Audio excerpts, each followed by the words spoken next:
special in this event to make it out of 340 plus drivers to be one of them a part of this 44 car field here from Daytona International Speedway. The Traxxon.GG car and the driver behind it very excited to bring out the colors here at the World Center of Racing. A big day for Traxxon.GG, big day for Justin Melillo. Gonna have a lot of fun, I think, with this. He's seen how this works, left, right, and center.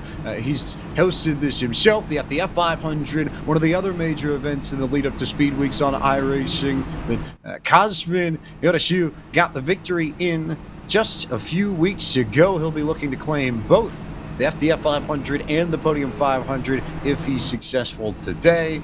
Lots of talent, lots of speed. Other drivers we haven't had the chance to touch on, but making their first Podium 500 start. How about Chandler out of Candor, North Carolina? Chandler Parsons himself in that old 72 that Benny Parsons used to drive, making his first start in this race. And he's no plate racing slouch, no question either.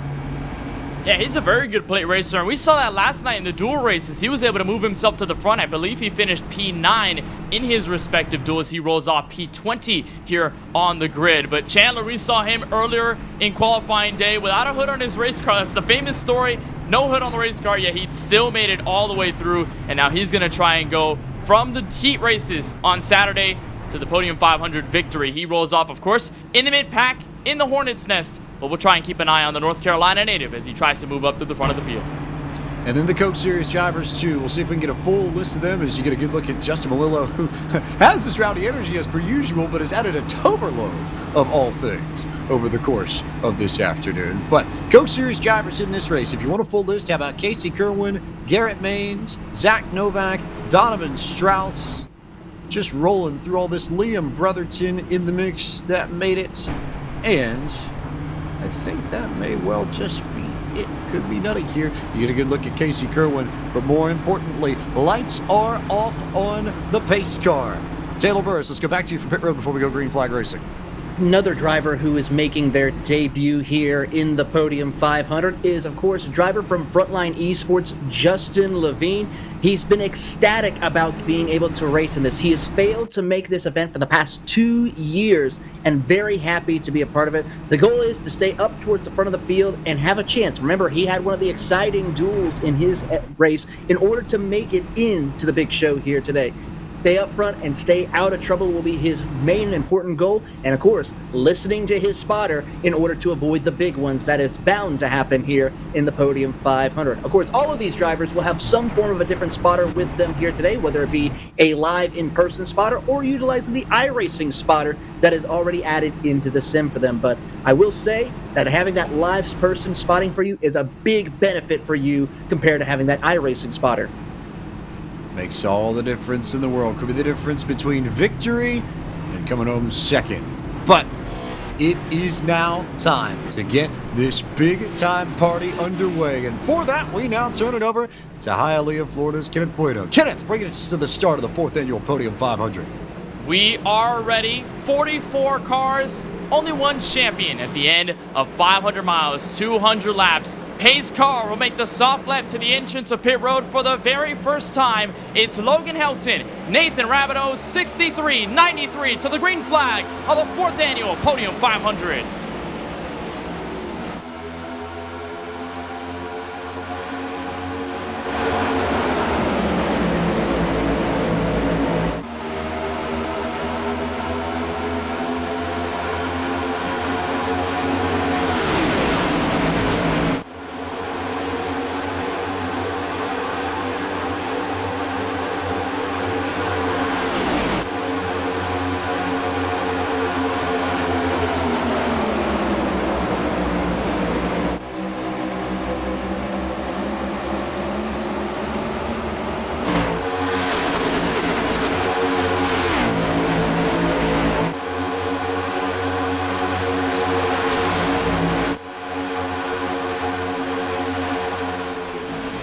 Couple of shuffles to the field already. Garrett Maines to the front of the field. Logan Helton held up top. Set the Merchant moves to the bottom. They head for turn 1 for the second time.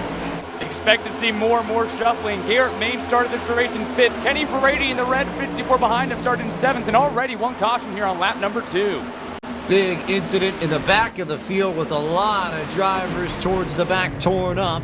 as it all happened right in front of Devin Henry, but a lot of drivers in trouble, and it looks like, Devin, that there might have been contact between Chris Akers and Jeremy Miller. And this is all everyone vying for position to open up this race. Look towards the middle of your screen right now as they begin to accordion here. And it's just that little bump right there. You saw the 4 of Akers just off to the left of the bumper of the 30. That's all it takes to really get these cars around. And like they were talking about before the race, once these cars get loose and they're out of control, there's no saving them. Absolutely nothing there. It almost looks like the jitters, KB, were there for Chris Akers. The problem now is that damage is not repairable. Everybody here with no faster pairs, so now whatever you have, you're going to have to carry for the rest of the afternoon. The jitters also might have been there for Jeremy Miller. He swung high going into turn 1, not something you would expect here when they're 2 by 2 all the way through the rest of the field. It looked like as soon as the 30 went up the track, Akers tried to fill in, put the nose at the wrong place. All of a sudden, the slight contact sends Miller around, and the speed's too high for everybody to hold on to the brakes and avoid it. I saw Justin Levine may have gotten a piece of it. A couple other drivers got a piece of it. Nick Olsen heads up to the outside wall trying to avoid it, but he gets some heavy front-end damage as well. And like you said, James, no faster pairs, no nothing, no freebies. So if you get damaged, you're going to have to pay the time down pit road. Unfortunately, though, not the way those drivers wanted to start today's Podium 500 very early on. How wild is that? We'll see if anybody comes down to pit road for Taylor Burris, but I imagine we're so early in this race that it probably is just going to be the drivers that were involved in the incident.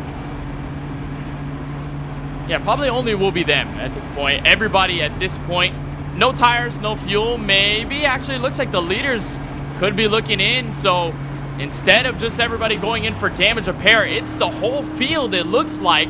I think, James, to top things off, Taylor Burris, a very interesting call early in the race. It's a great, interesting strategy for some of these drivers to come down, top off with a little bit of fuel so they can stretch their fuel run out a little bit late in the going. Race leader Garrett Maines makes his way into his pit box as they get themselves situated. He takes a quick stop with about a 1.2 pit stop as they come out 4.7. He'll win that race off pit road, followed by Kenny Brady, Donovan Strauss, Seth DeMerchant, and Logan Helton, your top 5. Meanwhile, a little further back, though, into the field, though, watching some of the cars who have come down pit road to get the damage repaired. Nick Olsen, of course, one of those cars that had severe damage to the nose of his number 24 machine. He's going to take a little bit of time to try to get that fixed on his number 24 grit marketing machine, and he's going to be there quite some time. But overall, he's the only one that has the most severe damage. Throw in also the 14 of Jared Darling, who had some crinkles on the front nose of his Ford Mustang. It's a really, really tough break. A really, really tough break. Also of note, Logan Helton missed his box, so didn't necessarily get the chance to come down for service, and instead might be a little bit behind the 8 ball on fuel and tires. However, if you're going to do something like that right at the start of this race when it's barely going to make a difference on strategy, probably not a bad thing. Though, looking at times here, Kenneth Bueno, honestly looks like everybody just came in and topped off for fuel unless you needed to come get your car fixed up. Yeah, it looked like exactly what Taylor said, just topping off maybe so they can extend the fuel window. If we stay green for the rest of the way throughout, that could be a point, because let's say if there were drivers who stayed out, we ended up going green, we don't get another yellow, all of a sudden, then they have to pit a lot earlier than the drivers who pit right now. So I think the entire field, the whole consensus was, all right, let's go down pit road. We don't need tires. We just need fuel. That's all we need. Let's extend our fuel window for just a little bit. And so the field will do that. We'll see how far they can stretch it. We've seen probably 35 to 38 seem to be the exact window to come down pit road based on the duels we saw just last night. So could expect that to be the route if we stay green as we get the 1 to green signal from the pace car. More madness, I think, from pit road. Taylor Burris, what else did you find out under that yellow flag? Well, it's already started. Drivers who have gone through too many pit box on entrance or exit, and it's about 3 of them. Robbie Lyons is one of them. Hayes Booth also received a penalty for that, and another driver also who received a penalty for that was also going to be Daniel Eberhardt. So 3 penalties for a couple of heavy hitters in today's Podium 500. They're going to have to go to the end of the longest line and try again. Of course, for Eberhardt, he's been at the back of the pack already, so he's just going to take his time and work his way up through the field. Work to be done, but time to do it. That's the general theme, though, with a lot of these mistakes, is we see everybody getting lined up for the restart here. But again, it's not going to kill you if you make these mistakes now. The problem is that, if we do it under green, KB, with maybe, 15 laps to go, 30 laps to go, then it becomes a bigger issue and a bigger problem. Yeah, you don't want to make mistakes. I think in the second half of the race, that's when you kind of flip off the switch and say, okay, I cannot let this happen anymore. Throughout the first half, it's a little easier to forgive. It's a lot easier to bounce back, and especially like we saw with Logan Helton, missed this stall by just a little bit, is now falling back to fifth after starting on the pole here in this Podium 500. It's better to make this mistake early, deal with it, learn from the mistake, and then apply it to later. If you make the mistake later, good luck to you. Maybe, just maybe. KB, take us through this restart, why don't you?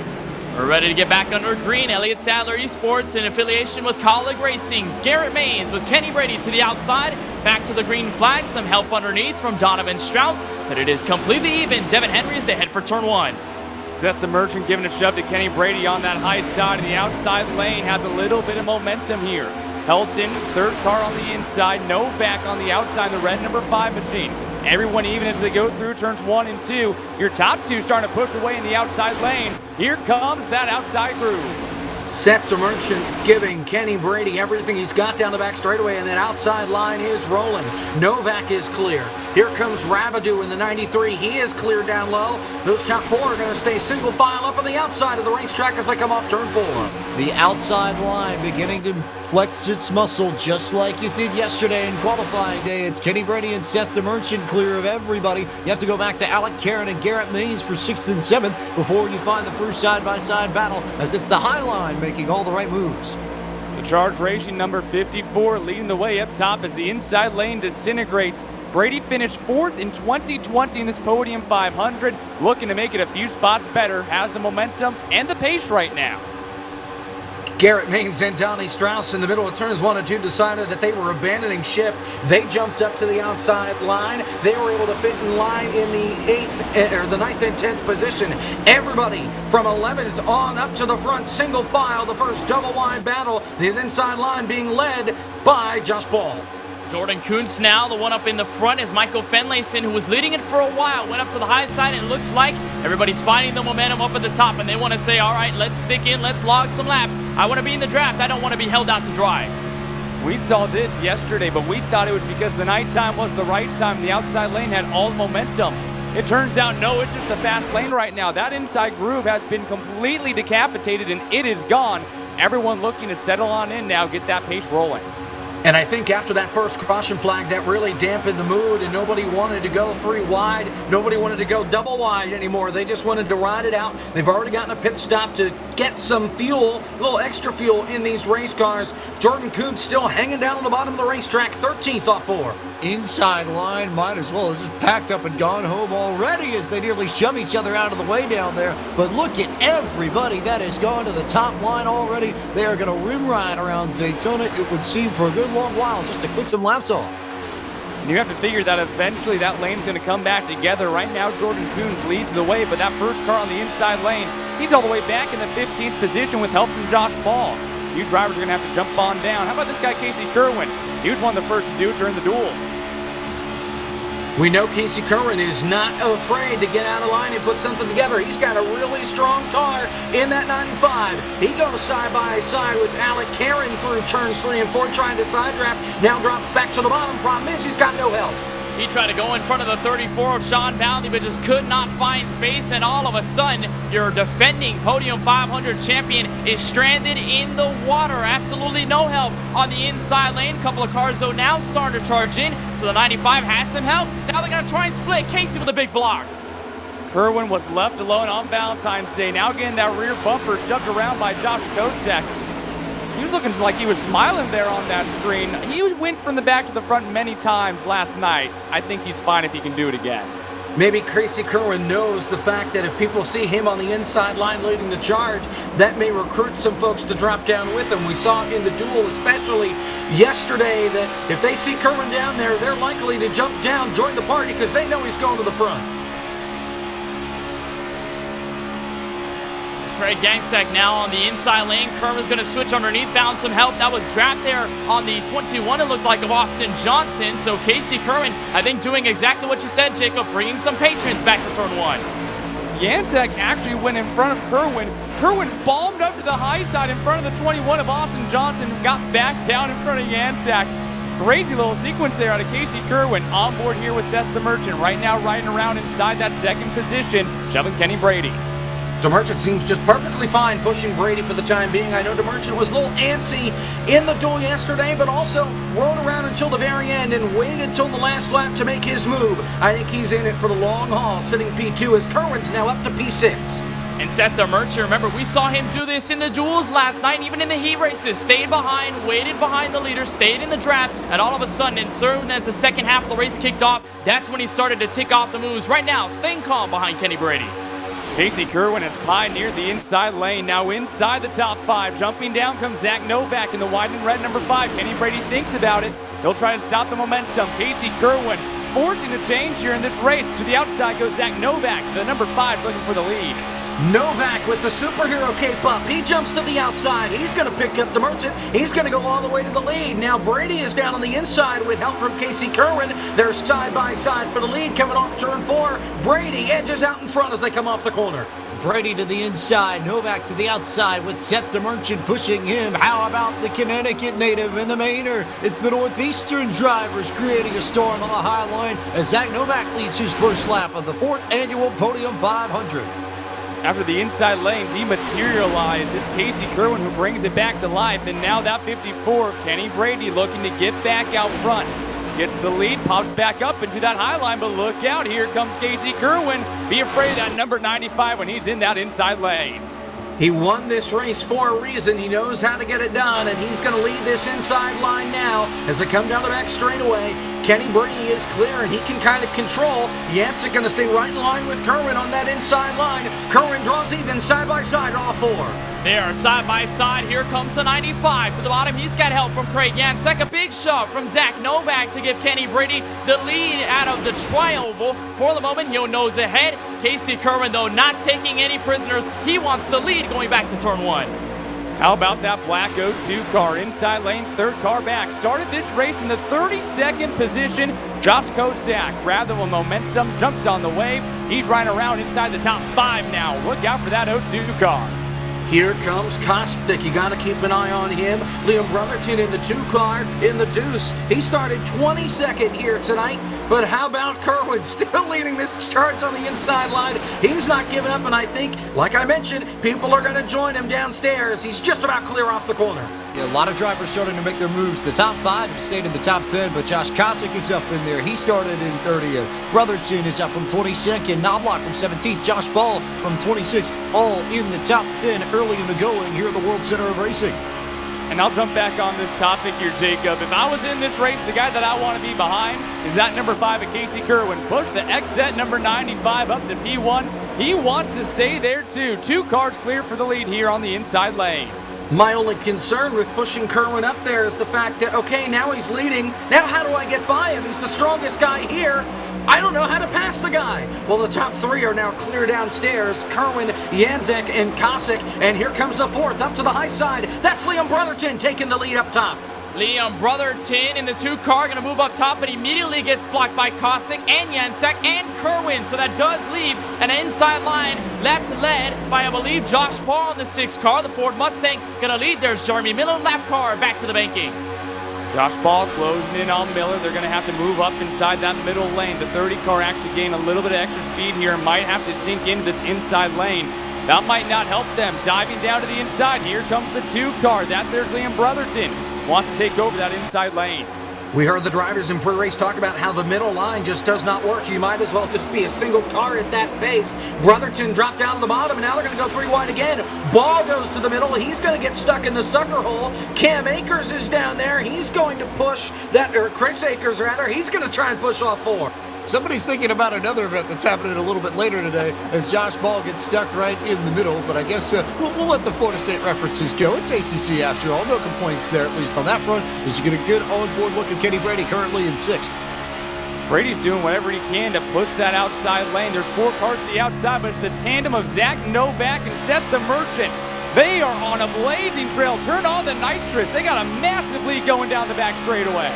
Don't look now. Here comes Garrett Maines on the inside line. He's leading the charge with help from Liam Brotherton. Now here come more cars dropping down to the inside. Kerwin drops to the bottom. Janczak drops to the bottom. Heck, the old outside line, other than DeMerchant and Novak drop downstairs. Kerwin back with the lead off 4. That tandem was short-lived, and all of a sudden, Casey Kerwin finds his way back to the bottom. Luckily enough for DeMerchant and Novak, they found help in the form of Garrett Maines, Kenny Brady, and a handful of others. So again, side-by-side for the lead. Novak noses ahead back to turn 1.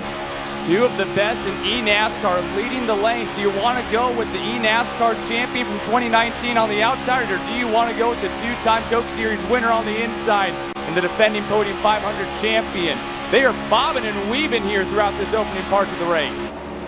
And I don't blame those at the back that are starting to slip away a little bit, try and keep a little bit of a buffer just in case things go haywire. But right now, these guys at the front have been calm, cool, collected, and keeping it clean throughout this race. The top 3 clear to the outside, and here comes one of them upstairs. There's a good on-board look with Garrett Maines as they work back underneath the start-finish line at Daytona to complete lap number 18 of 200 in this 4th annual Podium 500. Kerwin and Janczak still out in control. Top 3 on the outside, all clear. Check out that bright orange number 4. Chris Akers started this race all the way back in 31st, was a part of that opening wreck in this race. Now he's at the helm of the inside lane, trying to burst that number 4 machine back out front. Still got a little bit of work to do to catch up to Casey Kerwin and company. Yeah, Chris Akers leading that inside line. He's going to do everything he can downstairs in that Reese's machine. Yeah, he was sent to the back after that first crash, but frankly, he's able to get himself right back up into the picture, side by side for P number 5 off the corner. And you just got to think here, when drivers made the move to the inside, especially when Casey Kerwin was the pioneer of it, it just brings everybody who finished, or at least started this race 20th on back to move up to the front of the field, because Akers is in this, Jason Maines is in this, Blake Peterson is here, and a bunch of other drivers now back into this mix for the very first time. And it has been interesting watching Craig Janczak. He has wanted to get out in front of Casey Kerwin. Back when they were in the back, the pack tagged him up with them, and they moved up to the front, but Seth DeMerchant's been more than happy being a part of this line and trying to push whoever's in front of him. Same thing here at the annex as they continue to pass some lap cars. Here come the lappers. The damaged car of Nick Olson. Justin Malillo lost the draft. He gets lapped. He's going to be in the free pass position, but again, that's going to put the bottom line in the middle. That's going to slow them down a good bit as they come off the corner. I was so worried there for a moment about whether or not they would clear the lap traffic as you go back on board with Garrett Maines, but it looks like Malillo and everybody else going to get stuck in that back part of the line, and I think for the moment we'll be okay. Jason Maines is working his way through the pack. He's caught up with good old Garrett Maines as well on his outside. Looks like they aren't going to tandem up together quite yet, but you got the pair of Maineses inside that top 10 for now. 449 virtual miles still to go at Daytona. A lot of time left for these drivers, and they're going to settle out with these lap cars. We go back up front to the moment as here comes Chandler Parsons. You saw him drop down to the bottom side. Chris Akers trying to lead the charge on that inside line. They kind of hit a wall once they get to P5. They haven't been able to get up front. And Chandler Parsons, he made a dive to the inside. He's now in the middle in between Donovan Strauss and Austin Johnson. The only problem is he has no help. So with the heavy damage on his front end of the Ford Mustang, he's going to tuck in behind Johnson. He's got nowhere to the front, at least for now. Johnson was in that outside lane, pioneering it for a while, now having to stick back to the inside as that outside crew throws out a bit of an anchor. Now able to slide back up a few more spots, still trying to find his way back inside the top 10. Looks like those waves of momentum still flowing back and forth. And this outside line just continues to pull along, and those in the back of this pack are just tailing right up to the outside line, none of them dropping down low, although Chris Akers is gaining some more momentum side by side for 4th with Zach Novak as they make it through turn 4. Akers is coming, and he's got some help down on the bottom two in the form of Jason Maines. You'll see the neon and black Chevy accessory cars. That's the father-son tandem trying to go full Allison family in this Podium 500 and maybe get the win, but they're still all chasing Casey Kerwin. A few people in chat were getting excited about seeing some tandem racing, and that's something both the real-world drivers and the sim drivers have talked about with this car. The tandem racing can be actually a way to get out in front of cars. We've already seen it here in the Podium 500 and qualifying days, and we're going to see it some more, guys. I guarantee it. There's no doubt when we get to the end of the race, friends are going to be where you can find them, and if you think that you have a chance to hook up and you know that they're a good pusher, or that the car in front is going to be able to hang on with those pushes, you're going to be pushing like mad to get to the front. Chris Akers side by side for third off the corner. And to your point, Devin, these runs are huge in these NASCAR Next Gen cars. Casey Kerwin said it in the pre-race. So all of a sudden, you're seeing the outside lane gain momentum, but the inside lane with the runs that they can build up, they're back in the fight. It is not over whatsoever for the inside. Akers still leading that group. Kerwin still out front with the Anzac behind him. Kosek in third, Novak in fourth. But Akers continues to try to gain momentum in that inside lane, pushed by Jason Maines. Pushing to the outside, Kosek almost found the wall coming out turn number 2. Down the back straightaway, Kosek continues to lead in that third spot.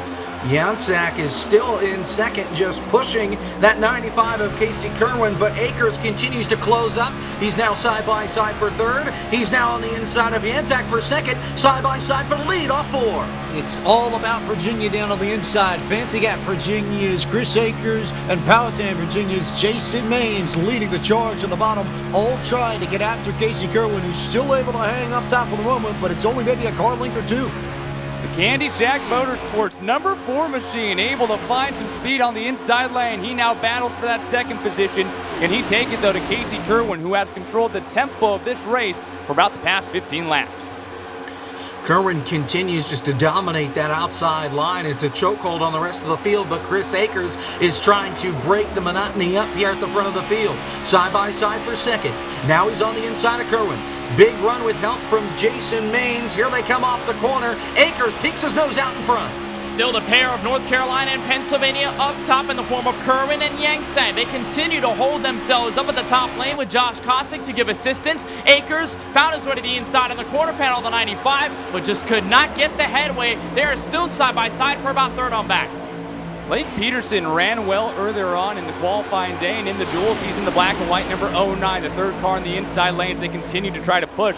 Seth the Merchant squeezing down on Maines just a little bit, gets back into that high side. The inside losing some speed.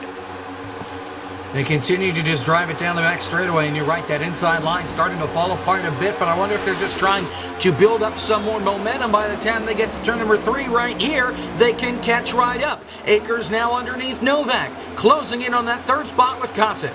And I think that reinforces something that we've seen. If you have drivers that really concentrate and focus on getting bunched up right with each other and working together, that inside line can work, but it's just not there yet. And if anything, Chris Akers and company have lost some ground as they go 3 wide, or at least think about it for a moment.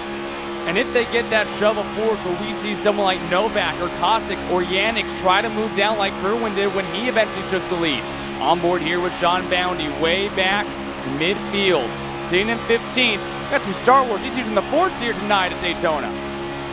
More lap cars just up the road from the leaders, Justin Levine and Jared Darling. And I think the leaders right now are hoping they would be a couple of Darlings and get completely out of the way, maybe go down on the apron. It's not going to happen. Seth the Merchant looking up the middle off turn 4.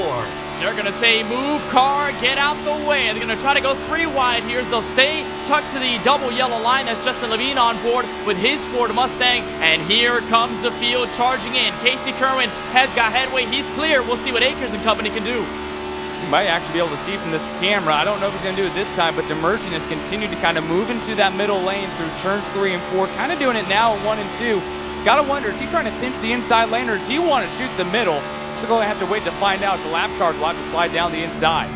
I think Demerchant is more experimenting than anything. If he feels like he has the speed, he may go for it, especially if he thinks somebody will join him in the middle line. Otherwise, I think he's perfectly fine with staying up top, maybe just trying to plan his move for later on in the race. He thought about 4 wide on 4, thinks better of it, stays in line. Oh, this is going to be so nerve-wracking. It kills the run on the inside line, but they're just trying to make sure they get clear of the lap traffic and get back to double line. They are 3 wide at the tri-oval, and that is not where you want to be if you're Jacob Bell, who's right in the middle of all of this. And they scattered. Lake Peterson decided to retreat up to that high lane. Liam Brotherton wants to get down to the bottom, though, in the white number 2 machine. Only a 2-car tandem on the inside lane. They've lost each other. Those lap cars have now suddenly merged in with that inside lane. We're 3 wide mid-pack. Yeah, now that they've gotten up to full song, it really doesn't help anybody because the inside line can't get clear, but here comes another inside line forming. Zach Novak with help from Seth Demerchant. Look out, make way. Zach Novak takes the lead coming through turn 3. Demerchant clear for second. Kenny Brady trying to clear for third. Look at that move on the inside lane. A huge shove from Seth the Merchant to Zach Novak. Kerwin and company could not do anything. Now Garrett Maines occupies the lead on the inside lane. Kenny Brady moves back to third. Tandem drafting back to turn one. More Novak into Merchant, tandem drafting, and I've already figured out, guys, if you're writing down your notes, if you want to be behind someone, it's Casey Kerwin. Or in front of someone, yeah, and then if you want to be right behind someone pushing them, you want to be with Testa Merchant pushing you to get up front. A great pusher so far in this race. There's no doubt about it. Here comes Kerwin back on the inside. And of course, the two guys you want to watch are two drivers that have won this race before. DeMerchant 2 years ago, and of course, the 95 of Casey Kerwin last year. Here comes Kerwin back on the bottom of about 4. About time that we see Matthews, North Carolina's Casey Kerwin start bringing this bottom line back up to the front the way we know he can. He worked every single lane in his duel last night en route to victory and made it work perfectly. So no shocker at all that he's got control of the inside as we work lap 31. Yeah, I'd have to say not a surprise whatsoever, but now Casey Kerwin at the helm of the inside lane. This is how he took the lead earlier. That inside groove getting a little bit of force. Garrett Maines, that second car on the inside with Liam Brotherton behind them. They're all stacked up in an accordion. And I think what's even more impressive, Devin, is the fact that you've got guys up here at the front that have won this race before, but in completely different handling race cars. To Merchant and the 95 of Casey Kerwin, even them, really different race cars, even though they were with the Gen 6. Kerwin leads off 4. But so far, Kerwin has the advantage. DeMerchant falling just a little bit back. And so far, it looks like DeMerchant has been more of a pusher than a pushee. He hasn't been really leading lines. He's been kind of pushing guys up to the lead. Kerwin, though, has been manning every single line. He's got the outside this time by. Blake Peterson leads the inside lane in the black and white 09. Right behind him is the 93 of Nathan Rabideau, excuse me. They continue to push a little bit of momentum. They gain some speed, but can they do what Casey Kerwin's been doing on that inside lane? This inside line without Casey Kerwin has not been the strongest, but it's Blake Peterson in the 09 car leading the inside line with help from Rabideau as they come through turn number 3 side by side for second. Peterson down low, Maines up high, there to the back bumper now of the race leader. I see what you did, Devin. You were thinking about Nathan Rabideau, who is doing just that to try and push that 09 of Blake Peterson up to the front, and at the stripe, Peterson got it by 34 one-thousandths of a second. Oh, but that inside line got very, very squirrely. They're going to lose all that time. Casey Kerwin now back up atop that wall, pushing the cushion in turns 1 and 2. Still some groove from that inside lane, but hey, Garrett Maines relentless on the rear bumper of Casey Kerwin. Peterson was clear. Instead, he decides to go to the bottom, and now they're going to try and go 3 wide. One car peeks out of line, peeks back in. That's Liam Brotherton. The top 2 of Maines and Kerwin pull back out in front. Kerwin's clear by about 2 car lengths, but the inside line starting to surge once again. Here comes Peterson back off 4. And this is really the first time that we see any of the front row sitters in Rabideau or Helton at the front of the field. Helton has fallen back significantly, but now Rabideau is giving the shove to Lake Peterson. And Lake Peterson, by the way, he started all the way back in 39th in this 2022 Podium 500. He's made big moves since the start of this race as a lapper down low. One more lap car goes behind everyone. That's the number 24 going a second lap down, Nick Olson. Now the inside lane swivels back down, finds some more momentum again. But I just haven't seen anyone do what Casey Kerwin has had the ability to accomplish in that inside lane so far. Casey Kerwin is just a man on a mission. It's like he's got like a rocket launcher attached to the back of that thing, and it's just propelling him forward. Maybe not a rocket launcher, but you get my drift. Nonetheless, here comes Peterson back on the inside, side by side for the lead off corner number 4. Let's also make clear for chat that his name is Nathan Rabideau. It comes from French. So if you want a correct pronunciation on the driver of that bright pink and purple Chevy Camaro, Nathan Rabideau, Nathan Rabideau, Nathan Rabideau. Nathan Rabideau, second of the inside line, going to the 1. Nathan Rabideau on the inside line right now, wearing some really cool colors, by the way, too. Looks great. And how about the mustache, too? Rabideau's got everything going for him. The trying to get this here home. Nick Olson gets thrown around. One car upside down, cartwheeling down the back straightaway. That's the 81. Oh, Alec Karen goes upside down. A big crash coming off turn number 2, and it all started with the lap car right in front of you, Devin. Nick Olson getting turned around. All about the trouble with the lap car. Nick Olson gets a push from Logan Helton, who just gets through it. but there are a few other drivers who got swept up in this and ended up in trouble. Maybe the most notable, I saw the 21 Austin Johnson get caught up here. Looks like Daniel Eberhardt was just able to sneak through this, but big time names caught up in trouble in the Podium 500 as Nick Olsen goes around. And we had concerns, James, about how the main field was going to get around many of the lap cars. Of course, Nick Olsen, with the damage he had, not much positive effects, or not many positive effects aerodynamically for the Chevrolet Camaro. Logan Helton was just behind with help from the 81 of Alec Karen, it looked like, and then all of a sudden, the 63 just gets right to the inside, gives a slight tap. That's enough to send everybody in it. You see, it looks like Austin Johnson. There's the 34 of Sean Boundy. There's the 16 of Garrett Brown. And it is just a big multi-car incident. I think really the first big one, we call it, James, here from Daytona. Potentially here. Look at Chandler Parsons get through this. He's already been involved in one wreck, but this time, maybe a little bit more luck there. Nice work to get down to the inside and keep that 72 together for the time being. I know Alec Karen, I think, almost certainly is going to be done. He was upside down on the middle of the back straightaway, so that seems like a relatively safe assumption. He'll have plenty of time to get down on pit road and try and get his car fixed up, but it was a big hit for Karen. Matthew Dula missing an entire front clip as well, but everybody else coming down to pit road for service and into the purview of Taylor Burris. Taylor.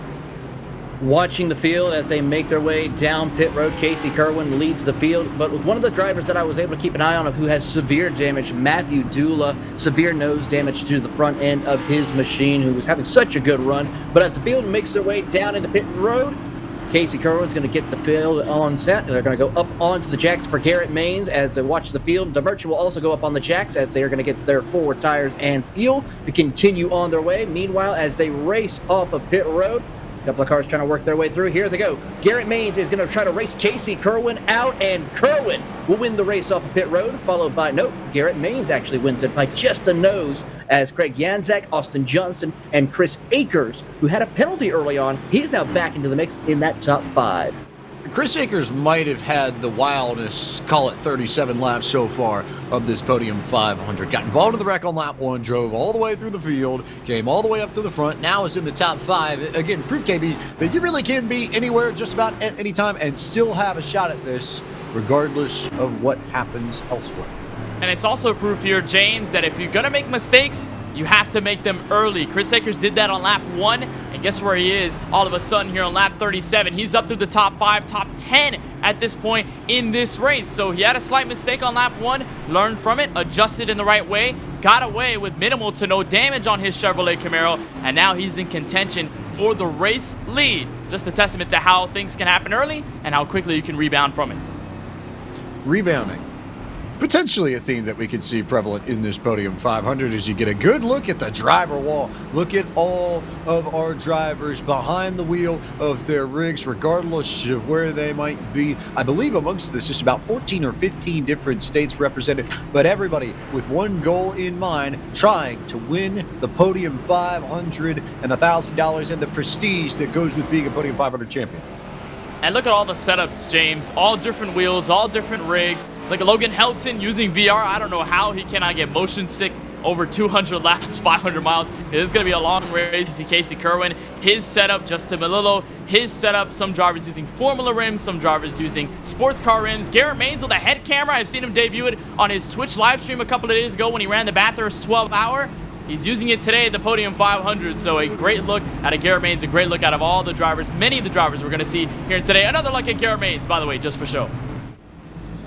Another good look here. Here's the GoPro cam. This isn't necessarily a normal setup. It's just him trying to show you what he sees when his head moves and what he's looking at between his PC and his wheel and his keyboard and his tri-monitor setup. Just a lot of firepower there for Garrett Maines. But again, that's also why he's been so successful. And this year in particular, I think, has been his best run, at least into this race, because he did not have the provisional to make it into the Podium 500 like he's had in past years. He had to race his way in. He was the last driver into one of the LCQs and still found a way to get in here anyway to get a shot for $1,000. And by the way, James, Garrett Maines, if you can recall that name in Podium history, he was the winner of the Podium Retro 500 late in September of last year. So Garrett Maines knows what it's like to win big-time Podium esports events. He's yet to get this crown jewel, and he'll be pretty much one of the only, if not the only driver ever, I think, James, to complete 2 of the crown jewel Podium events in history. Could be big for him as we go back to green flag racing on lap number 38, coming to lap 39 of 200. Kerwin and Maines, two Coke Series drivers in control of this with Janczak and Rabideau in tow behind, and we'll see how long it takes for the outside line to really get going. But Garrett Maines with a good run already, just eking out ahead of Kerwin Biados. But no one got a jump on that restart. I'm actually almost shocked that no one was able to get a car length. Right now, you got Janczak giving a giant push to Casey Kerwin. 2 cars clear. Are they going to move up the track? Looks like that's a big no. Akers follows. Novak follows. Top 3 move up to the top line. Novak comes along as well.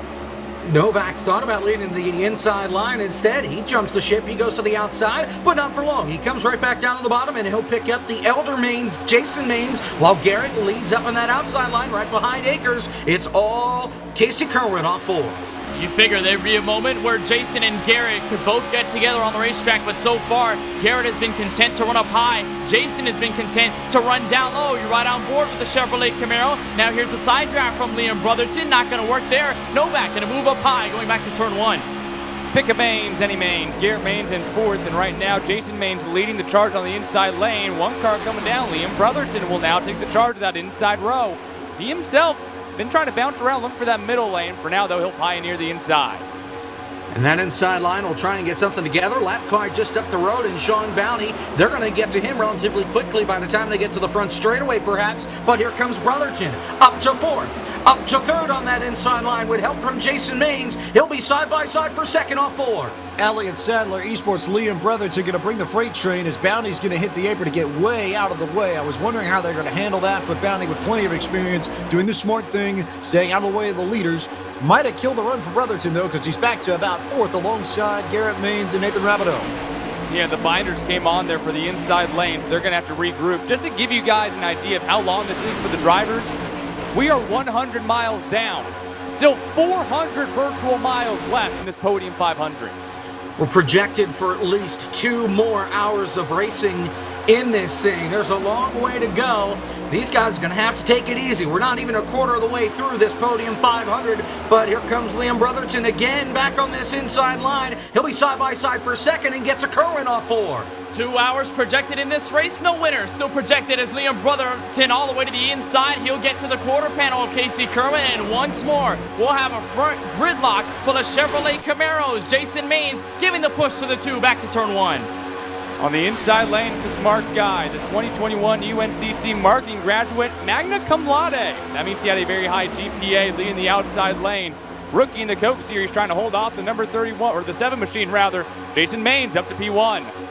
A bold move from Brotherton to jump up to that high side. He was clear, though, and now Jason Maines leads on the bottom.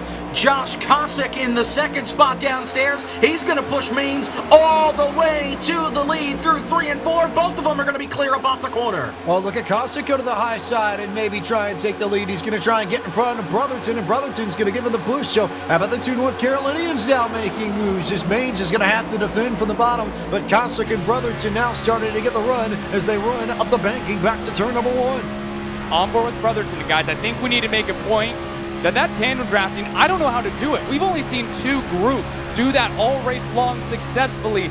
I don't know how they're able to break away like that. Now the inside lane going at it again. Lake Peterson takes the lead with Papineau pushing him behind. Don't look now. We are 3 wide in the middle of the pack. It's Seth DeMerchant there. Donnie Strauss was there for a moment. He's still there, pushing and shoving in that 3rd line. So is the 27 of Michael Finlayson. Now they all drop to the bottom. They picked up half a dozen spots, maybe more. Now they're back to the middle off 4. Back to the middle, and that left Zach Novak without any patrons to help him, and now he's going to get tucked in the sucker hole. So at one point, Zach Novak was up in the top 5. He's now in the top 15.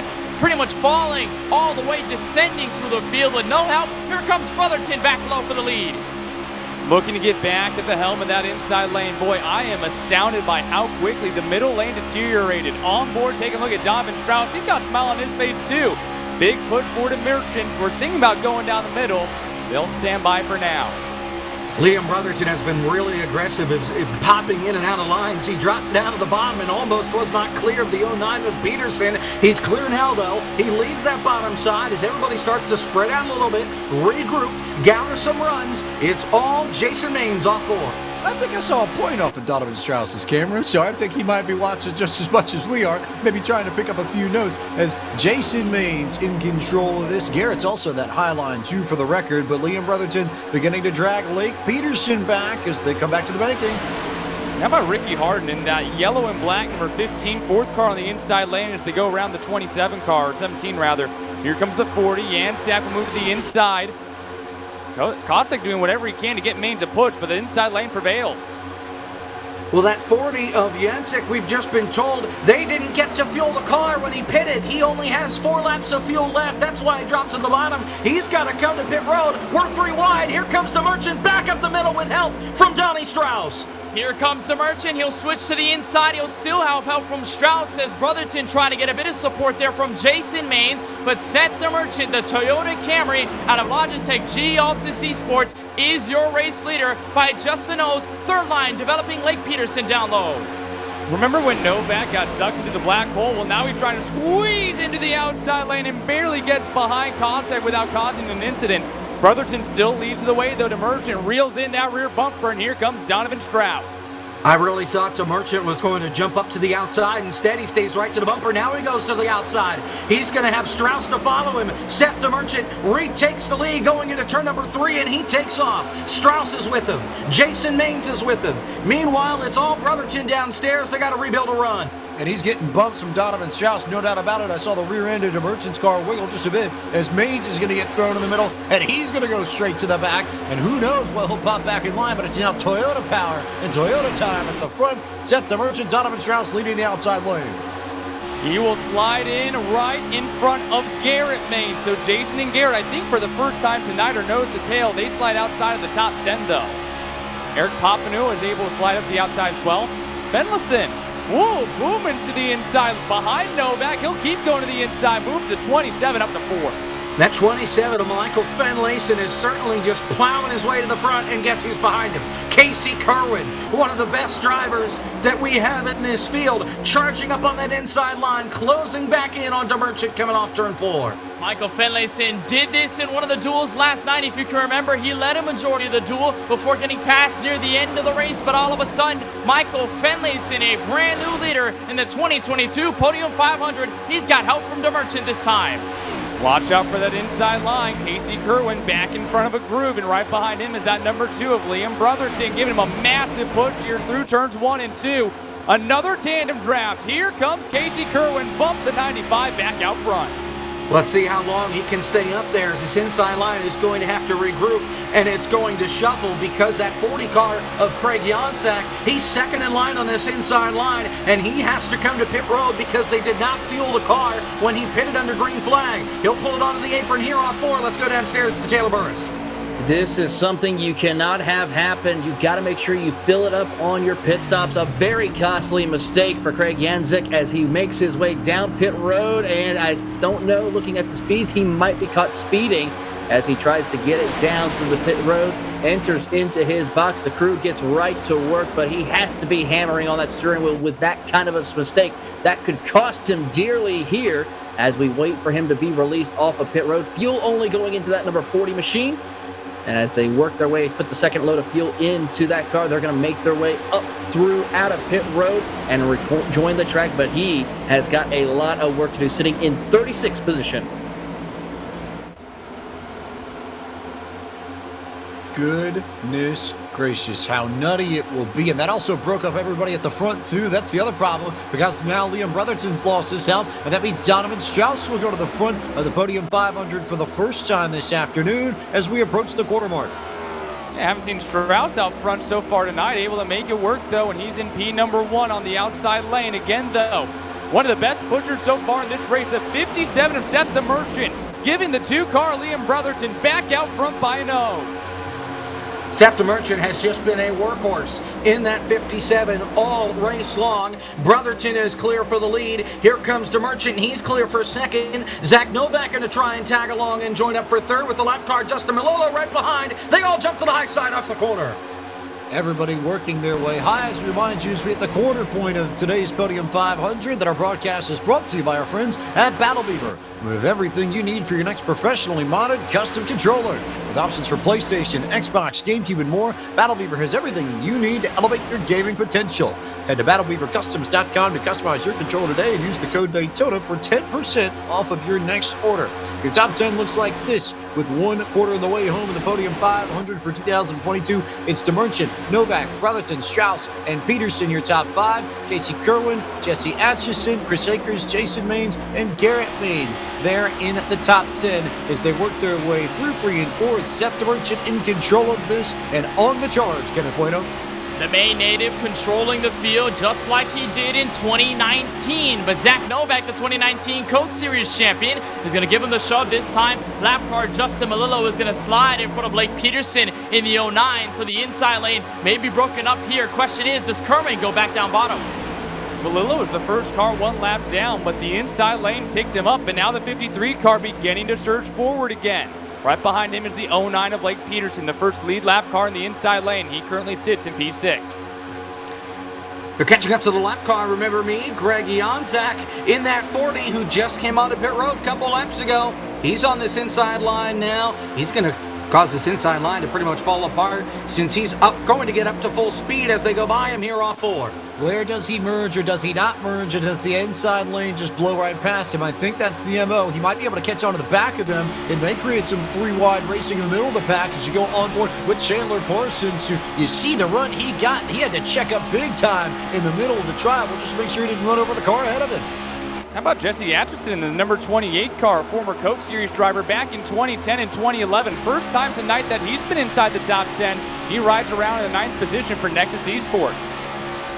Happened to sneak up there right inside that top 10. We'll see what he can do. 4th in line, make that 3rd in line.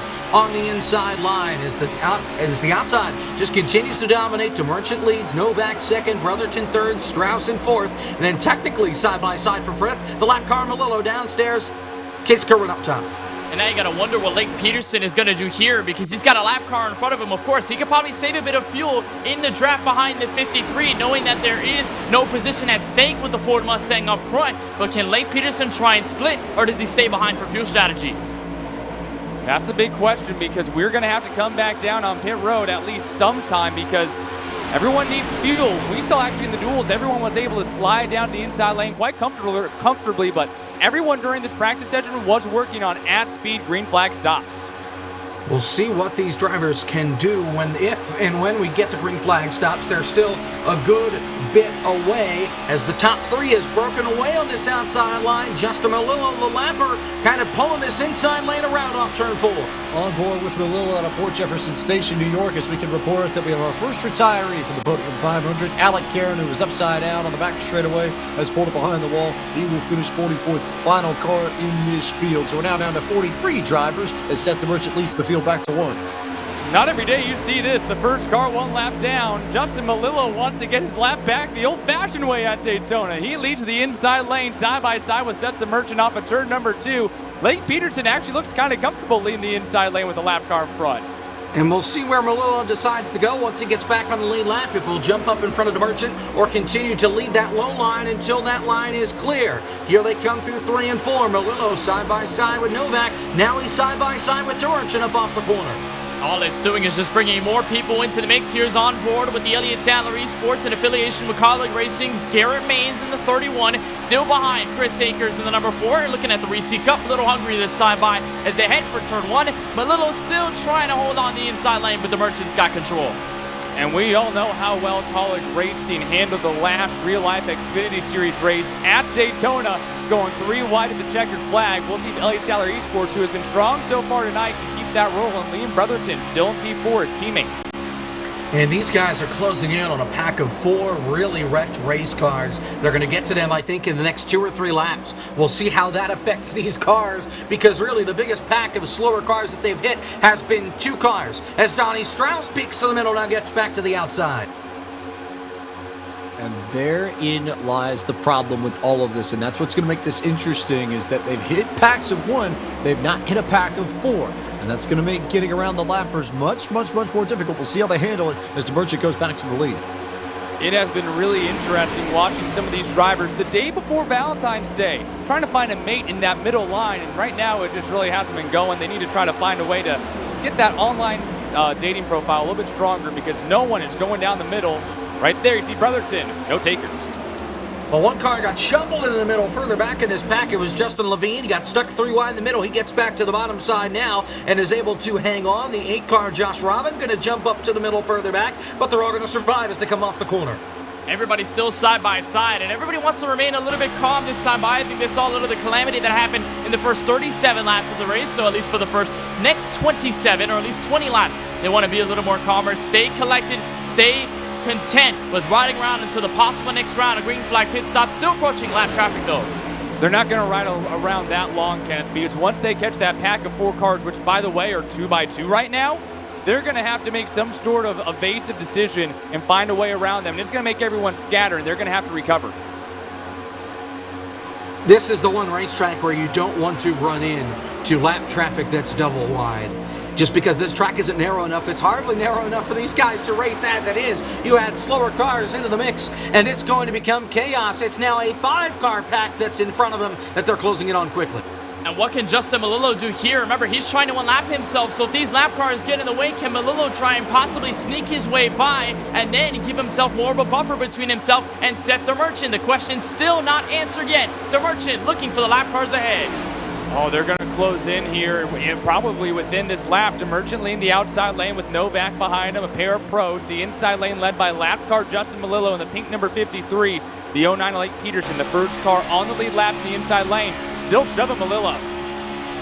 Brotherton peeks to the middle, so does Strauss. They get back in line as they head to turn number 3. Let's see where these lappers go. They go right in the way. Here comes Novak and DeMerchant. They drop to the bottom. They get right to the back bumper of this pack coming off 4. They wanted the draft there, and now DeMerchant's going to sneak up high. Melillo's also going to block in front of Brotherton, so Peterson all lost on the very inside. There's Nick Olsen, there's Jeremy Miller, there's a bunch of more drivers. I can see Sean Foundy, Austin Johnson, 3 wide, back to turn 1. We are watching 2 races right now. The race for the lead between DeMerchant and Novak, and the race to be the first car 1 lap down. Right now, Melillo, 3rd car outside. He's a lap down, fighting all those cars who just got lapped. So there's a lot at stake right now for every driver inside that front pack. And this middle lane is just getting crippled by these lapped cars because they're being side drafted on both sides. It's slowing them down so much. There's contact between Miller and the 09 and Peterson. They are sliding through turns 3 and 4, but they're able to keep them pointed in the right direction. Everybody on pins and needles as they just try and get around the lap traffic as you see drivers going 2, 3 wide, middle of the tri-oval there, just a little bit further back. That's Craig Janczak trying to get through the center of it all as Seth DeMerchant continues to lead, and they're trying not to wreck. Papanu got a massive shove from Chandler Parsons and was just able to keep that car in order. Still stuck in the middle as that 40 machine, as James was mentioning, and he's kind of in a black hole right now. He is stuck with no one to help. And remember, he's a lap down. He's also fighting with Melillo for that free pass spot. Instead, he's just going to get hung out to dry. He's still 3 wide with the 30 of Miller down low. Jesse Atchison is up on the outside of him, as well as the 1. That's Justin Knobloch upstairs as everybody single file up in front of him. You can officially call this move the murder of the inside lane. Janczak trying to lead what is left, but there are practically no drivers down there to help give support on board with the 77 of Jacob Bell. He's got to look at the inside lane trying to form back up. Blake Peterson, kind of the worst out of them all. He's fallen back significantly. Top 15 single file as they accordion. Massive checkup, and I have to say it's ironic that Justin Knobloch is the number 1 K, but the K in his last name is silent. That's really the only point I wanted to make this lap because I found that interesting. Janczak went from the inside to the outside to try and get by Justin Levine, and he about wrecked it doing so. Now he's got a big run. He's got help from the 39. He'll drop back to the inside here. Daniel Falkingham going to try and push him a little toward the front. The inside line starting to resurge. Beginning to come back together is that inside line. Janczak and Thunder Day and Daniel Falkingham with a little bit of help from Justin Knobloch there too. Next car in line would be the 33. That's the damage machine of Justin Levine. But everybody trying to make work of the lap car to the inside. That's Garrett Brown. And remember, that 40 car Janczak, he's a lap down because he had to go and pit for fuel. So he's in a race with that 53 of Justin Melillo to be the first car 1 lap down, and if the caution were to come out, which we're getting to goofy time right now. I'm surprised they've kept it clean with the amount of things that have been thrown at them so far up at the front of the field, but they're able to hold on. The outside line stacks up. Kenny Brady has to drop down low for a moment, gets back in line, and I'm surprised we haven't seen somebody like Casey Kerwin drop to the bottom. Of course, he can't right now. But it's only going to be a moment of time, especially if they can continue this momentum run. A trio down there on the bottom. By the way, Daniel Falkingham yesterday celebrated his 20th birthday. I can call myself the same age as Falkingham as he rides in P6 behind Jancek with help from Knobloch. Goodness gracious, Kent, you're still just a baby calling the Podium 500. The youngster, a lot of youngsters in this race too, like Donovan Strauss. He's still sitting in that 4th position behind Liam Brotherton. Having to watch this group right here come forward. Is he going to try to jump down? Try to block, right now stuck on that outside lane. This inside line is a-coming. Here comes Jancek down on the inside with help from Falkingham. The 40 a lap down, the 39 on the lead lap and racing for the lead. Side by side for the spot to get the free pass. They're about side by side for the lead off 4. Look at the run Craig Jancek got. He's now just a nose ahead of Justin Melillo for the free pass. If we got a yellow flag right at this very moment, that's the battle that we have to watch within the battle. And then it's Demerchant Novak. It's really just this outside line that's worrying about the race lead. I think Kerwin might be the first one on the bottom. No, it's not. This is absolutely insane right now with 2 races going on. The 40 and the 39 right now are clear for the lead. They decide to stay down low. Falkingham is your race leader. The 40 will now move up. He will take over that outside lane. Falkingham wanted to move up too little too late. He waited too long, and there's no hole up on the outside line. He is clear for the lead now going into turn number 3. Justin Knobloch slides into 2nd. Eric Papineau is on the inside line. He started 30th. He now leads the outside. 8 in Pennsylvania's Craig Jancek just splitted the rear leaders of the drivers in the front. Set Demerchant now all the way in the back. He's behind the 40. There's Papineau up top, and that absolutely gives way, opens the door for the leaders. Here comes Knobloch to the outside for the front pot. Knobloch with a push from Chandler Parson leaves Falkingham all alone on the inside. He'll be picked up by that silver 33. That car is also a lap down. We have 3 lap cars inside the group of the top 10 right now, all racing for the free pass. One car peeks to the inside line. He's looking 3 wide. That's Novak that's peeking down there. No, it's Brotherton. Here comes Demerchant. He's going to go downstairs. He's going to try and go for the lead. Knobloch leads. Novak going to come down and push him with Brotherton right behind. Big time moves here from Justin Knobloch. They ditched Daniel Falkingham as you get a good look on board Nathan Rabideau a little bit further back in the pack. But Falkingham just got left for dead right about here on the racetrack in the chute between the Tri-Oval and Turn 1, but he still managed to get back in line. Demerchant and Novak lead the inside line. We've seen Demerchant push Novak. We've yet to see it vice versa, though. We'll see if Novak can be as good of a pusher as Demerchant was earlier on in this race as they close it in on P3. Seth Demerchant has been a great pusher. Let's see how good of a push-e he is down the back straightaway. Novak trying to give him everything he's got. Side by side for 4th with Strauss. Now side by side with the lapper and Jancek trying to close in on Papineau up on that outside line. You are right, Jacob. This is really the first time we see Seth Demerchant get pushed instead of being the pusher up at the front of the field. We'll see what Demerchant can do with the clean air. He's now clinging up to the 45 of Papineau, potentially to the quarter panel. Inside line, still stalling though. Knobloch, your race leader.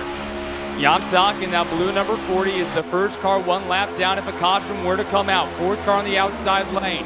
Now comes Seth Demerchant, the blue and orange number 57 on the inside. Big push from Zach Novak. Trying to reel in Justin Knobloch for P1. Can't get there quite yet. And we are within about 10 laps or so from what would be green flag pit stops if we can stay green. Knobloch leads, Parsons in 2nd, but here comes Demerchant. Side by side for 3rd. Now side by side for 2nd with Parsons. Lap car ahead as they come off 4. Everybody making moves here, trying to figure out where they need to be as Demerchant's got control of the inside with Novak. Those two have worked together nicely. Liam Brotherton's down there too. They're going to get a good run on the bottom. Novak is going to push Demerchant clear, but not clear enough to get up top. Roger Caruth, the white car on the inside, now going 1 lap down. He will join this battle of about 5 cars, all fighting to be the first car 1 lap down and get that free pass if a caution comes out. Meanwhile, Demerchant taking the lead on that inside lane. They are 3 wide trying to get by Caruth. It's a Hornet's nest, but they're all going to be able to do it now. Casey Kerwin, he's going to drop to the middle line, now drops down low with help from Donnie Strauss. DeMerchant clear for the lead coming off corner number 4. Zach Novak looking to rise above the competition. He's leading the outside lane. He ditched the Merchant coming out of turn 4, and all of a sudden it's door to door between the Camry and the Camaro. Knobloch trying to give assistance to the 5 Chevrolet Camaro. Brotherton, though, giving enough to the Merchant to keep the lead. Novak in the Rise Esports number 5. I like where you're going there, Kenneth, as he rose up the top lane, but unable to surpass Seth the Merchant. Liam Brotherton gives him a massive shove here off of turn number 2. Falkingham still in that inside lane in the white 39, trying to continue giving that push. And both of them downstairs were clear for the moment off the corner, but they let Novak pull back in with Knobloch giving him the help. DeMerchant still clear down low. Now Brotherton is clear down low. He peeks to the outside line. Let's see if he goes all the way. No, they're both going to go to the outside. Oh, they thought about it, and then they didn't do it, and then they did actually do it, and nothing changed at the front at all, except for now Daniel Falkingham is your leader on the inside. As we go back looking at Zach Novak atop the machine of Justin Knobloch, now sliding down to Donovan Strauss on the inside. 130 laps to go. We've seen Casey Kerwin be oh so crafty on board here with Donovan Strauss. He has Kerwin right in front of him. Is Kerwin going to try to shoot the middle? Strauss wants to go with him if he does. Here comes Falkingham. A little bit of push that got him a little squirrely down the back straightaway, but he's still in line. The top 3 single file, then it's side by side between Falkingham and Knobloch. Casey Kerwin there to help push them into turn number 3. Here comes Novak. He drops to the inside. He's looking for the lead in 4. Maybe Novak wants to lead. I figure it's already obvious by now. The 5 wants to control the pace of his 2022 Podium 500. To the trial where they go. Novak noses ahead by just a couple of inches on DeMerchant. Novak being as aggressive as ever right now. Be sure to drop into the Twitch chat voting right now. A lot of you guys thinking that these guys are going to wreck before lap number 85. Get your vote in. They're getting a little bit squirrely right now, but everyone has been very composed. Novak now is 3 cars clear on the inside. That's going to be the 95 of Kerwin now moving to lead the outside lane. Ricky Harden just about got pushed to Lake Lloyd down the back straightaway. They were 3 wide, and 1 car was not ready. It was Papineau that came down the racetrack and had no idea Harden was there. Harden went down onto the apron. He got clear, then came back up. We almost saw it there as here comes Falkingham for the lead. Look at Donovan Strauss straight up pushing Thunder Dan on his own as Falkingham was ahead for a moment, but then they lost the momentum as they needed help. They needed Finlayson to get a little bit tighter on them, so Novak and company retake the lead as they go back to 1. Falkingham trying to get that North Sports Racing number 39 out front, and I gotta say Strauss has been one of the most aggressive pushers so far in this race. The top 4 all nose to tail trying to push each other. Falkingham and Strauss on the inside, Kerwin and Novak on the outside. And Kerwin and Novak have worked together early and often in this race. Strauss has been able to work with just about anybody in that blue 20 Toyota. He's helping Falkingham now. They're going to be side by side coming off corner number 4, dead even off the corner. Potential preview maybe of the Coke race in a couple of days. We'll have to find out. Kerwin, though, now clears officially for 2nd. Daniel Falkingham will fall back. Donovan Strauss still keeping, though, as they stay in the draft. A bit of a breakup there. Chandler Parsons now moves up to the high lane. And you saw the smile departed off the face of Donovan Strauss. No grin either on Casey Kerwin. These guys are absolutely zoned in and locked in. I'm curious if one of these guys can take the lead, if we're going to get that giant grin back on one of these kids' faces. You also have to worry about green flag stops. We're getting dangerously close to the point of no return where we're going to have to see these guys come onto pit road for fuel. As they come around through 3 and 4, maybe that's why we're starting to see this inside line decay a little bit, is the fact that they're getting ready to find a dancing partner and head to pit road. Oh, that was so close. Falkingham just about got turned by Strauss coming out of turn 4. That was very, very, very hard stopping for everybody behind that bunch, but they stay up to the front for now as here comes Kerwin and Novak down the bottom. Maybe they're coming down pit road. Yeah, everyone migrating back down to the bottom. That will give that lead in the outside lane to Justin Knobloch, trying to get a push from Chandler Parsons. They continue to fall backwards.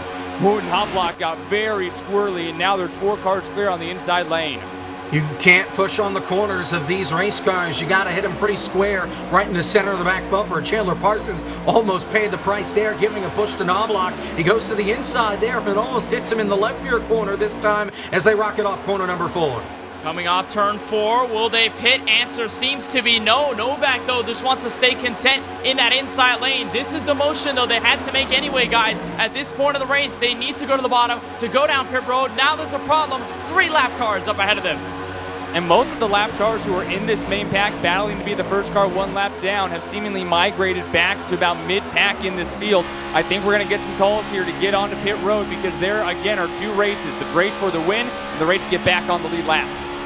Lap cars just up in front. Olsen, Johnson, and Dula. The leaders are going to go to the outside here, forcing these lappers down low. This could get really fun if anybody wants to pit this time by. If they've got cars down underneath as they ring it around through 3 and 4, Knobloch and Parsons have to check out. They're 3 wide, almost 4 off turn 4.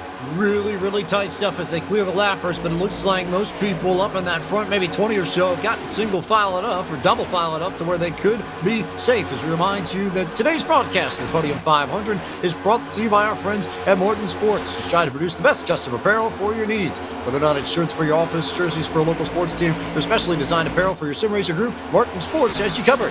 They also offer gloves specifically crafted for sim racing that are lightweight, breathable, and complete with padded leather palms. Use the code Podium to receive 25% off of any sim racing glove at MortonSports906.com or visit their Facebook page today at facebook.com/Morton Sports. Kenneth Bueno, will we see any takers down pit road this time by? I'm not exactly sure. They're going to get awfully close here. This will complete lap number 41 of their stint, and still no takers down at the pit lane. Actually, a couple. Taylor Burris, some of them coming your way. We got a couple of them. Brandon Haupt is going to be one of the front runners in that group that will come down. He will lead a field of cars. Robbie Lyons, Eric Papineau, Jordan Kuntz, as well as Nick Olson, who has damage. Let's watch what Brandon does as he comes down into his pit box. As they go around on the car, they'll go up onto the jack to get 2 tires at the very least, maybe 4 tires. As they work around, still filling up that number 9 machine as they continue to go to the other side of the race car to get the fuel up, as well as all 4 tires. He pulls away. Nick Olson also will pull away as we keep an eye to see when our race leaders will work their way back down pit road. Let's see what happens with the leaders now. Here comes Zach Novak. Everybody except for Casey Kerwin on the merch, I think, tried to maybe back out of it. But leaders down pit road, here they come to you, Taylor Burris. Zach Novak, Seth DeMerchant, the 2 Chevrolet and the Toyotas will lead the entire field of the front runners except a couple down to the pit road. They're going to stay to that side where they make their way, merging over. Garrett Maines will make it to his pit box. Kenny Brady, as well as the 27 machine of Michael Finlayson, will make his way into his pit box.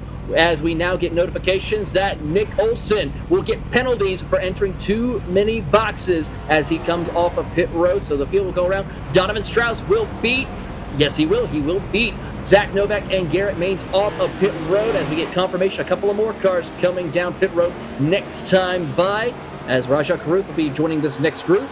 And now we wait to see when will we see Casey Kerwin. He's going to stay out. Justin Levine will come down all by his lonesome down pit road. Kerwin stays out. Small little pack here, trying to stretch it a little bit more. Let's look at the lap data there and see where they sit, Evan Henry. Yeah, and that's going to be difficult for the 33 who went all down on his own, and so he's going to lose any chance getting back on the lead lap. Kerwin and Falkingham currently lead the way, Knobloch in that 3rd position with Parsons and Harden behind him. I think the leader's life just flashed before their eyes. The 17 of Matthew Dula was coming up off pit road, coming up on the apron, and he got loose down there and bobbled right in front of the race leader of Casey Kerwin. I got scared for him. I can only imagine what he saw out of the front windshield of that 95 as here they come to pit road. Taylor Burris.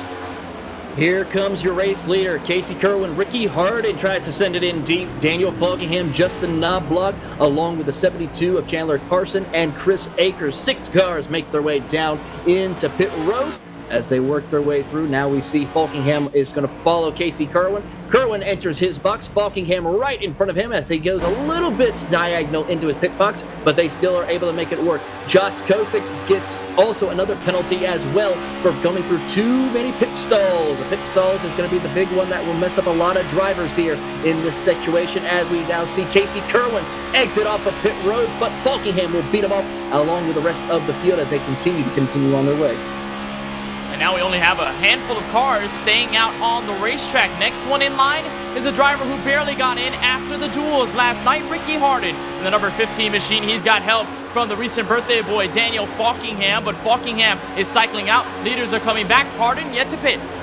Are you lonesome tonight? Ricky Hart the day before Valentine's Day. I wouldn't want to be around a bunch of lappers, especially ones that have already pitted. So Ricky here having probably an uncomfortable position leads the way. He's going to have to come down soon though, guys. And here's your main pack right now led by Donovan Strauss.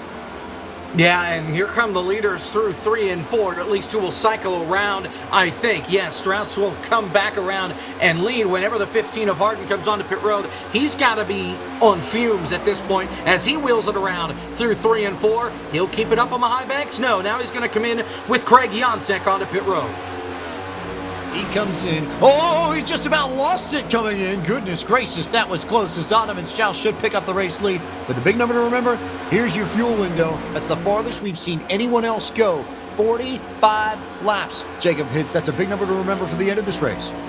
Yeah, they're going to have to keep that in mind. Now the question is, how much was he saving in the draft to get him to that point? I don't think it was just all by himself, foot to the floor the entire time. There had to have been some saving effort as the leaders come off 4.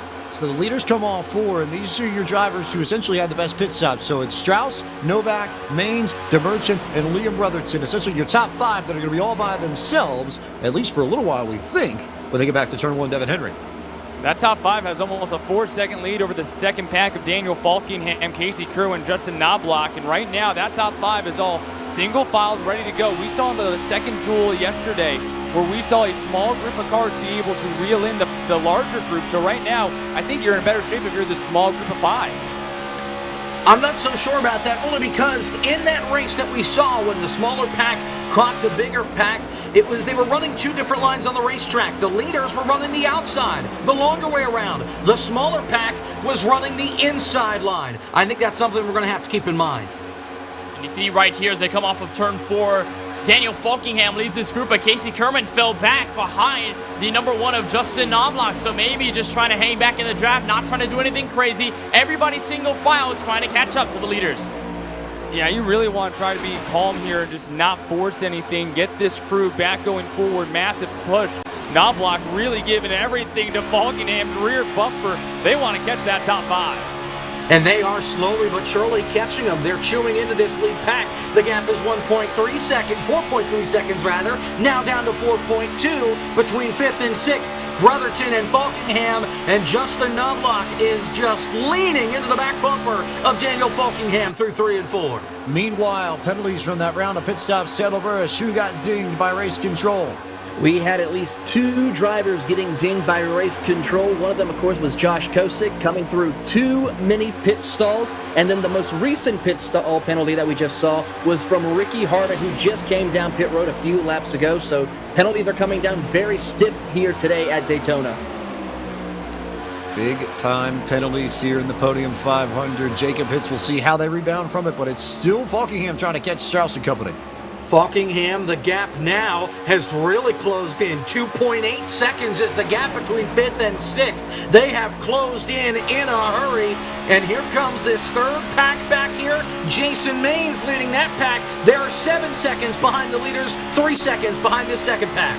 This is really the first time, guys, that the entire field is separated into multi-different packs along this entire Daytona International Speedway. So now the question remains, can the strength in numbers work to the benefit, or do teamwork work better than anything else? So far, Jason Maines has the most cars coupled with him coming back to turn 1. Donovan Strauss in the main group pops outside. DeMerchant follows him. They are now 5 cars in 2 different lanes. Interesting move here as they all separate. You can really tell there's a much higher urgency in that second group. They're really trying to push. And I think this first pack may just be setting up for when that second pack gets there so they can pull out a line and join that second pack with the run that they will get. The gap just 2 seconds between 5th and 6th. That's the key here. 2 seconds. They're all running the inside line, so you figure Falkingham may be able to get a tow off of DeMerchant, and it may close up the gap and make it somewhere in the ballpark of an 11-car train at the front of this field. But it's still Zach Novak facing Garrett Maines back to 1. We almost split you guys 50-50 on how you guys thought if there'd be a caution before lap number 85. If you said no, you are correct. We go through the green flag pit cycle, and right now everyone's separated out. I think they're going to be calm and just trying to keep at focus of what they need to do to get forward. Yeah, this gap continues to decrease as now Strauss looks like he's backing off a little bit from these top 3. That could be a little bit of a mind game to try and get this second pack to close the gap The third pack, meanwhile, which has the most cars in it, they're losing time to the rest of the leaders. The gap now 3.5 seconds between 11th and 12th. The good thing here, at least for Donovan Strauss and Seth the Merchant, is that they're not doing what I believe Justin Levine did last night in one of the duels where it was only just one car falling back and then they got absolutely pounced by everybody behind him. It looks like Strauss and the Merchant being a little more patient this time. Falkenham can see everybody in front of him, but still so far, yet so close. Still getting a massive push from the 1K behind him. Knobloch is relentless right now, giving a massive push. Kerwin behind him. Justin Knobloch's engine is just, it's going to explode, I think, if he stays that close to the back bumper of the 39. We do know that these engines are a lot better at keeping their cool than we've seen in some other race cars, so maybe that's helping them. The gap just 1.3 seconds. Then chopped down 0.7 of a second over the last two. That's big. That means you're going to see this group become 11 pretty quickly, and then it's going to be all about Eberhard's group from 12th on back, which stretches all the way to about 25th or 26th. Everybody there now going to be under the gun to try and get back up to the leaders. Whatever you can do, and they certainly have looked like they're about to catch on to this draft in front of them, and that means that they're going to come with a head of steam. When these two packs collide, I'm really intrigued in how they're going to spread out and change their lanes. It'll be interesting to see if they're just going to team up and fall right in line, or if they're going to pull out and try and make this migration up to the outside line that we've seen so far in this race. This is the first time that we've seen an extended amount of time on the bottom. Trouble off turn 4. Chandler Parsons gets turned around. He gets turned off the front bumper of Kenny Brady. He's down on the apron, sliding back toward the racing surface. We stay green, but a slide for Chandler Parsons, and that's going to cost him a lot of time. Oh, that's going to be absolutely tough there, James. So tough for the 72, as I believe he got hit by the 54.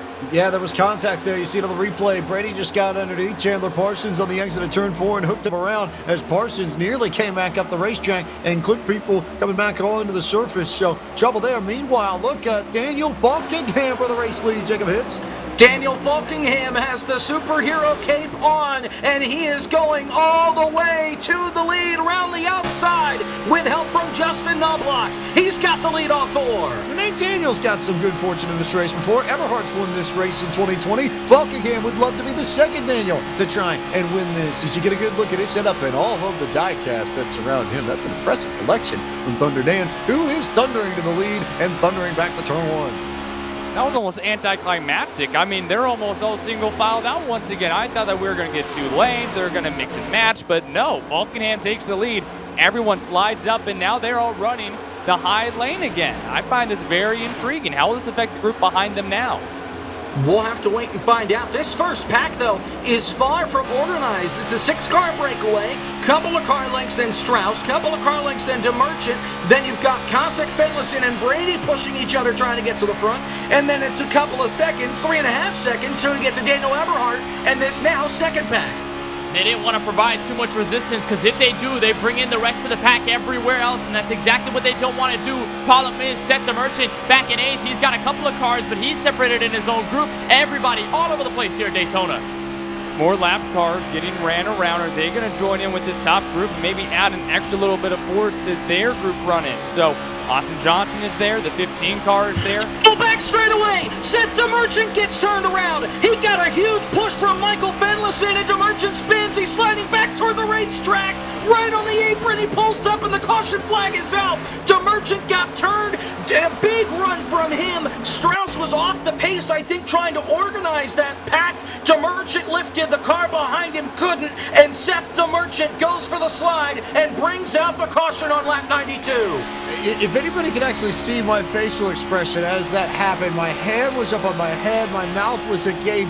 I cannot believe that Seth the Merchant was able to stop that car in time in order to not come back up into the field, because if he had crossed that yellow line and hit anybody, there was a pack of about 15 cars, you'll see it right here, that he almost clipped, and I think he saw it too. He got on the brakes hard to make sure he didn't run into anyone, and then he almost got run into anyway. So there's a hair-raising moment for the inaugural Podium 500 champion, but to his credit, not too much damage to his Logitech G Altus Esports Toyota Camry there, Kenneth.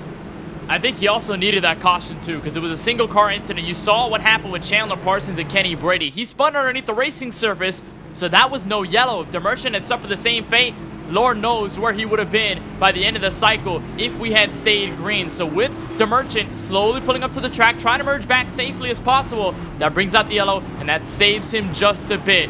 That was hairy, so hairy for one of the Podium 500 champions. That will, though, bring Daniel Falkingham to the race lead. Oh, and this is big. This is big.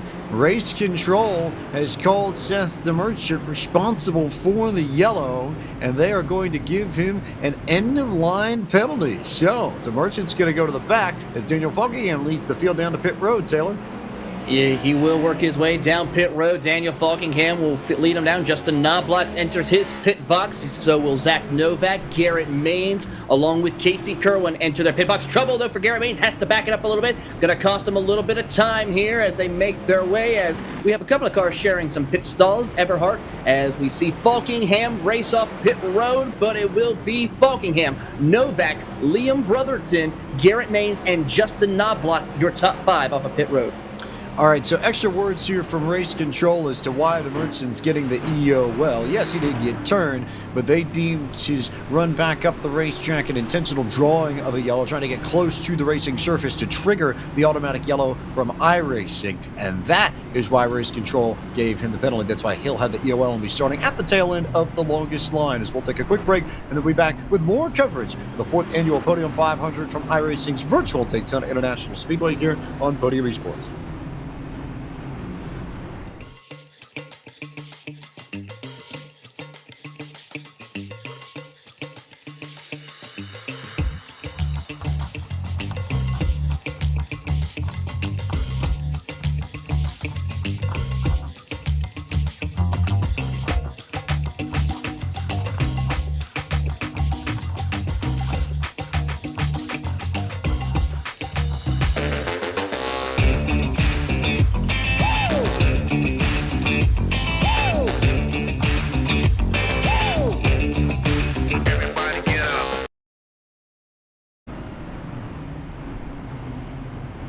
Welcome back to Podium Esports Live, flag-to-flag coverage of the 4th annual Podium 500. James Mike, the voice of Podium Esports, and Kenneth Bueno up here in the booth.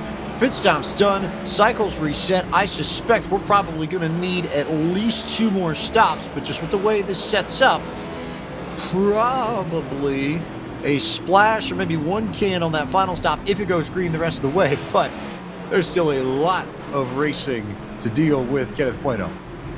Oh, there's so much racing left. I mean, we're barely scratching halfway. We're about 5 laps from it.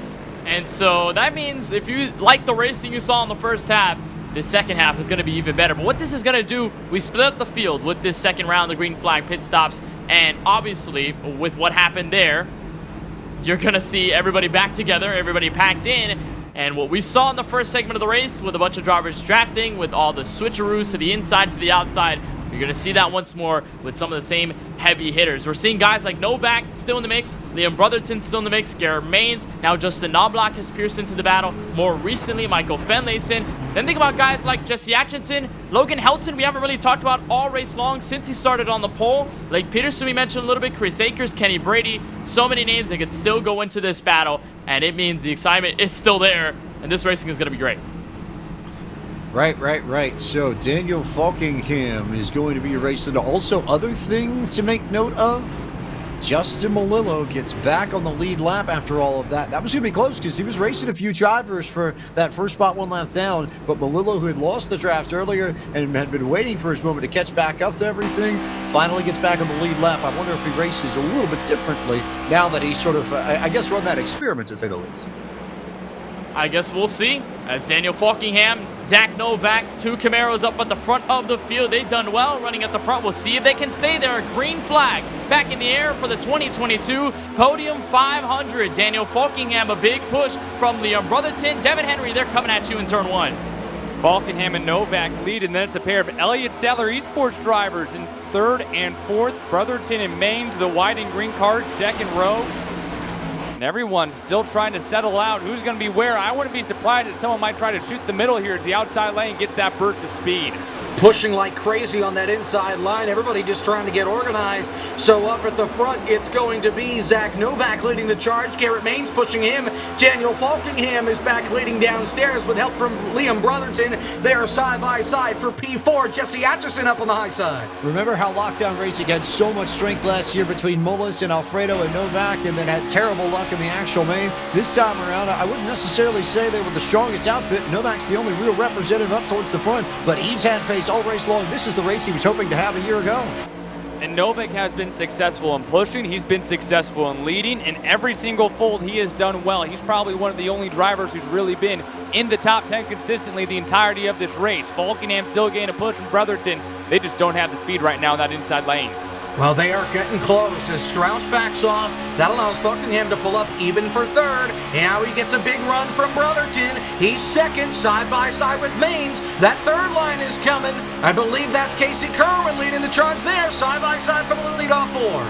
Liam Brotherton has been one of the best pushers all day long, and he's going to try to bring the 39 to the very front of the field, to the triangle. Triple turn four, one car into the outside wall. It's the 11 in the back of the field. Caution flag is out. They wrecked early in turn four. Dylan C. Jones was the last one to spin to cause the caution. They wrecked getting into turn number 3 in the back of the field. Jeremy Miller got hip checked into the outside wall and came down and collected Jones. There was no caution for that.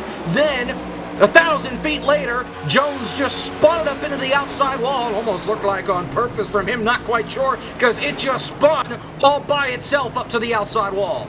It looked, there definitely was, I think, a little bit of downshifting there involved. No question about it. We'll see how race control looks at that, but I would be surprised if they don't take another look at that. There was contact initially, though. Let's go back to the beginning. And yep, there's the call from race control. Dylan Jones for the intentional wreck getting pulled from the server and out of the Podium 500, but there was contact earlier. So let's go back to turn 3 and let's go to Sean Boundy and Jeremy Miller. Those are the two that actually started this wreck.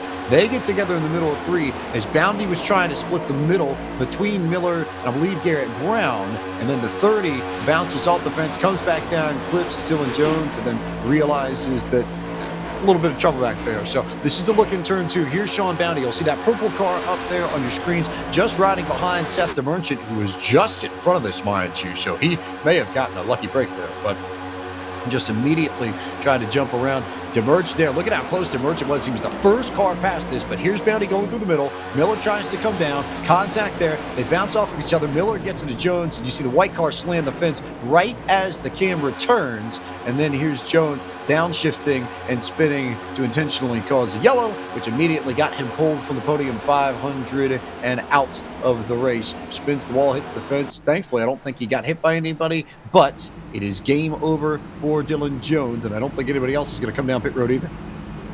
Yeah, it just looked like there, Sean Boundy in the 34. He just tried to follow in the tracks of DeMerchant. Obviously, when you see how fast of a driver DeMerchant is, how he's moving through the field, and if you've got help, you're in the draft, at that point, you're going to want to stick with the driver like DeMerchant. Actually, we've got a lot of drivers down pit road. Zach Novak staying out. Taylor Burris, Daniel Falkingham leading them in. Daniel Falkingham will lead a gaggle of cars down pit road, including drivers such as Garrett Maines, Logan Helton, also going to stay out on the racetrack as we see who else will join this field of cars decided to come down pit road just to top off a little bit of fuel. Kenny Brady will also come down. The 2 of Kosick also making his pit stop, and it will be Garrett Maines who will win that race off of pit road. So you've got a whole bunch of people that decided to stay out. You got a whole bunch of people that came in for a splash and dash led by Garrett Maines. But at this point, we're working lap 100. When they cross the stripe, they'll be at halfway. We'll take the opportunity to go maybe just a shade early and give you our iRacing Midway Race Break, which is brought to you by iRacing, the world's premier online racing game. iRacing puts you in the driver's seat to experience today's newest form of competitive motorsport, virtual racing, all from your home PC. Race virtually in Australian supercars, IndyCar, IMSA, NASCAR, the World of Outlaws, and more. Zach Novak is your race leader ahead of Donovan Strauss. Jesse Atchison currently rides in the 3rd position. Michael Finlayson, teammate of Zach Novak for Lockdown Racing, in 4th. Logan Helton, the pole sitter, back up to P5. He's had a wild day so far. Casey Kerwin's been strong all day. He sits in 6th. Josh Robin currently rides in 7th. How about 8th for Chandler Parsons, who's fixed up most of the damage on his car? 9th. The 2020 champion of this race, Daniel Eberhardt, and 10th Coke Series driver, Garrett Maines. Liam Brotherton in the 2 for Elliott Sadler Esports. He'll have his teammate right in front of him. He's 11th. Daniel Falkingham is in P12. He's one of the drivers that went for pit road. Justin Knobloch in the 1 is in 13th. 14th belongs to the 6 of Josh Ball. To the top 15 goes the 09 of Lake Peterson before you find the Reese's Cup driver in the 4 of Chris Akers, in 16th, 17th to the 54 of Kenny Brady. Jason Maines, relative of Garrett Maines, in P18. Cosmin Oneshu in the number, oh, actually he's falling back, so it will be 19th to Jarrett Darling. And rounding out the top 20 this time will be Jordan Coons, actually Nathan Rabideau in the 93. 21st right now is Rabideau, and then we also have Cosmin Oneshu sitting in that 22nd position. Seth Emergent has fallen back to 23rd after his spin. Ace Booth in 24th, Ryan White, P25, Eric Papineau in P26, Ricky Harden in the 27th position, followed by Brandon Houff, Jacob Bell, and Robbie Lyons rounding out the top 30. Raja Karuth sits in 30th on my end. We'll say he's 31st, then 32nd is Kosick, 33rd, Greg Jancic, 34th, Justin Melillo back on the lead lap, then Connor Horn and Justin Levine in 36th. Cosmin Ionescu is back on pit road. He's on the lead lap for now in 37th. Then Garrett Brown, who is 2 laps down. Then Sean Boundy, Austin Johnson, Nick Olson, who's 4 laps down. And then your final 4 on the racetrack. Dylan Jones, who's out, he's parked, he's done. Jeremy Miller, who's 12 laps down. Matthew Dula, 16 laps down, 44th. And out of this race, Alec Karen, who went flying and tumbling under that first caution flag. That's your field of 44 as we're getting ready for the restart here, James. And that concludes tonight's iRacing Midway Race Break. And with over 200,000 drivers on the service and over 90 laser-scan tracks and cars to choose from, iRacing is your portal to the racing world. Get on track today at iRacing.com. Kenneth Bueno, restart is all yours.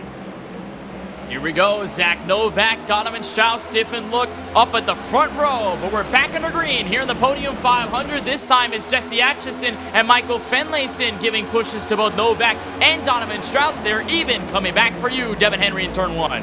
For everyone gambling in that Twitch chat, I don't really tell who got the better jump there. Zach Novak starting to get a nose ahead. Great push from Jesse Atchison. The inside lane gets a burst momentum. Here comes Logan Helton, 3rd spot on the inside lane as well as Novak moves up to the top lane.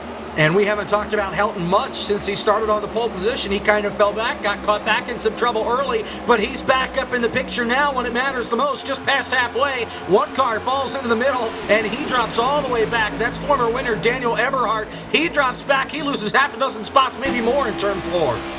On board with Eberhardt here as he slides a little bit further back, currently scored in 17th. Meanwhile, it's Novak fighting Jesse Atchison for the race lead. Atchison, plenty of plate experience, and he got the lead.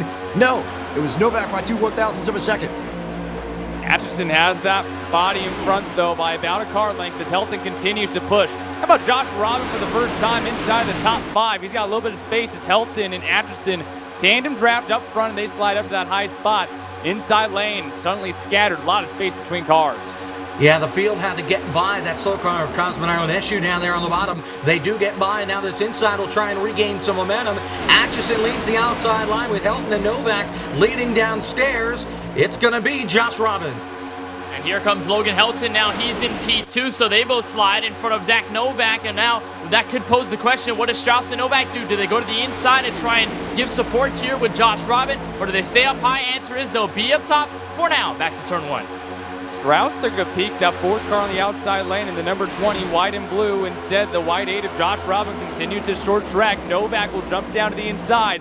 Has a massive burst momentum off that draft, about a car width in front of him. Here comes the 20. Strauss looking to shoot the middle. No one's following, though. Strauss wanted to go follow Novak instead. Novak pulled to the bottom, so Strauss said, all right, I'll just go back up to the outside. Now he'll try and take the 2nd spot away. He's going to bring Michael Finlayson with him down to the bottom, and he's going to challenge for the lead off turn 4. He wanted it, he got it, and now the 2 lockdown racing drivers are nose to tail between Finlayson and Novak, the Northeastern drivers. So you can get a good shot of the driver wall. Finlayson, Novak there in the bottom right of your screen as the leaders scream through and back to turn 1. Finlayson and Strauss decide to stay in that inside lane. The outside losing some speed. Novak will take over. The top 2 slide up with them. Everyone playing a game of cat and mouse. Here comes Josh Robin on the inside. Big burst of speed for the number 8. Seth DeMerchant almost wrecked the back half of the field coming through turn 2. He was pushing somebody through the corner. He got wiggly, and that checked everybody up. He stays in line, he keeps his foot in it, and everybody survives. A big scare for the former winner in the 500. Seth DeMerchant carries on. Here comes the inside line once again. Strauss up high. Finlayson trying to push it. The leader's just trying to find the answer to the multiple choice question. There's so many factors at play. Here comes Seth DeMerchant all the way through the middle. He's going to split. That's Chandler Parsons on the outside. Kenny Brady all the way just in front of him. And so the 57 is going to try to find the hole on the bottom. Can't do it. Still side by side for the lead. Brady stopped his momentum. DeMerchant stuck now in that 14th position. Wants to shoot the middle again. He has Brady in front of him. They want to think about it. Haven't decided, though. A little bit indifferent, not able to do it. DeMerchant still trying to shove him, though. He wants to go.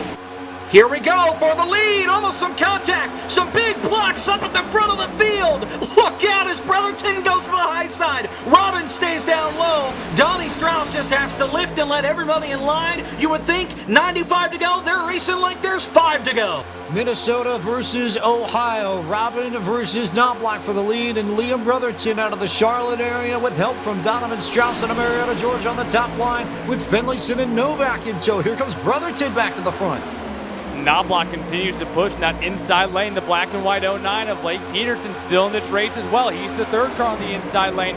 Novak has slid all the way back to P8. And how about Josh Paul working his way back again? Here comes Daniel Eberhardt shooting the middle again.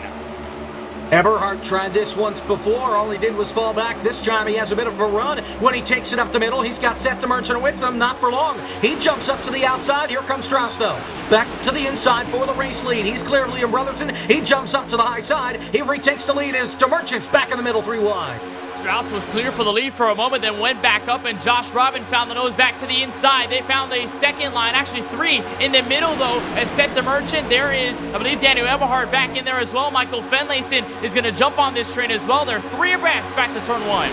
Reborn is the middle name. Michael Finlayson able to pioneer that line. Novak is behind him. They can't get a grip, though. Strauss continues to lead. Brotherton on the outside. Strauss moves up to stop him. Here comes Finlayson right up the middle line, right up the gap. He's got some help in that middle line. Let's see if they can go anywhere. Seth DeMerchant is there to help. Zach Novak is there to help. But that outside line just continues to pull away in turn number 3. Strauss is there. Here comes Atchison to the inside. Strauss throws the block in turn 4. Donovan Strauss trying to control every single lane he can as they're working 3 lanes legitimately in the front, but for how much longer? Here comes Jesse Atchison out of Prince Frederick, Maryland to the high line with help from Milton, Florida's Logan Helton. To the point goes Atchison as they go back to 1. They bob and weave. Atchison looking for the haymaker. Helton helping from behind. They move back down to that inside lane. That leaves Brotherton in the white number 2, leading that top side. Strauss, I think he wants to poke out, squeezes in. He's to the outside. He's got Finlayson helping, and here comes Zach Novak as well. Everybody in that bottom line just jumps right up to the outside. That's going to give him a big shot. It breaks the inside lineup of Helton and Atchison just enough, and that's going to allow Donnie Strauss to retake the lead. Finlayson stays right on his back bumper. Seth DeMerchant has joined the party. Third on that inside line. Now Strauss drops to the bottom of 4.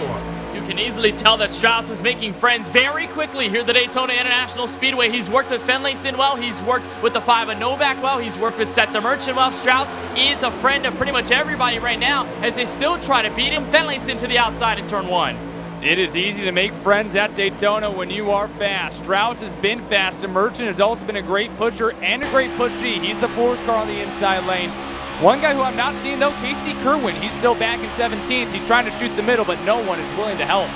And right on cue, as soon as he brought him up, he made it 3 wide. He's not going to get a ton of help down in that middle line. Further on back through the field, Finlayson leads the outside line. Here comes Strauss fighting back on the bottom with help from Jesse Atchison. They'll be side by side for the lead coming off 4. You've got so much experience here, whether or not it's Coach Series or not. And I think Atchison's a perfect example. Atchison, maybe not necessarily the best known name, but he's got a 7,000 I rating in his specialty, plate tracks. So we can't be too surprised to see him roll front as we go on board with Casey Kerwin. He's showing it right now, and it all depends on how much experience you get in this next-gen car. While it does drive differently, it feels similar, so you can take some of that prior experience, but you just need to adjust, and I think you're able to see which drivers have adjusted the best. Still a lot of learning to do, though, with 90 to go. Atchison leads this bottom side, and you're right. 90 laps to go, 9-0. They've still got at least 1, maybe 2 pit stops left in this race. They got to remember that as time goes on, but they're still battling as hard as ever at the front of the field. Logan Helton clears in second. He pushes Atchison for the lead. I think this is the first time here, Jacob, that Logan Helton has found clear momentum, because ever since the start of the race, it looked like he was in a slump, but finally, as soon as he found Jesse Atchison to work with, he's been clear cut to the front. There's a lap car down low. They're going to easily split, throw the block here, and set the Merchant back to 1. Inside lane dematerializes again. Curran was in 17th 2 laps ago, trying to shove himself right in front of Donovan Strauss, able to barely slide in. DeMerchant now guiding the inside lane, putting the 57 up to the lead, battling it out with Jesse Atchison. That outside line had a huge stack up coming off turn 2, but here comes DeMerchant with a head of steam. He is flying down the back straightaway with help from the 8 car. Here comes Atchison. He covers the bottom side. He doesn't want DeMerchant getting out in front quite yet, plus he knows that DeMerchant has been a pretty good pusher all weekend long. He's clear off 4. We had one Marylander and Michael Cozy Jr. go to victory lane in the Firecracker back in July. Going to be 2 for 2 in big-time plate races amongst Daytona folks with Jesse Atchison here, who controls this inside line big time. Big look there as Helton drops back on the outside. Much like my appetite, the Reese's number 4, Chris Akers, continues to come and go, and he's all the way back up into the 5th position. Yes, I'm hungry, and so is that 4 car as he continues to make a trek back to the field once more. I looked away for 10 seconds. Where in the world did the outside line go? It has fallen back. It's receded quicker than an old man's hairline down the back straightaway. It's just not there. They've fallen back all the way to 12th, 13th. Logan Helton is leading that outside line. Here comes Eberhardt. He tries it all by himself. That just won't work. When you got no hairline, you can't get a fade, and at this point, the outside line has faded quickly. At this point, Jesse Atchison in complete control, and it seems like at this point, Casey Kerman's really the only one to man the outside. Can't find anyone with him. Never mind, here comes Daniel Eberhardt. I don't have a hair joke, so cut me short, but you guys were really good at that. But now Casey Kerwin trying to move that outside lane forward, trying to reestablish it. He's in that 16th or 6th position, has some help from the 90 of Daniel Eberhardt on the outside lane. Here comes Casey Kerwin. 1 car jumps up to join. It's Chris Akers. Josh Robin thought about it. Instead, he'll stick with Falkingham. Strauss gets turned. Into the outside wall goes Jason Maines. The field flies apart in turn number 3, and the caution flag is out. A huge crash as Donnie Strauss got loose, got turned, and it was on from there in turn number 3. There is your big one proper on lap 114 of the 4th annual Podium 500, and you see the reaction from Donovan Strauss, whose car is just about killed. No front clip on that thing, but that was everybody in the corner, and that will take out a lot of cars in contention, or at least 2 were in contention for the 4th annual Podium 500. They will be out of the hunt for the victory now. And it was a big stack of James on the outside lane. It looked like Chris Akers, as soon as he moved up, they slowed down. Kerman slowed down. Eberhardt had to check up. And all of a sudden, it just sandwiched Donovan Strauss. He touches the rear bumper. Bam, gets loose. Could not save it. Slams into Jason Maines. And one small mistake, one small move gets everybody involved. This is the big one that everyone fears. Super Speedway Racing, it's not about ifs, it's about whens. The big one finally happens here at Daytona.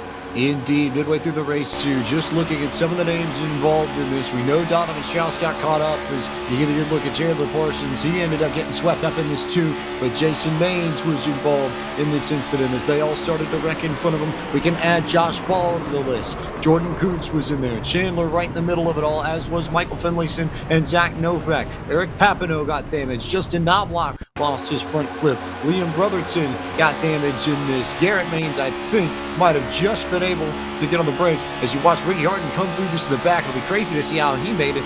Logan Helton, I think, just managed to sneak through. Jared Darling was involved in this incident. Ryan White was caught up in this. Josh Kosick as well, and Harden just going to slide on the brakes and try and make it through. Damage there to the right front, but certainly did a lot better than some of the other drivers here, and it's definitely not a game ender for him. And oh, by the way, just as he's done pretty much all weekend long, guess who managed to get on the brakes proper? Justin Melillo. No damage to that Traxxon GG Ford Mustang. He's a wizard, I tell you. What a job by Melillo there. I want to look at Liam Brotherton. My goodness, the avoidance. He got close, I think 3, 4, 5 times, and it still didn't wreck. But at this point, he's through. Drivers are on pit road. Taylor, do you have anything? Couple of cars are still remaining on pit road to try to get some damage. Donovan Strauss, severe damage to the nose and back end of his machine. The 27 machine as well is trying to get his car fixed as they go around to patch that up. That's Michael Finlayson. Looking through the field, Zach Novak, severe damage to the nose and front end and rear end of his car. Robbie Lyons just now exiting off of pit road to try and see if he can continue on his way. Meanwhile, that race off of pit road that just wrapped up, Chris Akers, the fastest one out there, followed by Kenny Brady, Casey Kerwin, Daniel Falkingham, Jesse Atchison rounds out your top 5.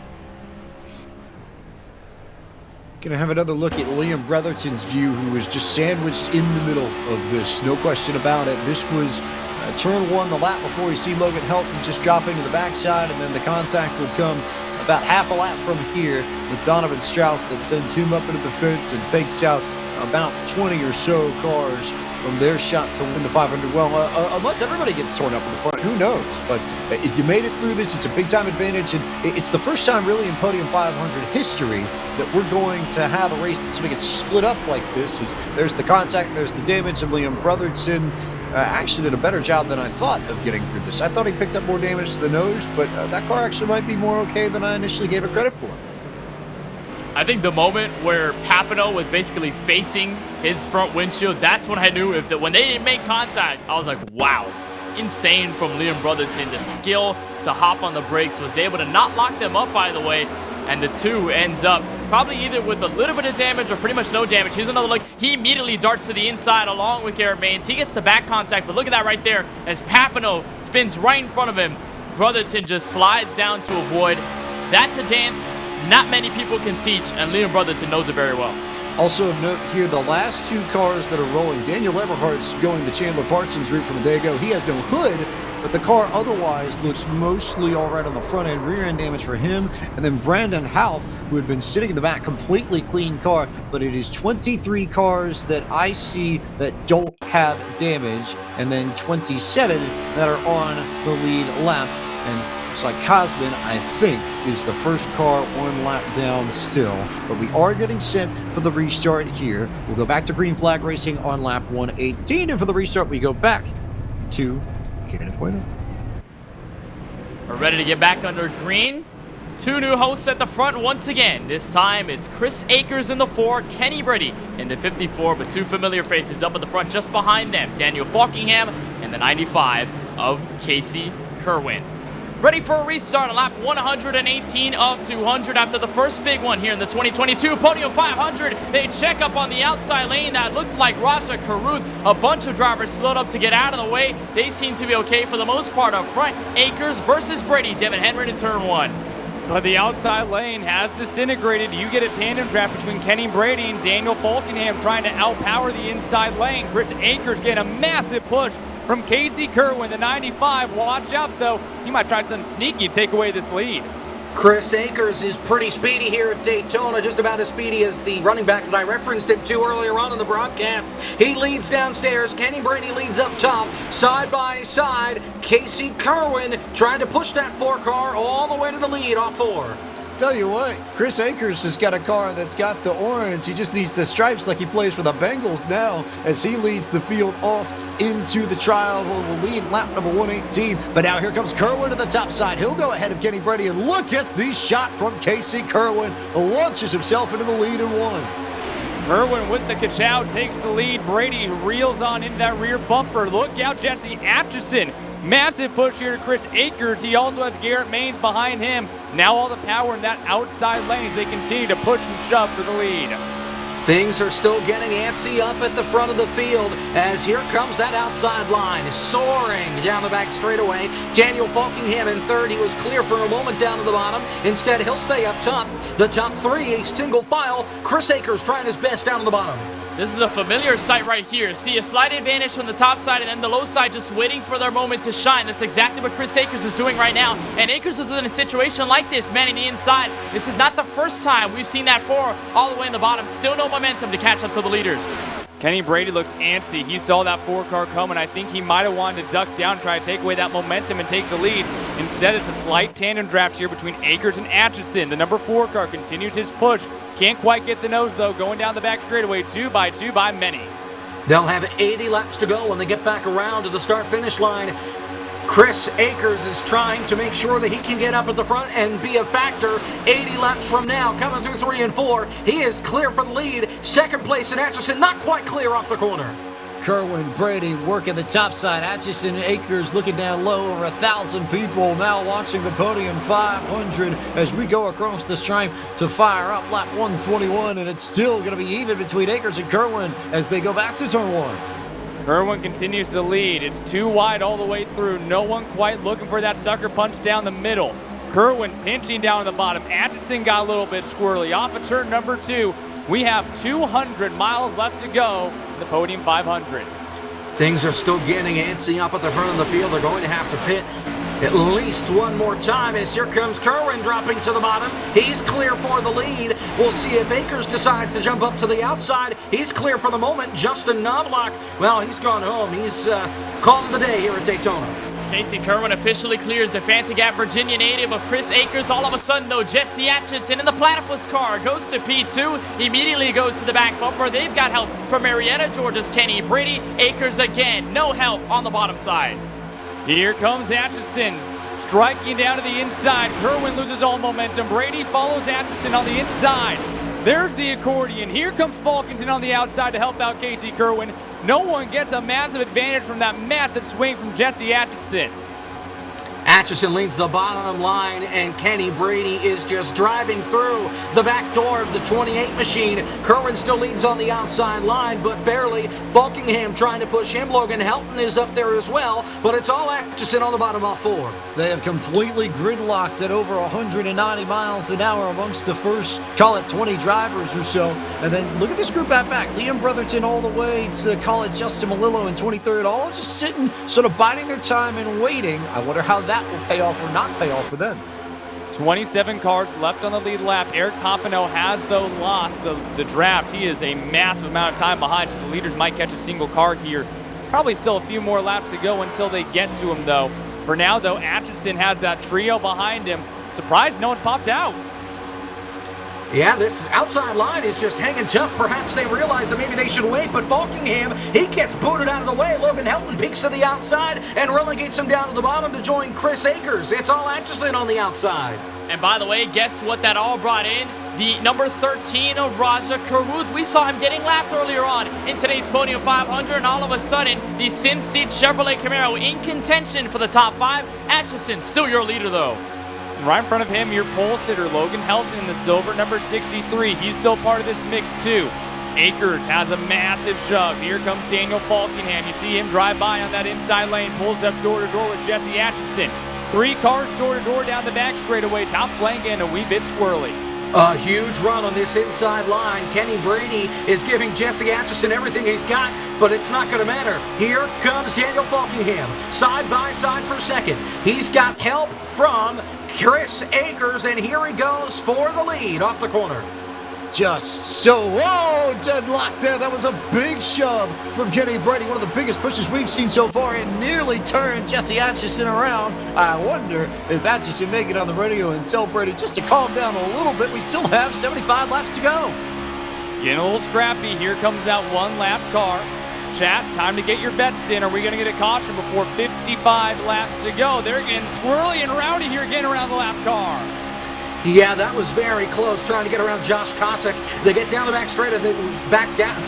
Down the back straightaway, though, without any incident. Falkingham leads it. Here comes Atchison. Kerwin joins him down on the inside. Falkingham tries to side rack.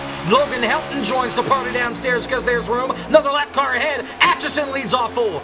They're going to try to flush this lap car right here. Atchison going to move up high just a tad. He got a big shove from the 95 of Casey Kerwin, but no problems getting around this lap car as they approach the trial. But one more time, 74 laps to go from the virtual Daytona International Speedway. Tandem here, Brady goes for the lead. Takes the shot down to the bottom. That will actually give Raja Karuth now the second car on the outside lane. He's been sneaking his way up front. Brady gets pushed by Atchison. They shove themselves up the track. Casey Kerwin now in charge of the inside groove. After the big one that we saw, there have been a lot more holes up in this lead pack where drivers can just bounce around instead of going to the middle and losing 20 spots. We've seen it a lot so far in this green flag run. Atchison chops the nose of Casey Kerwin. That was close, and Kerwin comes over the radio. That almost couldn't have been the end of their day. Any Florida Gators fans would have appreciated that chop because it was Gator-sized to big time. As we remind you that tonight's broadcast of the Podium 500 is brought to you by your friends at Boosted.biz. You build a custom platform for your brand to sell your products. They take care of everything on the back end, so you pay nothing up front and let them handle the rest. To get started with your online store, visit their storefront at Boosted.biz today. As they come back around the back straightaway and work around the lap traffic, it is now Kenny Brady in control of all of this. Jacob Hitz.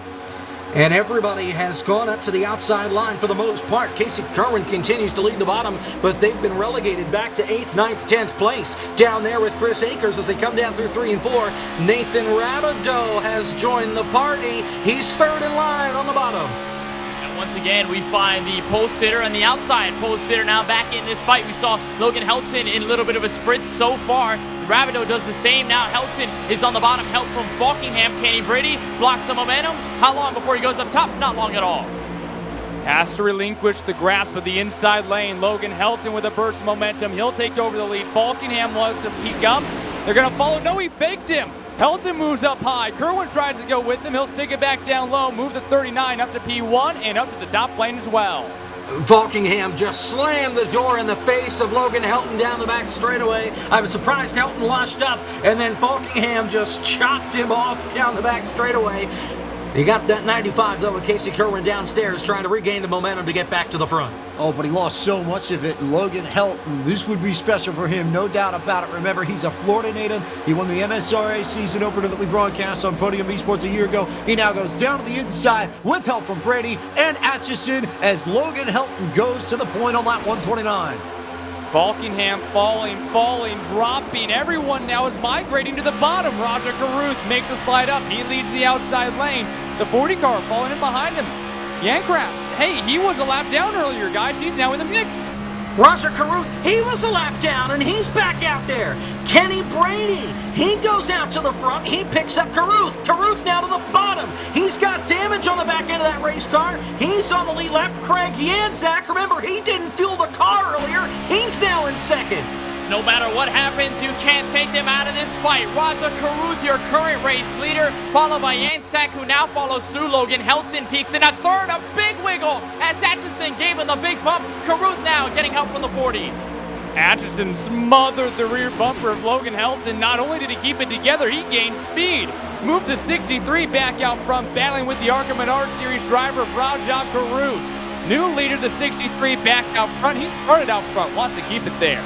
Let's see how long Caruth just holds his line up on the outside of the racetrack as they stay side by side for the lead for the moment. Helton now clear. Here comes Atchison. He's going to be clear for second. Here comes Akers. Helton and Atchison will both wash it up the racetrack, and they'll take the lead up on the high side. These cars are getting more wiggly than the Wiggles singing about fruit salad as they bounce off of each other, left, right, and center. Someone should remind them we still have 70 laps to go, but it's entertaining to see them go after it here. Logan Helton still in control. Another wiggle there from Jesse Atchison. How dare you get fruit salad yummy stuck in my head with 70 laps to go at Daytona. James, I'm busy right now. Helton out front. Chris Akers now pioneering the inside lane. He's got help from Rabadabadoo right behind him, and the 8 car's back in the mix of Josh Robin as well. I don't know about you, Devin, but this racing has been yummy so far all afternoon long. We have just 70 laps to go in the Podium 500. Logan Helton leading that outside line. Chris Akers downstairs trying to pull that inside line along with him. Logan Helton still in control, but Chris Akers is trying to eat them all up like the Reese's on his sponsor at the moment. Logan Helton still there, all the way on the outside. Here's Hayes Booth on board. It's his birthday as well. We called Daniel Falkingham last night. He turned 20. This man right here, Booth, turning 20, or rather 18. He's all the way on the inside trying to make something stick. We haven't seen much of him today. We'll see if we can get through. Happy birthday, getting back up to the front pack. How about another guy making his way up? Connor Horn. Haven't seen him a lot. Actually, 16 years old the birthday boy is. But Connor Horn making noise as well. Here comes Kerwin, wanted to go down the middle. No takers.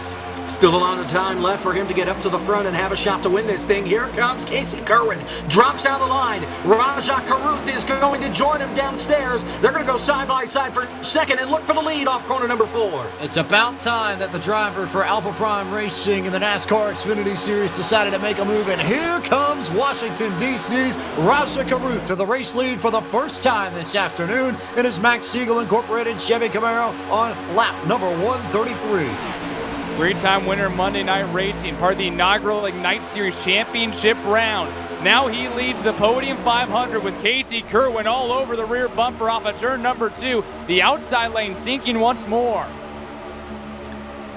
Nathan Rabideau went to the outside, then he tried to get back to the bottom. There was no room down there. He has no choice. He has to go to the outside as that 8 machine of not Daniel Buckingham, it's Josh Robin that got in the way in that outside line. Once again, it's receding. It's back to 7th or 8th place. They are moving all over the place at this moment, and Rabideau, he's trying to find help, but as soon as he went up to the top to hope that people were going to stick with him, it just could not work. Now, finally, out of the tri-oval and the 18 degrees of banking, he's going to find some headway. Not enough to catch up to Caruth right now. Rabideau and Helton were just clutching onto the tail end of the top 10, now starting to make their way back forward. That's Connor Horn in the white and blue, number 67 below them. He's been towards the back most of this race. He now slides up, wants to collect this outside lane, get it pumping back up front. Horn thinks this is the time for him to toot on his horn and get up to the front of the field. He's side by side for P5, trying to get to the outside of the 8 of Josh Robin for 4th. Here they come through 3 and 4. It's still all Raja Caruth at the front of the field, and here comes, well, the 8, I believe that's Robin Noah Buckingham off the high side. Buckingham indeed going up there to join Connor Horn, former champion of the Esports Racing League, who's second on that outside line as Buckingham continues to creep up, trying to draw even with Chris Akers as they come back to the banking. Jacob Bell in the mix as well, the 77 in 7th, finished 6th 2 years ago in the Podium 500. Went 43rd to 8th back in 2021, now trying to get a better position here. That 77 car still pushing in the inside lane. Down the back straightaway, the drivers were screaming about a wreck. It was on the front straightaway before the leaders got there. There were multiple cars involved, but there was no caution for it. Nick Olson was involved in it. You saw the remnants of that wreck. Actually, when the leaders went by that last time around, everybody wound up on the apron, but it's not how it started. They all started up by the outside wall in the tri-oval. Here are the leaders right now. They're back to the start-finish line. Go back to the start-finish line. Roger Caruth in control. You can take a look at what happened on the front straightaway. It was a multi-car incident, but somehow there was no yellow thrown by iRacing. So all of a sudden, all the drivers who had problems there, they're going to have to keep on trucking around. And there was a look from Austin Johnson. Field will continue around another lap car here. Caruth, though, out of turn 2.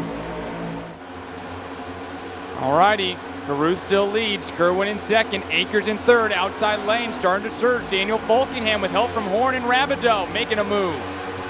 Here they come down the back straightaway. That outside line starting to click once again. It has returned. Daniel Buckingham continues to lead that outside line. Raja Caruth still leads downstairs. Buckingham now with help from Connor Horn and Nathan Rabideau on that outside line, and just a little bit further back, I think you've got Logan Helton and Jesse Atchison there too, but the outside lane is making a move. Here comes Daniel Buckingham up to the front of the Podium 500. Buckingham and Horn did a magnificent job getting that higher lane back to its former glory. Lap car on the inside. Move that inside lane up a groove. They're going to get by 1, get by 2. Those lap cars are not going to be able to sink back in. Everyone back to normal inside the top 10. Here comes this inside line. They lost a little bit of time because of the lappers. That allows Buckingham to take the lead, but he's not clear. Here comes Raja Caruth sending it in down on the inside with help from Casey Kerwin side by side. Now Raja's clear. Kerwin's clear, and he jumps up high. Kerwin wants to go to the very front. Caruth, though, going to throw the instant block, and now Akers, that's going to allow him to check back up into the fight for the lead. They were ignoring the driver on the inside lane, and all of a sudden, Akers, with help from Josh Robin on the bottom, gets to the lead in the Podium 500. Rabideau also down there on the bottom as well. The top lane losing that surge of momentum. They begin to tail on back. Caruth now back into 4th. Here comes the 77 of Jacob Bell, now contesting for the 4th position.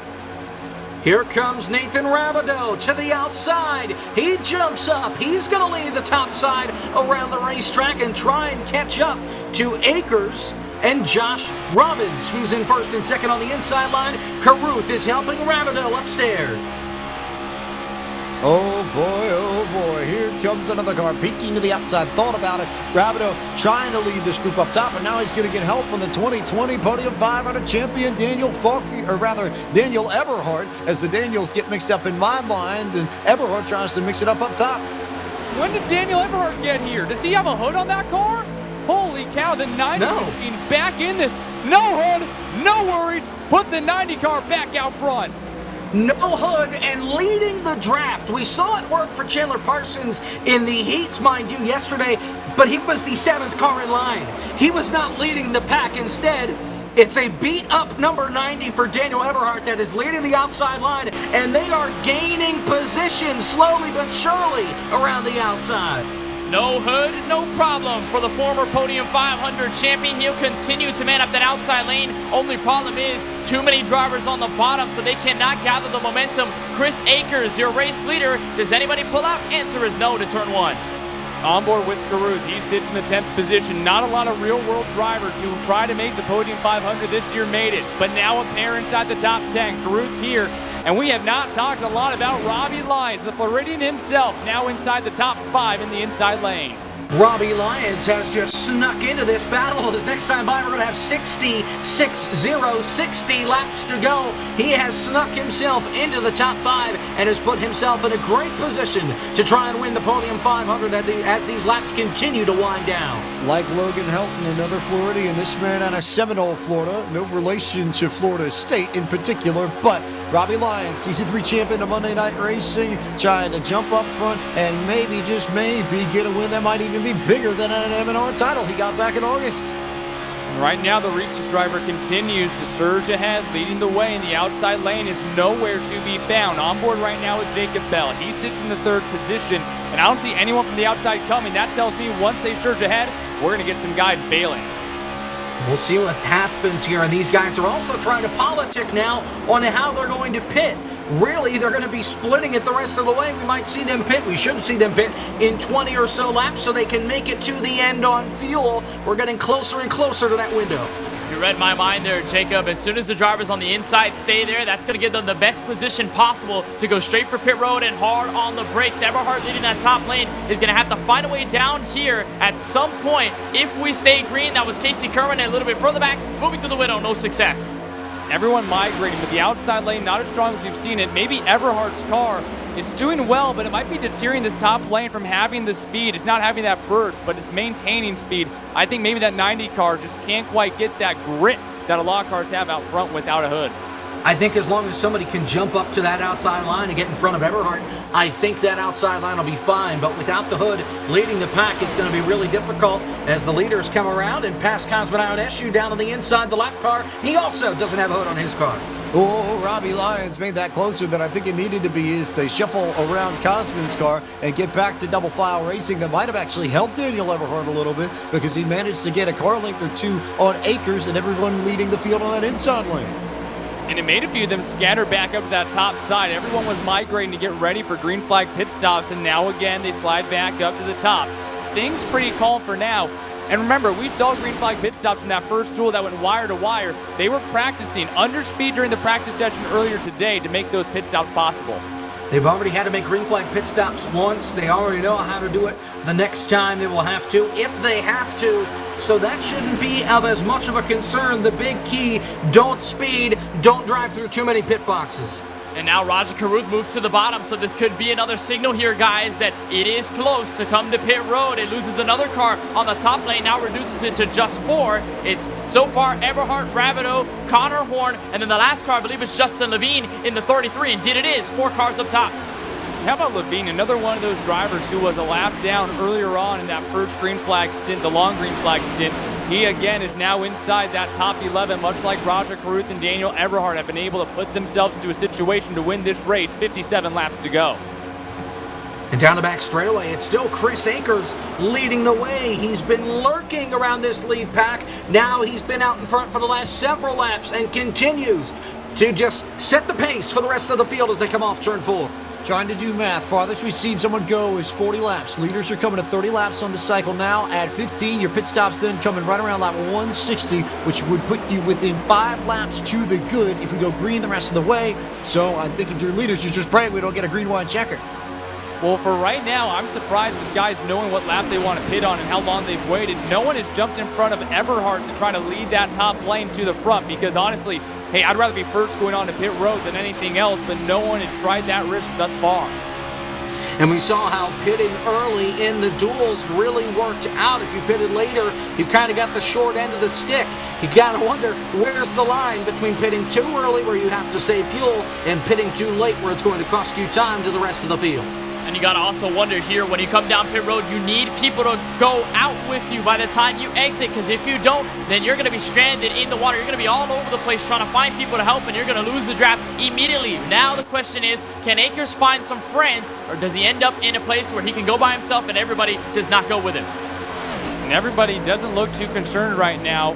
Akers still out front. The Iowa Corn Motorsports number 8 of Josh Robin in second. You have that entire first group who's single file, but now Everhart goes side by side with the 19 of Robbie Lyons. Still cars in the outside lane, not moving down. Well, and this lead pack, I think it's going to really put Akers on the heels here for pit stops, because he's pulling this pack around. He is full throttle all the time. He can't save because he has no draft. So he is probably going to be the least economical here with his fuel mileage compared to those behind him. As here comes a big run. Here comes the 40. Now the 93 wide. Whoa, what did Daniel Everhart just do? They went back and forth, and somehow we end up in the same spot because Chris Akers has the lead. And get Craig Janczak back up to that third position. Now Everhart left all alone. That top lane has completely disintegrated. And now Jacob Bell trying to get that third lane to move as you see everybody pile by on the inside. They finally got that hoodless 90 car out of the way, and now they're going to try and put something together here on this outside line, hopefully with a not damaged race car as they wheel it around through turns 3 and 4. Rabideau blinking just a little bit, but his connection gets better. Here they come off the corner. This is going to be the ultimate preparation for green flag pit stops. Really, everybody has now moved to the inside lane. Justin Levine and a handful of others are the only ones to remain up top. Now there's a significant gap here, only side by side around where Levine and Daniel Heberhart lay, as well as Daniel Falkingham. Everybody else up front, single file. I'm honestly shocked that the urgency to get down to pit is more than the urgency to gain spots. The top 10 is all single file. Then you get just these 3 cars on the outside. Honestly, there's no urgency to pass cars right now. And these guys are saying, hey, stop side drafting. Where's the urgency? We're going to lose the pack if we stay side by side. Shape up or ship out. Let's get it together, and let's try and catch these guys as Falkingham gets run over. Casey Curling gets turned. He hits the outside wall hard. Jacob Bell is around. Seth the Merchant piles in. Jesse Atchison is involved. Another big crash as Kerwin tumbles on the apron in turn 3.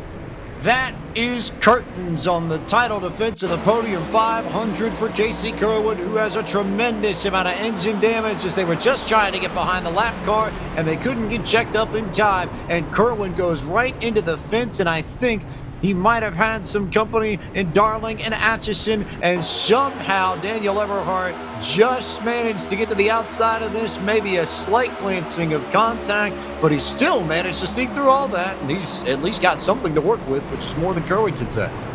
Yeah, Kerwin's car completely total. There's Jesse Atchison, how good he's been at this part of the race. Look at Kerwin go for a barrel roll up and over one of the cars there. I believe that may have been Jacob Bell in the 77. But it all started the outside lane. It was Justin Levine and Daniel Falkingham, a duo trying to get in front of Kerwin and company. Then right there, Levine tried to block, checked up Falkingham, got Kerwin into the apron, and that's the rest of the story. There's the birthday boy. I said 18 years old, actually 16 years old for Hayes Booth. A great move there to get underneath the traffic, and he gains a couple of track position. A little slide through the grass, maybe a little harmless on the tires there, but for Booth, he gets by. For Kerwin, that is a dagger into his hopes to win another Podium 500. Drivers coming down to pit road for service. Taylor Burris, it's all yours.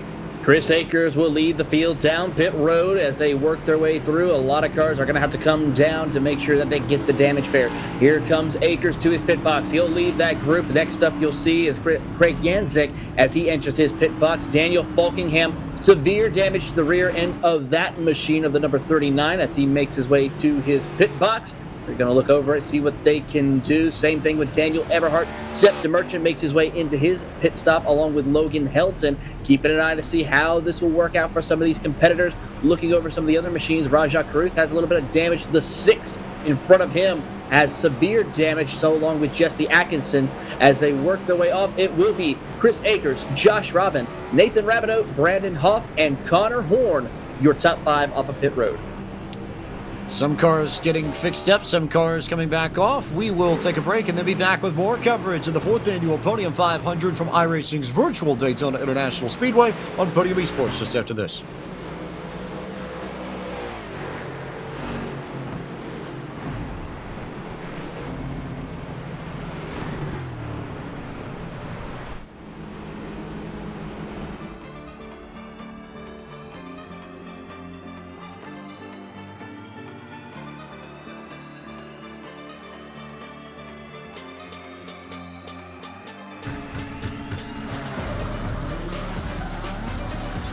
Side through the corner. This is for the win.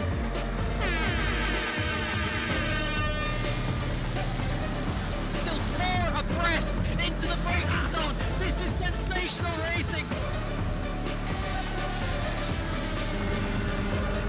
And getting ready to cross. He goes around the outside, but it's not enough. And away by it all.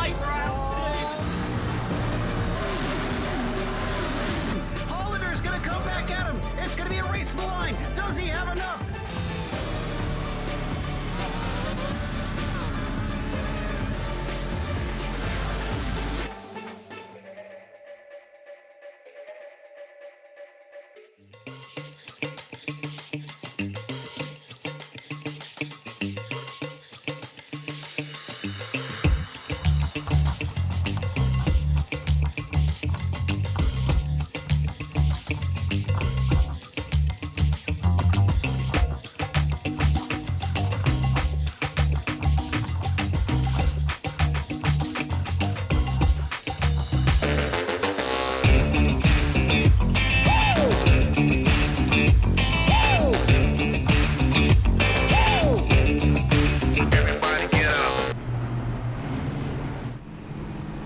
Back to Podium Esports coverage of the 4th annual Podium 500 live from iRacing's virtual Daytona International Speedway. James Pike and Kenneth Bueno here to bring you all the action. Here's your top 10 as we get set for the restart on lap 152. Chris Akers, your leader ahead of Josh Robin, Nathan Rabideau, Brendan Half, and Connor Horn, your top 5. Then Robbie Lyons, Blake Peterson, Justin Levine, Kenny Brady, and Craig Janczak, the top 10 as we are starting to run out of cars that will survive here. And I almost would say, I hate to say this, Kenneth Bueno, but this is becoming the Podium Survive 100, maybe not necessarily the Podium 500 as we get set for green flag racing next time by. Well, I mean, anytime you go to a super speedway racing, the goal is to survive. And I was thinking about it before we started the show. Here for the Podium 500 after qualifying day, a lot of these drivers got by the first step, which was survive the heats, survive the LCQs, survive the duels. And now this is the second and most important step, survive the 500. And for a good amount of these drivers, they survived all the way through lap 152. So coming to the final 48, coming to 47 laps to go in this race, they can see it. They can see the end in sight. They see the light at the end of the tunnel, but they still got to survive a couple of more rounds. And maybe like kind of Call of Duty Zombies, got to get through a couple more before they can achieve the high score and end the game. Ready Player One, I suppose, as you get a good look at Connor Horn. I also think that, for all the incidents that we saw in qualifying day, if you're not in this race, does it make you feel a little bit better? Because this has certainly been one of the trickier Podium 500s to navigate. And just looking at it here, we're down to, I think, call it 17, 18 cars maybe without really a lot of damage. I mean, it's insane with the way this race has gone so far. I think, in a way, we were talking about it before we got on air. I think Jacob Hitz said it, that Duel 1 and Duel 2 were complete opposites. Duel 1 was super calm, green all the way, full of green flag strategy. Duel 2 was full of chaos, had some great racing, had some strategy in it as well, but most of it was dealt with a lot of yellows, especially near the end. And then you bring those two together, and that's what we anticipated this Podium 500 was going to be. Chaos mixed with strategy. We've had a taste of both. Now we'll see what the flavor stands, or whether we get an aftertaste here in the final 48 laps of this event. Will the rest of this race be the sweet one?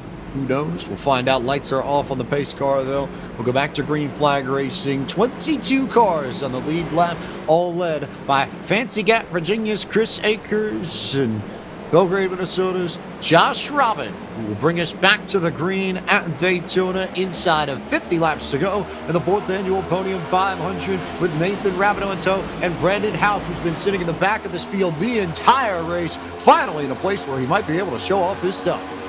And again, I'm just constantly baffled that we are not getting anyone just launch off the initial restarts, and they're still side by side going into turn number 1. Big push from Brandon Houff trying to get Josh Robin back up front. The high line has been the right line so far. Can they keep it up here as they get down the back straight? Here they come down the back straightaway. Chandler Parsons down to that inside line. Chandler Parsons. Okay, my scoring. Something's not quite there. Nonetheless, Josh Robin's lead. Here comes Brandon Houff down to the inside, side by side for the lead. You got Akers right behind him as well. Brandon Houff out of nowhere, now in front of Chris Aker in the 4 machine. So Brandon Houff, after taking control of one of the dual races last night, he's in control of the whole main thing. He's out front by a couple of car lengths. Now it leaves Josh Robin. The next one up on the high line, but a big push from Akers keeps him in the lead. Houff playing the line dance, figuring out where he needs to go, now leading the way, and that inside line continues to drive away. Robin sliding backwards with Robbie Lyons behind him. They're not going anywhere right now. They've dropped all the way back to P6. Here they come down the back straightaway, and that outside line just falls apart. Remember, these guys are pushing it on fuel here to make it to the end. They're going to be dangerously close to making it to the end, and if we have any green-white checkers, forget about it. And here they come. Potentially. I think most of the field probably at best 5 laps short. So that could make things interesting because you could see some people split this run in the middle and pit. And if we stay green, that's a call that could win you the Podium 500, Devin. And that's exactly the case. And right now, I don't want to be Josh Robin. Right now, he's wasting more fuel than anyone, maybe even more than Brandon Houff, because he needs to get up. He needs to find room to get forward. You don't want to be leading the way right now if you are short on fuel. And that outside lane, again, is just ejected everyone. They're short on cars again. This outside line just needs to find somebody, and of course, the fact that Casey Kerwin is no longer there to lead the charge, I think really cripples the outside line. Here they come up off the corner. I think the reason now, Casey Kerwin's not in this race, nobody has a leader to bring them to any sort of lane. Remember earlier in the race, Casey Kerwin was going high, low, middle, and people would follow him. They would follow the commander, follow the leader. Now that the leader is gone, they need a new one, and they haven't found one yet. Yeah, exactly. They're having troubles right now just trying to find their way to get back up towards the front, and I think the inside lane is more than content to just run the way they are with 45 laps to go. So far, nobody bobbing and weaving trying to take the lead away. Brandon Houff continues to lead the point. Here they come down the back straightaway. Houff continues to dominate out in front here in the late going. Josh Robin, though, and Robbie Lyons on the outside are trying to put something together. They're slowly creeping their way closer to the top 5. All about Brandon Houff and everybody on the inside lane. You have to go back to about Josh Robin in 6 before you find somebody on the high line. The inside now in control of this, and it's a good point. Now that Kerwin's not in the picture, who leads people from the back to the front? That is exactly the point, because by far Kerwin was the best at doing that. DeMerchant was also a big name when he was trying to get guys up through the front. Eberhard too, but now he doesn't have that hood. How will that affect everything? We have a lot of guys up front who haven't spent time trying to work their way up like those few did. Garrett Maines is in this lead pack in 15th, way in the bottom line. It would not surprise me if he emerges as a leader late in the going, just kind of riding around, biding his time. We'll see if he strikes inside 40 laps to go. And also think about it right now, if you look at the field as it stands, out of the 3 Podium 500 winners in previous history, Daniel Eberhard is really the only one with a solid chance at the moment to win this entire deal. He's got no hood on the race car, but he is still content. 3rd, or I believe 4th on that outside lane, but his side drafting as a comeback for 1. Connor Horn running 4th and in the middle of the corner, taking his hand off the steering wheel. I don't understand how you're even that relaxed when you're still just single file. The outside lane doing what they can to surge some power, but still Robin nowhere to go. Robin just trying to find anywhere, anything that he can do. This inside line is hooked together pretty well, even though there's a little bit of a gap. Houff now and everybody drifts to the outside. Let the lap car of Nick Olsen skate by on the inside. The field navigates the lap traffic and makes their way through 4. Close there for Nick Olson, but the field cleared him, so it's back to the battle at the front. Now up in that top line. Looks like we've got new blood in the form of Connor Horner. At least we did, but he got completely dumped there by Josh Robin, who goes down to the bottom, takes the inside back, and now is going to duck in line in the Brandon Half train.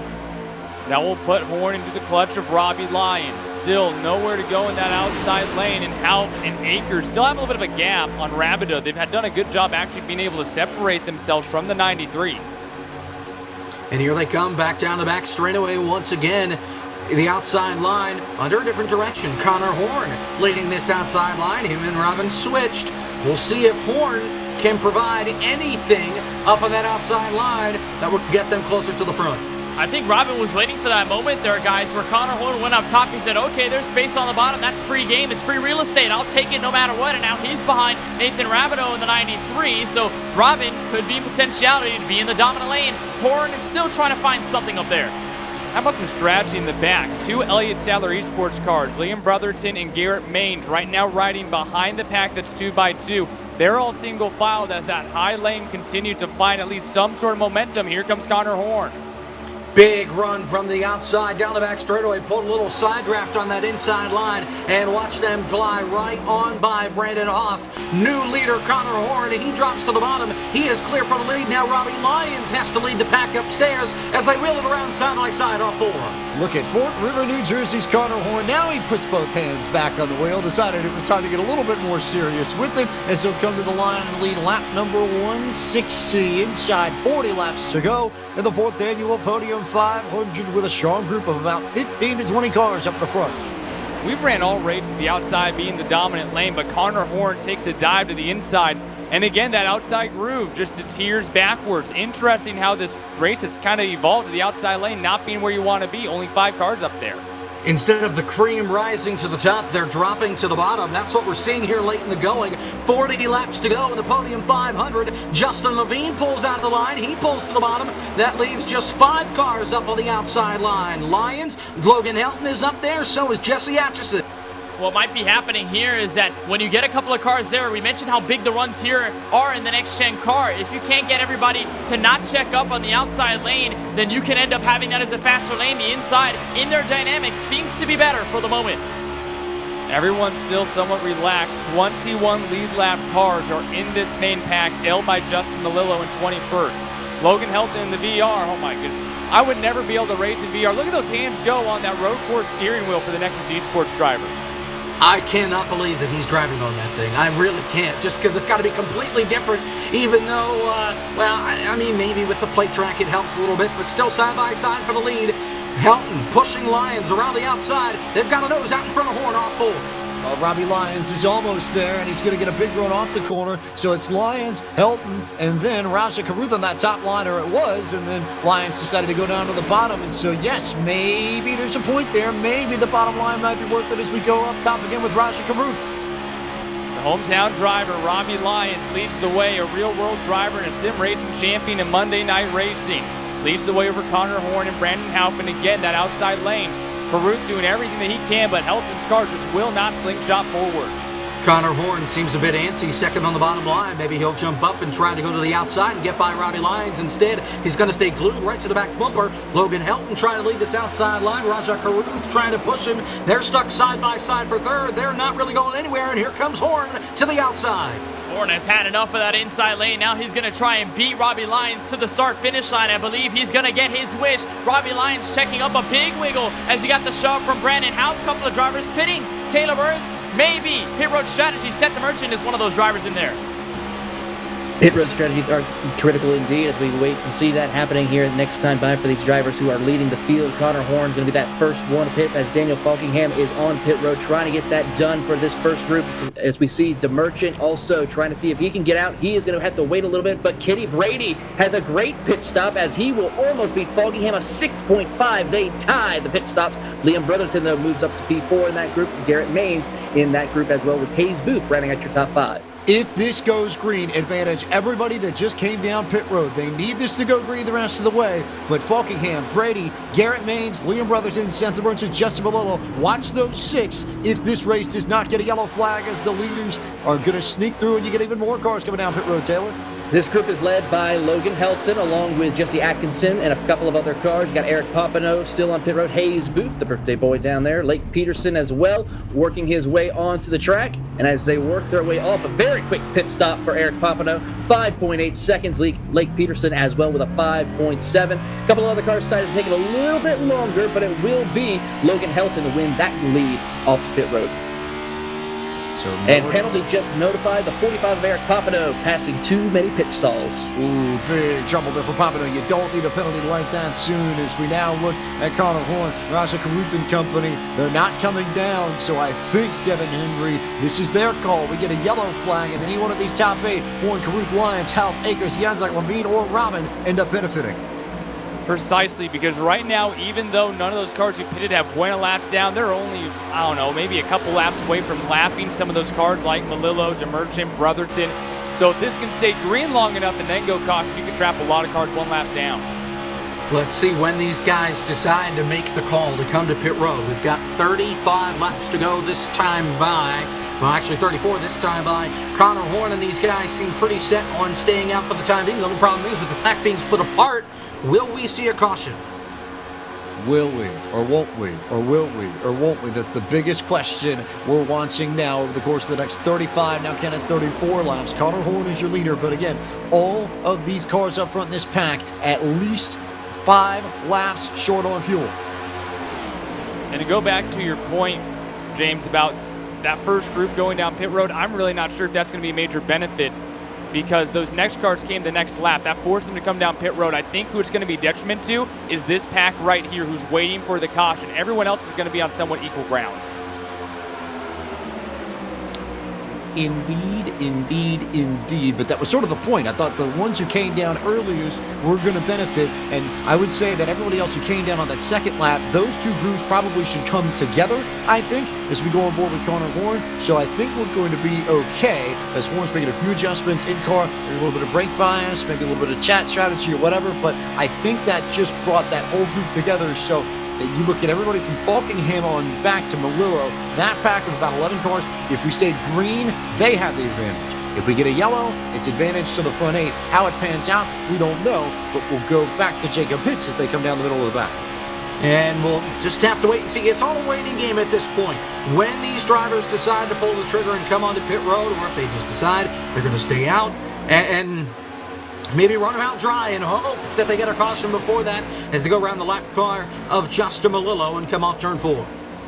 Malillo lost his group. That was the problem. So that is for a position, I believe, or actually, no, you're right. That is to put him a lap down. So we'll see whether or not Malillo can get back of the lead lap. But he's going to tuck in with this group. He came out a little bit back of everybody else that was in his pack when he pit. So he lost them. He's going to drop in with the people who need a yellow. Horn leads, followed by Caruth, Lyons, Hoff, and Akers. They're all single files. Malillo single files in. Would be beneficial if he could get a caution, get back on that lead lap. But again, number 53 back in the position he was earlier in this race, so they courting back to him. And down the back straight away they go. Everybody's still single file here with this pack. Looking around for the rest of the leaders that have already come onto pit road. They're also all single file as the leaders come rocketing up off corner number 4. They'll head off turn number 4. Question remains, will they come down to the pits? Answer is a resounding no out of everybody from Connor Horn on back, so they'll decide to continue waiting. The only problem is, if a yellow doesn't come out, they may be put in a very compromising spot. Robbie Lyons looking up high. Horn, though, still in control, all single file. How does Horn do that, taking a hand off and trying to type? Like, I can barely shift correctly half the time when I'm driving like this at Daytona. Connor Horn is looking down at his keyboard, leading the way with Raja Caruth all over that rear bumper. At least for now, though, I think they're going to stay relatively calm. I think what makes it the easiest, Devin, is the fact that he's single file. He's not 3 wide in the middle or anything, so he has the ability where he can look over and not lose too much time and just kind of keep the wheel straight. If he was 3 wide, different story. Both eyes locked on that screen. Everybody beginning to tighten up their focus as we approach 30 laps to go in the Podium 500. But again, it's 2 alternating pit strategies that we're watching now. Unless we get a yellow, that's the storyline to follow in this 4th edition of the Podium 500. Still Connor Horn's race for the moment, though. And I don't know if it matters when you hit now, James, because what I'm thinking at this point is you're stretching this as far as you can, waiting for that caution, because at this point you're just going to lose time, lose time, lose time. I think that this group might be all in on going until they're dry. I think that's got to be the plan, is you've got to go until the light is flashing at you there. If you don't come in now, you're going to be abandoned somewhere in the apron of turn number 2. They're just going to stay out, run it as far as they can go, just in case a caution can come out, which really will get them down inside 10 laps to go. We'll see exactly what happens. There's Daniel Eberhardt and Hayes Booth, 2 drivers that were up at the front earlier before the cycle. Now they may be out of it here. Connor Horn and company going to go around them. They've got 8-9 cars strong versus Falkingham's, I believe, 7. They're all spread out right here on that inside lane. Your leaders move to the top side of the track, all stuck in that draft. I think a few of these drivers might actually be fast enough to then settle in and jump inside of this lead pack, and that's going to make this group very anxious. If there is a caution and they're a lap down, it's going to be a battle to see who's the first car 1 lap down. That's also another battle that we don't often talk about, just because if you're a lap down, you're likely not going to have a shot to win the Podium 500. Not in this case. You get the free pass and you've got a clean car. You could always find a way to sneak yourself to the front. You could. The big trick, though, for this lead group was getting around the lap traffic and keeping them on the inside. They're trying to figure out whether or not they want to go up top or down low, so it split this up a little bit, but for the most part, they'll be okay. But all these leaders, yeah, Devin, they're staying out now. There's absolutely full commitment to this strategy. Now that you've finally been able to kind of grab some of those cars into your pack, someone in the chat was right, the side drafting that even accidentally happens when you're passing those lap cars, detrimental to this main pack, and now this is a ginormous group of cars full of lead lap and 1 lap down cars. The only good thing, though, is you can look at the lap times and see that the leaders are about a half second to a second slower than those that have already pitted.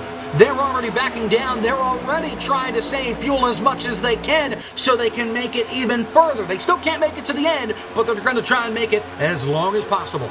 And now we got to wonder, what time do they come down pit road? Because at this point, they may be under fire from Falkingham and company. Falkingham and all those guys, they already pit, so they're fine. They don't have to worry about pitting again for the rest of this Podium 500. The main group does. Nathan Rabideau and Jesse Atchison will be the next cars to be under attack to potentially go a lap down.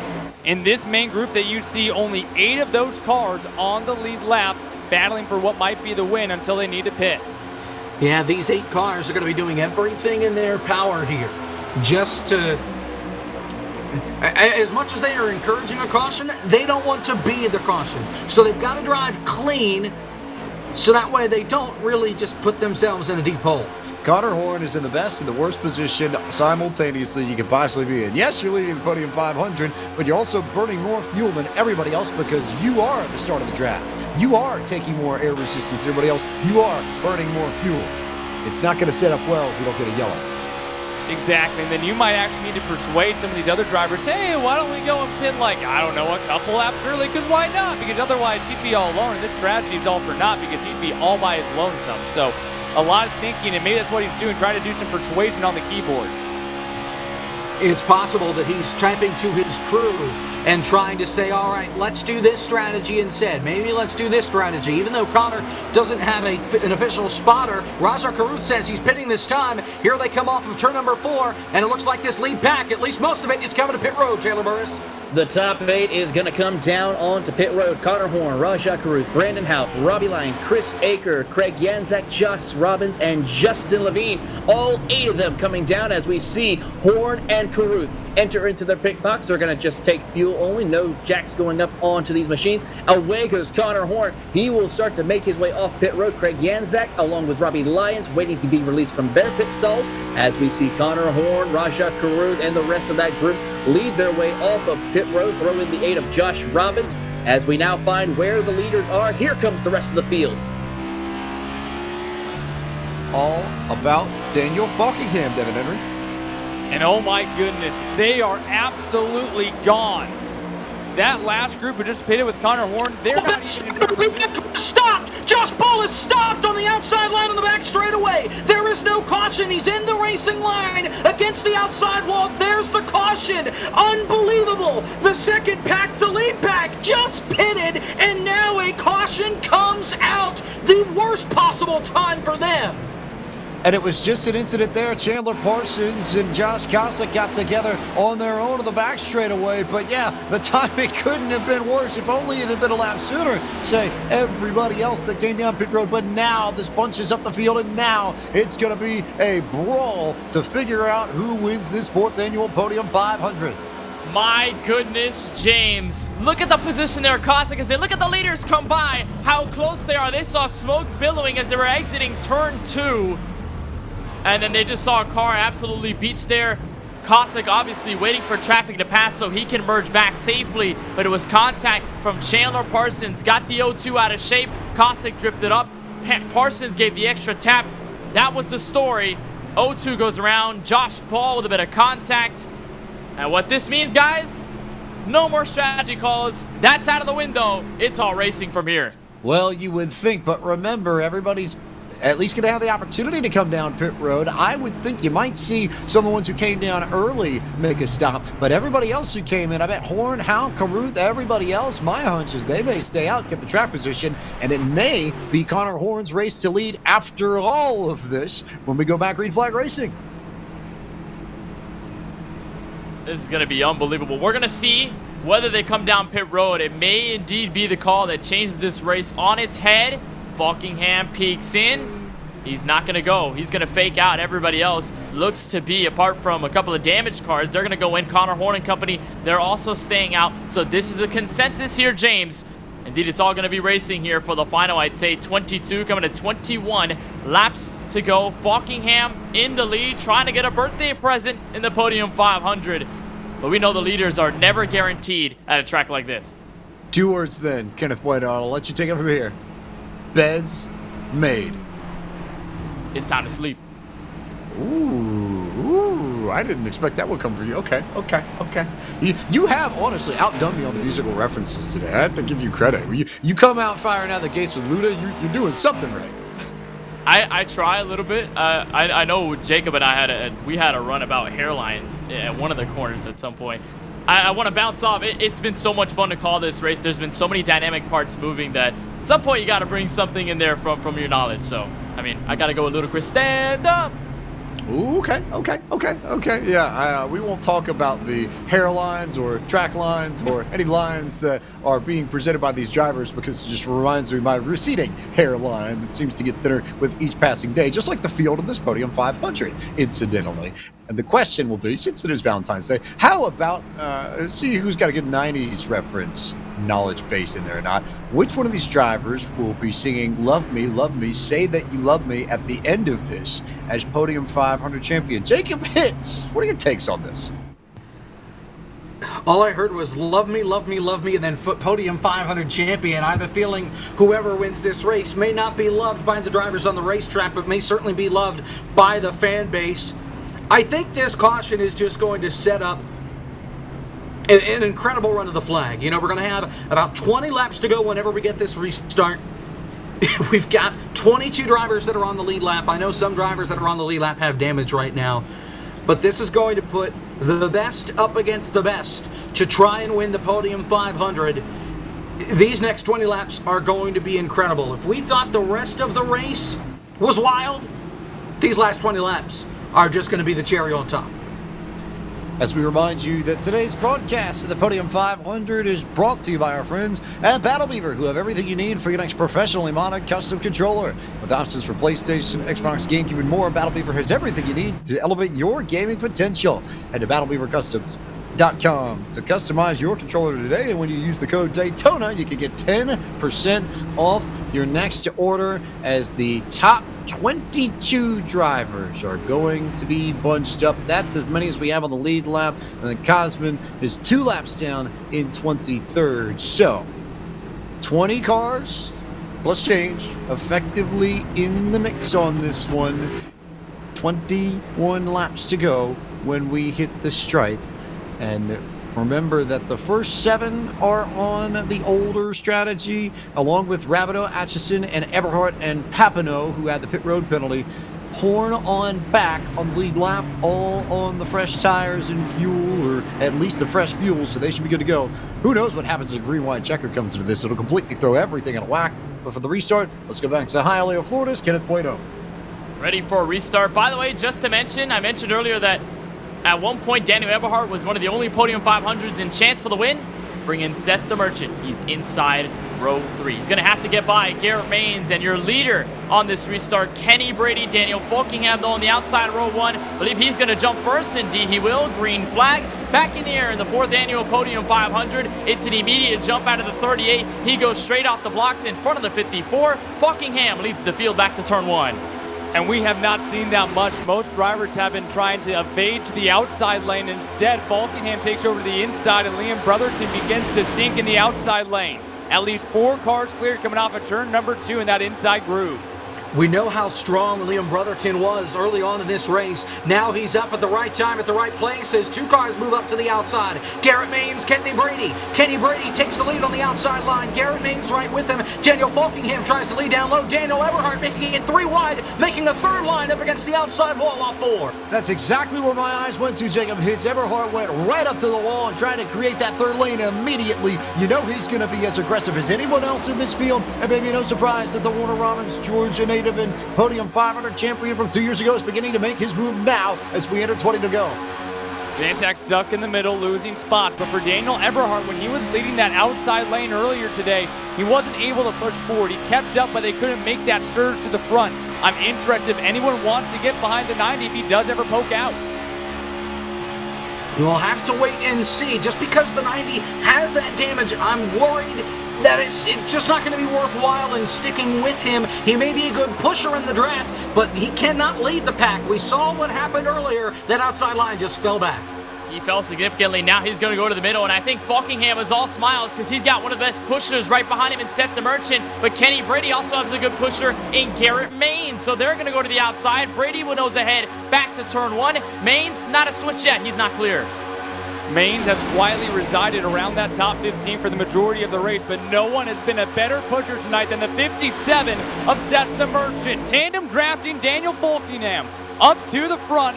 The outside lane goes away. Even with the damage that DeMerchant has sustained in the couple of wrecks that he's been involved in, he can still push better than anybody on the racetrack. He sits P2. I don't think it'd be too wise for him to pull out and make a move right now. He's going to stay tucked in line behind Falkingham. Kenny Brady in this outside line, trying to roll something together off the corner. And let's not forget, look at the 2 cars behind Kenny Brady. It's Garrett Maines and Liam Brotherton, teammates at Elliott Sadler Esports, which is a nightmare scenario for everybody else. You got teammates up there ready to work together. They may just find a way to go 1-2 in the Podium 500 if they pull it off right. Still door to door, everybody all the way down, and with no Casey Kerwin, I'd almost be surprised if someone tries to pioneer that middle lane until we get closer to this checkered flag. But for now, Falkingham and Brady lead the point for both lanes. Behind them is DeMerchant and Maines. Then you have the 09 of Peterson and Brotherton. Daniel Eberhardt came down, tried to side draft, coming up off the corner, almost made some contact. He got back in line and kept it clean. Now they're double wide, headed to turn number 3. Falkingham with a big push from the 57 of Seth DeMerchant. He is clear for the lead. DeMerchant is clear for second. He stays right in line. Eberhardt tried for the middle once again, but just could not find anybody to go with him. They are almost completely even for the race lead. This time, though, Falkingham nose ahead. They're clear by a couple of car lengths. DeMerchant will stay behind. No moves yet in the 3rd lane. They'll wait probably a little bit. They continue to just try to surge forward, left and right. No one really getting a good grip on anything. We saw the Merchant have a great push on Daniel Falkingham. He knows he can put that in his pocket, use it later if he needs it. Here comes Brady on the outside. Big push from Garrett Maines. Eberhardt dancing around in that outside line down the back straightaway right behind Connor Horn. For a moment I thought Horn might get turned. A big push in the outside line. Kenny Brady clear for the lead, but here comes Falkingham and DeMerchant back on the bottom. Side by side for the lead. DeMerchant all over the back door of the 99. And even with all the damage on Seth DeMerchant knows it does not matter. He is still pushing as well as anybody in this field. Falkingham back to the front by maybe a car length and a half over Kenny Brady on the outside. And Lake Peterson in that inside lane too. We've not called his name much as of late, but he's right there. All right, Jack, get those final bets in. Are we going to the checkered flag all under green, or do you think we're going caution, or maybe even green, white, checkers? Place those final bets. Get yourself some points. What do you think? Some of these drivers up here at the front may just want this thing to go green the rest of the way. Here comes a big shove on the outside line. Liam Brotherton pushing Garrett Maines into Kenny Brady. Brady clear for the lead, but not so fast. Here comes Falkingham in that 39 back on the inside. They'll be side by side for the lead coming off 4. It is back and forth like a seesaw here at Daytona. As soon as Garrett Maines gives a shove to Brady to get the lead, Falkingham is in the shortest place around Daytona, so he can get it back in all of a sudden's moments. Now here comes a 39. Another shove from the 57. Door to door even. They shuffle just a bit in turn 1. It looks to me like the 57 of Seth the Merchant, blue and orange car, second car back on the inside row, has been practicing trying to shoot to that middle groove. Not going to do it now, but trying to have multiple ideas inside that pocket. Watch that 57 for the tail end of this race. He's been doing that all race long, Devin, but my only worry is the fact that with the damage on his race car, I'm not sure it'll work. Speaking of damage, here comes Eberhard, 3 wide. He moves up to 3rd on the outside line, and now he's going to get past as Edgerson moves up to the outside. He's stuck in the sucker hole off turn 4. He tried it, and I think everybody's so afraid of how good he is that they didn't want to go with him. That's the problem maybe with being a former champion of this event, is he gets left right in the middle and finds his way, or at least tried to find his way back up top, and then couldn't get in line. He's all the way back to 14th as they come back to the high banks. Well, back when Eberhard was leading that outside lane, they can never get a push. He never gained positions. If I was behind Eberhard, I would want to move. I don't want Eberhard in front of me because it doesn't seem like that car without the hood can get the push possible. He's got to be leery with how he makes his move. Lap car of Ricky Harden just ahead, the field flying by near 200 miles an hour. Down the back straightaway, Bulkingham, he retakes the lead. He is not quite clear because here comes a big push from the outside line. They get by the lap car without a problem. Kenny Brady, Garrett remains pushing hard on the outside. It's all Bulkingham off 4. The problem with Eberhard is that when he tries to lead, it go nowhere. He needs somebody else to pioneer first so he can follow. I believe Jesse Atchison was another driver to possibly step into the mix, but so far, it's been no success out of the driver of the 90, Kenny Brady. Clear back to turn 1. We also need to talk about teammates. 2 Elliott Sadler Esports cars, the 31 of Garrett Maines and the 2 of Liam Brotherton. Nose to tail, second and third car on the outside line. Will teammates come into play here in the closing 13 laps? Teammates may come into play to get to the front, but after that, friends are where you find them. Eberhard dancing around in the back of the pack on the outside line. He can't go anywhere. Meanwhile, the top 2 are clear. Here comes the inside line, surging back on the low side through 3 and 4. Better run from Bulkingham that time by not as much of a push from Seth the Merchant, though, as Maines and Brady will stay hooked up, and Brotherton will sit in tow. Next car in line behind them, Connor Horn, as they come across the side. 12 laps to go in the 4th annual Podium 500. Brady in control as they go back to 1. DeMerchant is intentionally holding back. Slowly gets up to the rear bumper. He has a very methodical approach to how he wants to push that 39. Now getting on that rear bumper and giving him that surge of steam. Almost going under the yellow line. They got a little bit squirrely. I think that 57 is looking very methodical right now. Remember, that yellow line is fair game. There is no penalty for passing below the double yellow line. We could see it come into play here in these last 12 laps. Huge push on the inside line. Bulkingham takes the lead. DeMerchant tries to push them all the way. The top 2 are clear. They're going to stay in line coming off turn 4. DeMerchant was waiting for, but now they're going to reel in Lake Peterson and the rest of the field back. I see Brent Half, I see Chris Akers, I see the 63 of Logan Helton. They're all going to stack back up. 57 going to have a little bit of a meandering effort right here. Is the 54. He tries to revenge back to turn 1. The bets are in. 64% of you viewers believe that we are going into overtime. Intensity rising. 10 to go this time by. Everyone looking for $1,000 in the Podium 500. 2 handfuls from Barney the Flagman when they come back around to the front straightaway. Here they come down the super stretch. It's all Kenny Brady on the outside. He's got a car length lead over Bulkingham down low. Garrett Maines with him up top. Then inside line starts to surge once again as the Merchant gets right to the back bumper of the 39 of Bulkingham off the corner. Bulkingham with a great run as Barney the Flagman flashes 10 fingers across the field from atop the flag stand. 10 laps to go in the 4th annual Podium 500. It's Daniel Bulkingham by a nose ahead of Kenny Brady, but Brady with the help from the ESE cars back to the front, back to the banking. Guys, the Merchant is still just practicing. I go back to what Casey Kerwin said at the start of the race. With the Gen 6 car, when you had the lead, there was a bubble behind you where you kind of wanted to be the leader going to the white. He said tonight, you want to be in second. Right now, DeMerchant has no intention of passing for the lead. He's practicing his pass for the win on the white flag, I think. And I don't think DeMerchant wants to pull out, again, with the damage on his race car. It may be fixed, but his car is not perfect. He's great as a pusher. I'm not sure he's going to be great leading the pack as we're coming to 9 laps to go. Some lap traffic just up the road. And by the way, Elliott Sadler Esports, with the strength they have at the moment with Garrett Maines and Liam Brotherton, you figure they could ditch Kenny Brady as we approach 9 laps to go from the World Center of Racing. No moves yet from Maines or Brotherton, but you could imagine they'll probably surge quickly. Every single time that DeMerchant shoves that 39 way out front, he does not want to jump out and try to take over that outside line. Oh, so different than what we saw last night in the duels. The outside line was where you wanted to be. Now that they go by a few more lap cars, they'll stay out of the way down the back straight. Had some blinking there. Falkingham disappeared, and now he's back. Hopefully the connection holds on for these last 8 laps, as here comes that inside line, churning their way down through 3 and 4. Falkingham pokes his nose back out in front. He's clear to the outside. But does it hold? What kind of run does Kenny Brady get on the top line? With help from Maines, with help from Brotherton, with help from Connor Horn. They'll come back to the front. It'll be Kenny Brady at the stripe here, I believe, by 51 thousandths of a second. 8 laps to go at Daytona. Minimal shuffling beyond this lead pack. No one really jumping lines, swapping back and forth. Everyone holding in all the momentum, all the urgency. The intensity about to rise. Everyone in chat, time to put in your predictions. Who's taking home $1,000? Here they come down the back straightaway. One car peeks out of line. Here we go. It's Connor Horn. He's got help from the 28 at Jesse Atchison. 3 wide for second as Kenny Brady goes to the middle line. Now he goes back to the top. Here comes Connor Horn. 3 wide for second as they head to 4. Still 3 wide, only 3 cars. Now Eberhard finds people to work with. That's Atchison and Horn. Maybe a 4th they can gather up, but they're going to lose a lot of ground. Falkingham is going to nose ahead as they head for the start-finish line. DeMerchant peeked out. Middle line completely dead. Back to turn 1. Connor Horn had the anchor attached. They will now be relegated back into those 2 lines. Will anyone try to split the middle again? Haven't seen anyone other than Casey Kerwin be able to do that consistently. He's not in this race anymore. Kenny Brady continues to lead that outside lane.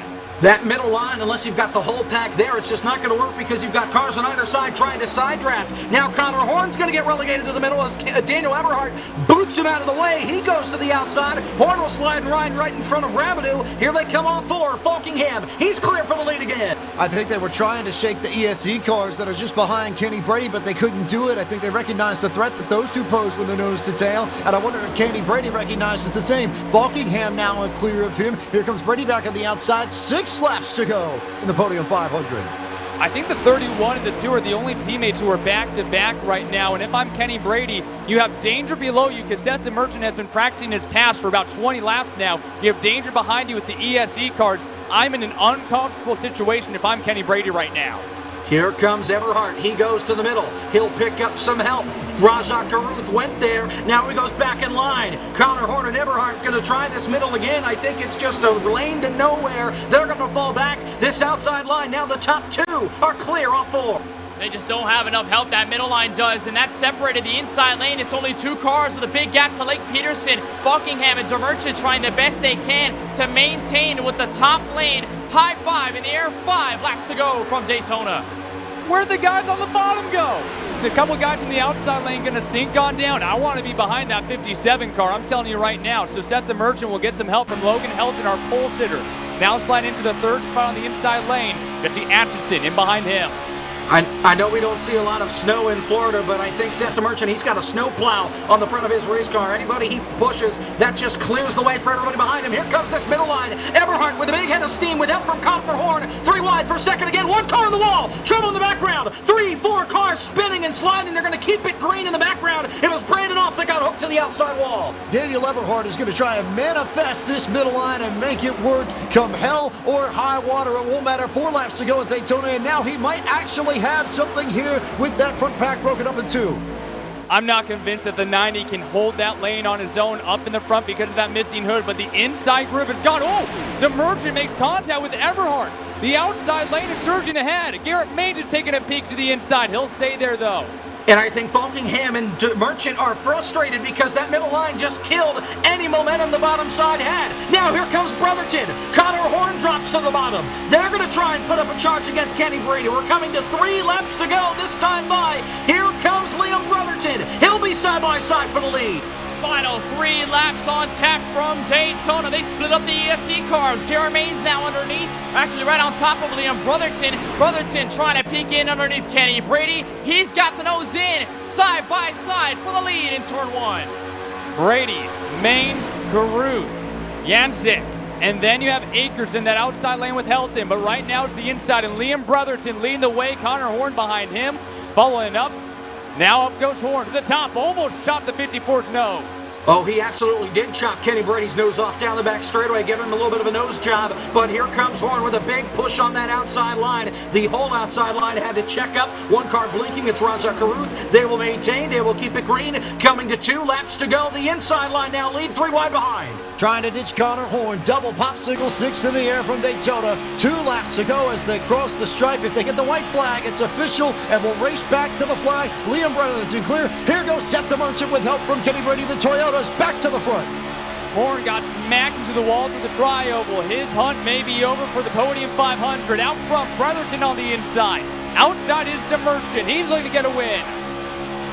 Horn got bopped up into the wall trouble. Big crash. Roger Caruth gets turned around. Penny Brady goes around. Jesse Atchison's around. He hits the inside wall hard. We're going to overtime in the Podium 500. Green, white, checker inbound at the World Center of Racing as they wrecked coming off of turn 2 to try and position themselves for the white flag, but it's a green-white checker indeed as Garrett Maines got in the back of Kenny Brady and he turned right down into Daniel Falkingham. Jesse Atchison had nowhere to go. Daniel Eberhardt, Chris Akers swept up in that, and everybody else gets caught up, but it brings everybody that was in that backpack up into this mix as well, and who knows, maybe 15 cars might be clear of damage and fighting for the Podium 500 on this first of 3 green-white checkers. Kenneth Waito.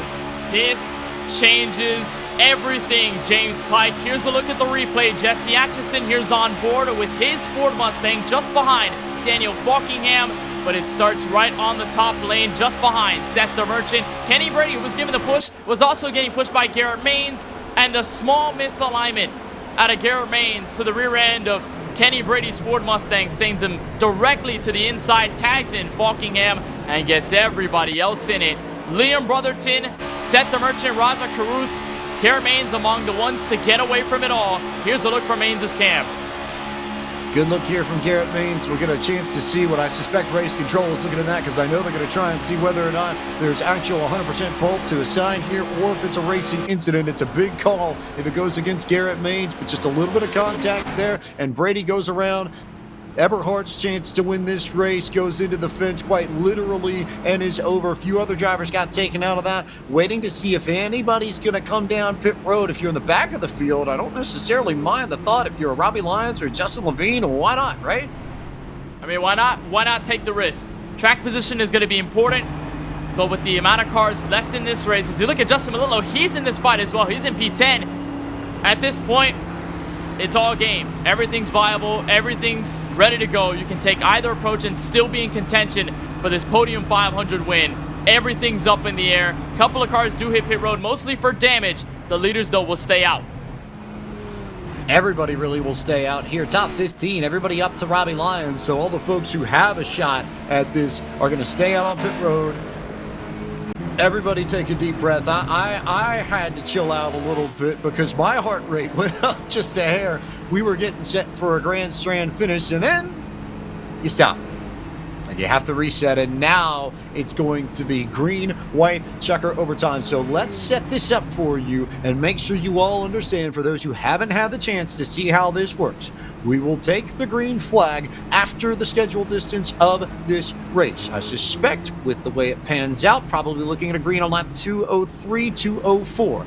If we get the white flag before we get another flag, then the next flag, be it yellow or green, will end the race. Though we've noticed here that with iRacing control cautions, if they take the white, they most likely will let them race around through the start-finish line. So it could be bedlam on that last lap if we get there. If we get a yellow flag before we get the white flag, then we will throw a caution. We will reset everything. We will try it again up to 3 times.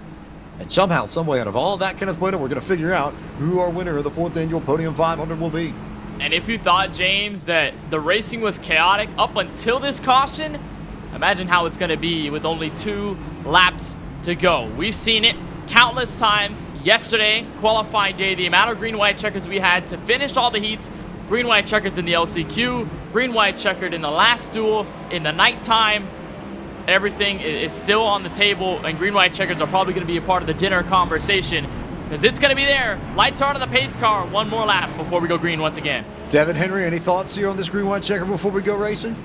I have my eye on Seth the Merchant. He has done everything right this entire race, but still, I wouldn't be surprised if Liam Brotherton and Garrett Maines try to pull something here to get together. We've seen Colleague Racing in the real world have a lot of sneaky teammate success. Maybe Elliott Sadler Esports teaming up with Colleague Racing has a little something here in the Podium 500 too. And remember, Seth the Merchant had to battle back from the EOL and managed to find his way up to the front anyway. Jacob Hitz just, says that pretty much anybody can get it done, right? Anybody in this field can get it done. Keep an eye on Justin Malillo back there in the traction car, P10. Remember, he lost the draft not once, not twice, I'm pretty sure 3 times in this race to keep the nose of that thing clean. Well, he's here, he's ready to race, and I've seen him come from 8th to 1st on the last lap to win at Daytona before. Wouldn't surprise me if it happens again tonight. KB coming into 3. You excited for this? Green-white checker in one of the biggest races on iRacing of the year? This is going to be so hype. Think of the amount of drivers that are still in this. I know, unfortunately, Curran's out. I know Eberhard, despite his charges, I know he's out. But look at the Merchant, Brotherton, Maines, Caruth, Yangsek, Peterson. Everybody in this has a shot. Great talent all around. We're ready for what could be the final restart in this 2022 Podium 500. Could be the final restart. That's the biggest key here as the lights are off on the pace car. It will pull off. 2 laps to go once again from Daytona. Green flag back out in the air, and they are just shoving Seth the Merchant absolutely through the floorboard and then some. Big push from Garrett Maines as Liam Brotherton's got control of that top line with Raja Caruth. Devin Henry, they're coming back to you in turn 1.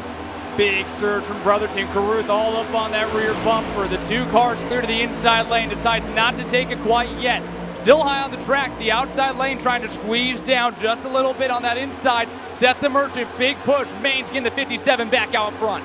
A little wiggly there on that inside line between Maines and DeMerchant, but they're double wide all the way down the back straightaway. Brotherton up top, DeMerchant down to the bottom, side by side for the lead heading into turn number 3. Coming to the white flag. If they can make it, the next flag will end the race. Still side by side, little wobbly from DeMerchant. They're still clean off full. That was risky there. The push from Maines to the Merchant. They are side by side coming to the white flag. Indeed, we will end this race under green flag circumstance. Brotherton pushes ahead for a moment before the Merchant as he's trying to get his second Podium 500 win. Brotherton blocks the turn 1. I think the Merchant is exactly where he wants to be. The 3 on the bottom, accordion up. They all come together, pushing, shaking, rattling. The 31 goes up top. Who's got one more move? Who's going to win the Podium 500? Who wants $1,000, Devin? I think Liam Brotherton might. He may have made the move to win the race, getting down in front of the 57. We know how good of a pusher DeMerchant has been all weekend long. Here comes Raja Caruth. He books to the inside of Garrett Maines. Here they come, charging off turn 4. Who's going to win the Podium 500? Where's the move going to come? Who's going to make it? DeMerchant goes high. Brotherton tries to block. They get the fence. There they go. Garrett Maines, I think, is going to get clear of everyone. No! It was Lake Peterson! It was Lake Peterson who gets the win in the Podium 500 as they all wrecked at the line. Lake Peterson with an upset for the ages as he pulled the draft perfectly off of Garrett Maines. Lake Peterson, winner of the 4th annual Podium 500.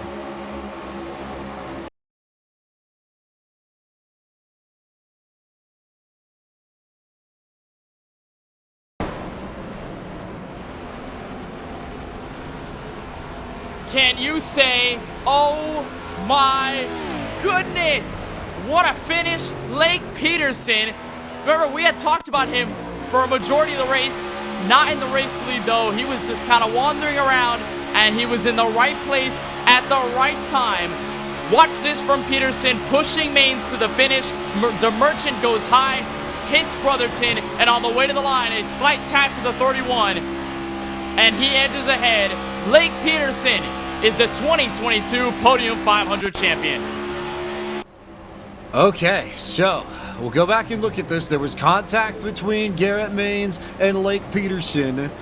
I would think if there's any change to this, then the driver who came across the line 3rd is Raja Caruth. So we'll hold on to that and see where that goes. Maines was able to make it to the line. He actually beat Caruth to the front. So we'll see what happens. I'm not saying anything yet. We are waiting on race control because the results are indeed unofficial. They are reviewing this move for the win between Peterson and Garrett Maines. It could be a little bit longer before we find out who actually won the 4th annual Podium 500. So I guess we'll wait. We'll play the waiting game. Anxiety is going to start to peak up. But that finish, unbelievable. And think about how clean they made it to the green-white checkered. and they waited for the last moment, and the pushes by everybody was just unbelievable. Caruth with a last-minute send. Yangsak was there at the end. So was Connor Horn. So was Logan Helton. And of course, Seth the Merchant, Liam Brotherton, the ultimate duel to the finish. They had a large gap to Garrett Maines, who was at one point in third before they entered the tri-oval. And then it just all goes down from there. Contact is imminent. And Lake Peterson comes across the line first. And then everybody else wrecks behind him as well. I'm just trying to get a good look here at the onboard cams, and yeah, definitely contact between Peterson and Garrett Maines. I am very, very, very aware that Race Control is looking at this. We also do not have any official word from Race Control yet. The only thing they've said is that they are reviewing things. So we are going to wait on saying anything. Lake Peterson unofficially was the first one to cross the line, but I will not rule out the possibility that there may be a ruling that comes in and maybe things shuffle. We'll see what goes. No idea how that's going to happen, but Jacob Hitt's still crazy run to the end.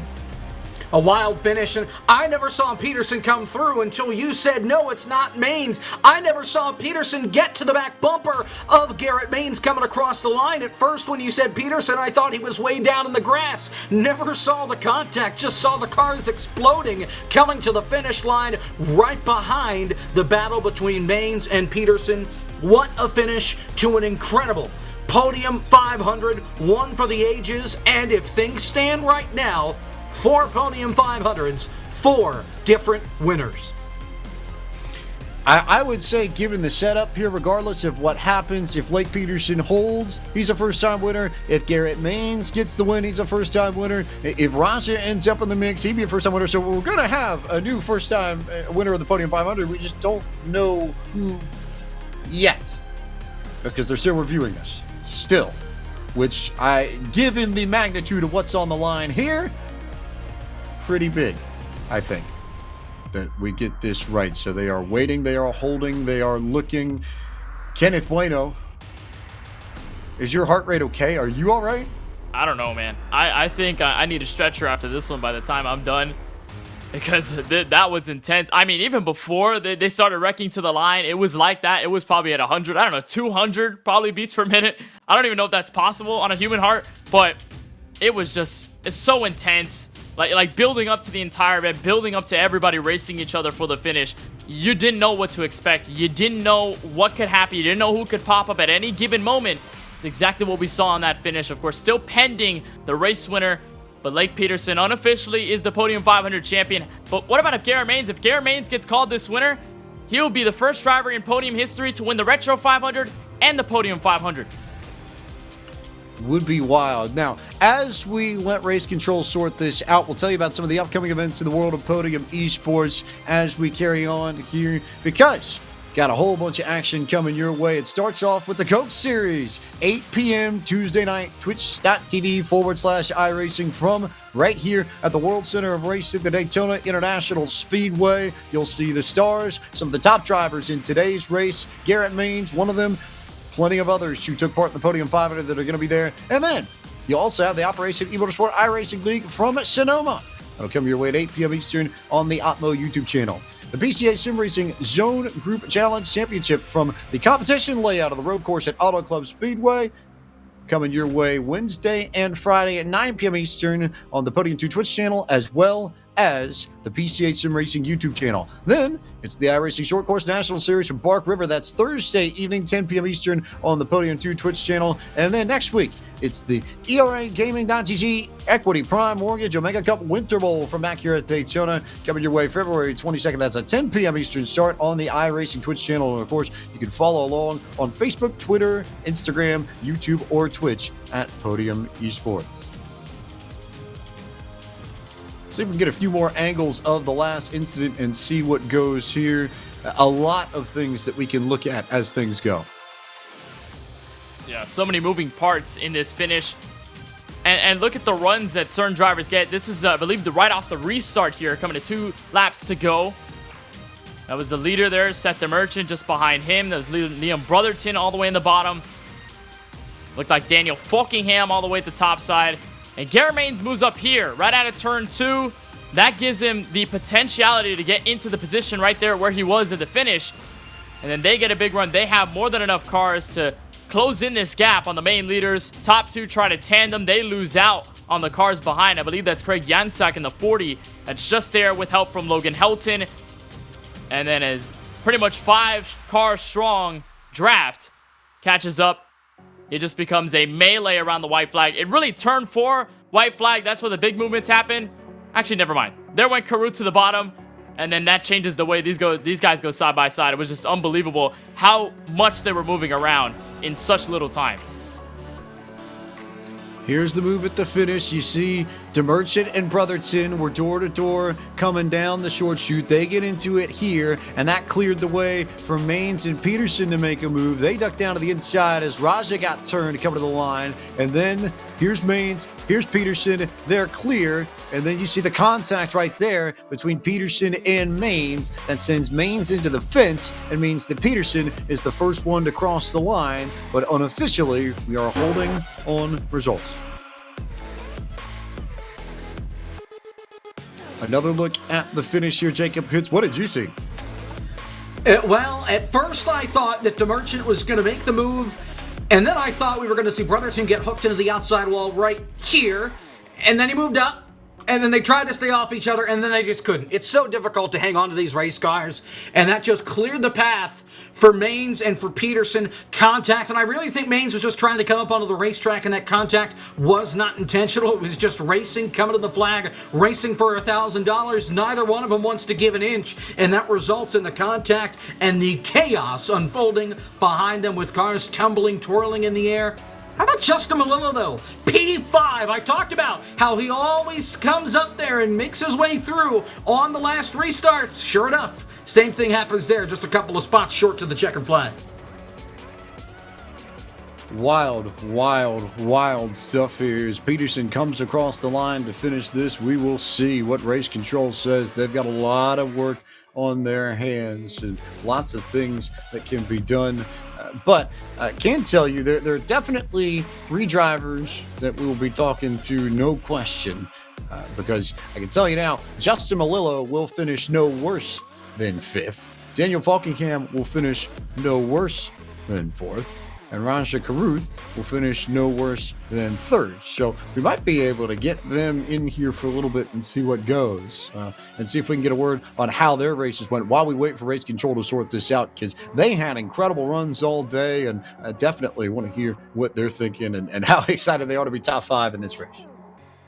Yeah, I mean, Raja Karuth, I mean, think about where he started from. He started deep in the field, 28th. He got put a lap down at one point tonight's race, and then came back, fought through the yellows, got to the lead lap, got to the main group, which was arguably the most important move for Raja around the part of the race, and then put himself in a position to win. I mean, that's all you can ask for here at Daytona. You don't know what's going to happen coming to the line, but guys like Karuth, I mean, guys like Peterson, guys like Yangsek, guys like Helton, all of them put themselves into a spot to win this race, despite some of the struggles earlier on.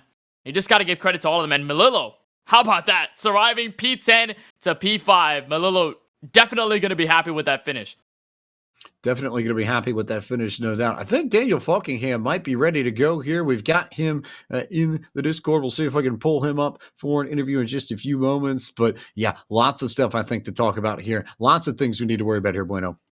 Yeah, so much at this point. And obviously the race control still discussing the incident for the checkered flag between the top 2. It'll be either Peterson or Maines. They're still looking at it right now. It's very tough to call. I mean, when you're trying in the heat of the moment, you look at super speedway racing, it's so hard to analyze it until you're done with it, until you look at the replay. That's when you officially see what happened, what you do, what the other person did in reaction, and exactly the situation. When you're in the heat of the moment in the cockpit, you're just trying to hold your line, you're just trying to wiggle around, trying to get to the start-finish line. Peterson and Maines, you can't disregard either of them for being in that position and trying in the heat of the moment to get to the start-finish line and win this race. It was just too close. They both made contact, and that's why we end up in this situation where we're just questioning everything right now. So as we look at the results, we're going to talk to some of our top 5 finishers. Let's start with Port Jefferson Station, New York's Justin Malillo, who made it up unofficially to P5. He is with our Taylor Burris. Here with Justin Malillo. Justin, I gotta say, you have one of the most craziest races for you, with a lap down at one point, but fought your way up into a top 5 finish. Walk us through that chaotic race. I cannot believe the finish. I just I was a lap down for I felt like most of the race, and it's just crazy right now. I got the whole family's upstairs right now. I heard them cheering when you guys said that there was no doubt that I was going to get no worse than fifth. So it's so cool. It's mom's birthday today, so whole family's over. We're gonna watch the Super Bowl, and we're going to celebrate at least a fifth place finish tonight. I cannot believe it. Well, walk us through. You've had a pretty busy week. Of course, you had the Monday Night Racing season finale up in Charlotte. You had to fly all the way back home to get ready for the Podium 500. Had to go through the LCQs, go through the heats, go through the tools to get yourself in this race. What are your emotions overall has this past week been for you? Brother, I've been driving a lot. I drove down to Charlotte. It was 700 miles down, 700 miles back, 500 miles today. How many miles in the heats and the duels and everything just to get to this point? And my computer held up. It was a trooper. It definitely wanted to die on me the last couple of days. It's just been incredible. I mean, I feel like a damn rock star right now. I'm just some reporter guy who the really there were so many talented guys in this field, and I somehow managed to walk away with a fifth place finish at least. So I just it's an incredible journey, and I'm so ecstatic to be here. Well, we look forward to seeing what you can do the rest of 2022. And we can't say thank you enough as well for all your hard work that you do, being one of the main reporters in the world of esports commentary, as well as reporting for all the action around with the Traction GG company. Any final thoughts for you regarding this finish, as well as what we could expect in the future? Well, first, not first, but just want to thank everybody. Thank you guys, for putting this event on and giving us a place to, anybody could come out in here and win this race. It felt like it was such a cool event. 300 plus people trying to get in and whatnot. But thank Traction .gg for you know for giving me employment, and I love my job and everything that I'm able to do with them. And thank you to iRacing, and just thanks to my family and friends and everybody who supports me. It's such a cool feeling. Well, it's Justin Rowdy Malillo here once again with a top 5 finish. We'll turn it back up to the booth with, of course, James Pike and Kenneth Bueno. A big one. And if ever there's a feel-good story to come out of this, and one that I think the community can rally around, how about Justin Malillo not only making his first start at the Podium 500, but coming away with a top 5 finish, no doubt about it. How about the run from Jay Malillo? If you're not happy for him, you don't have a soul. That's sort of my take on it. But for now, let's go to Jacob Hitch, who's caught up with the man who unofficially finished in 4th place, Thunder Dan, Daniel Falkingham. Daniel Falkingham, a great run tonight. Maybe not the finish that you were looking for, but you were up at the front pretty much from the drop of the green flag, and you wind up in P4 after a long 500 miles.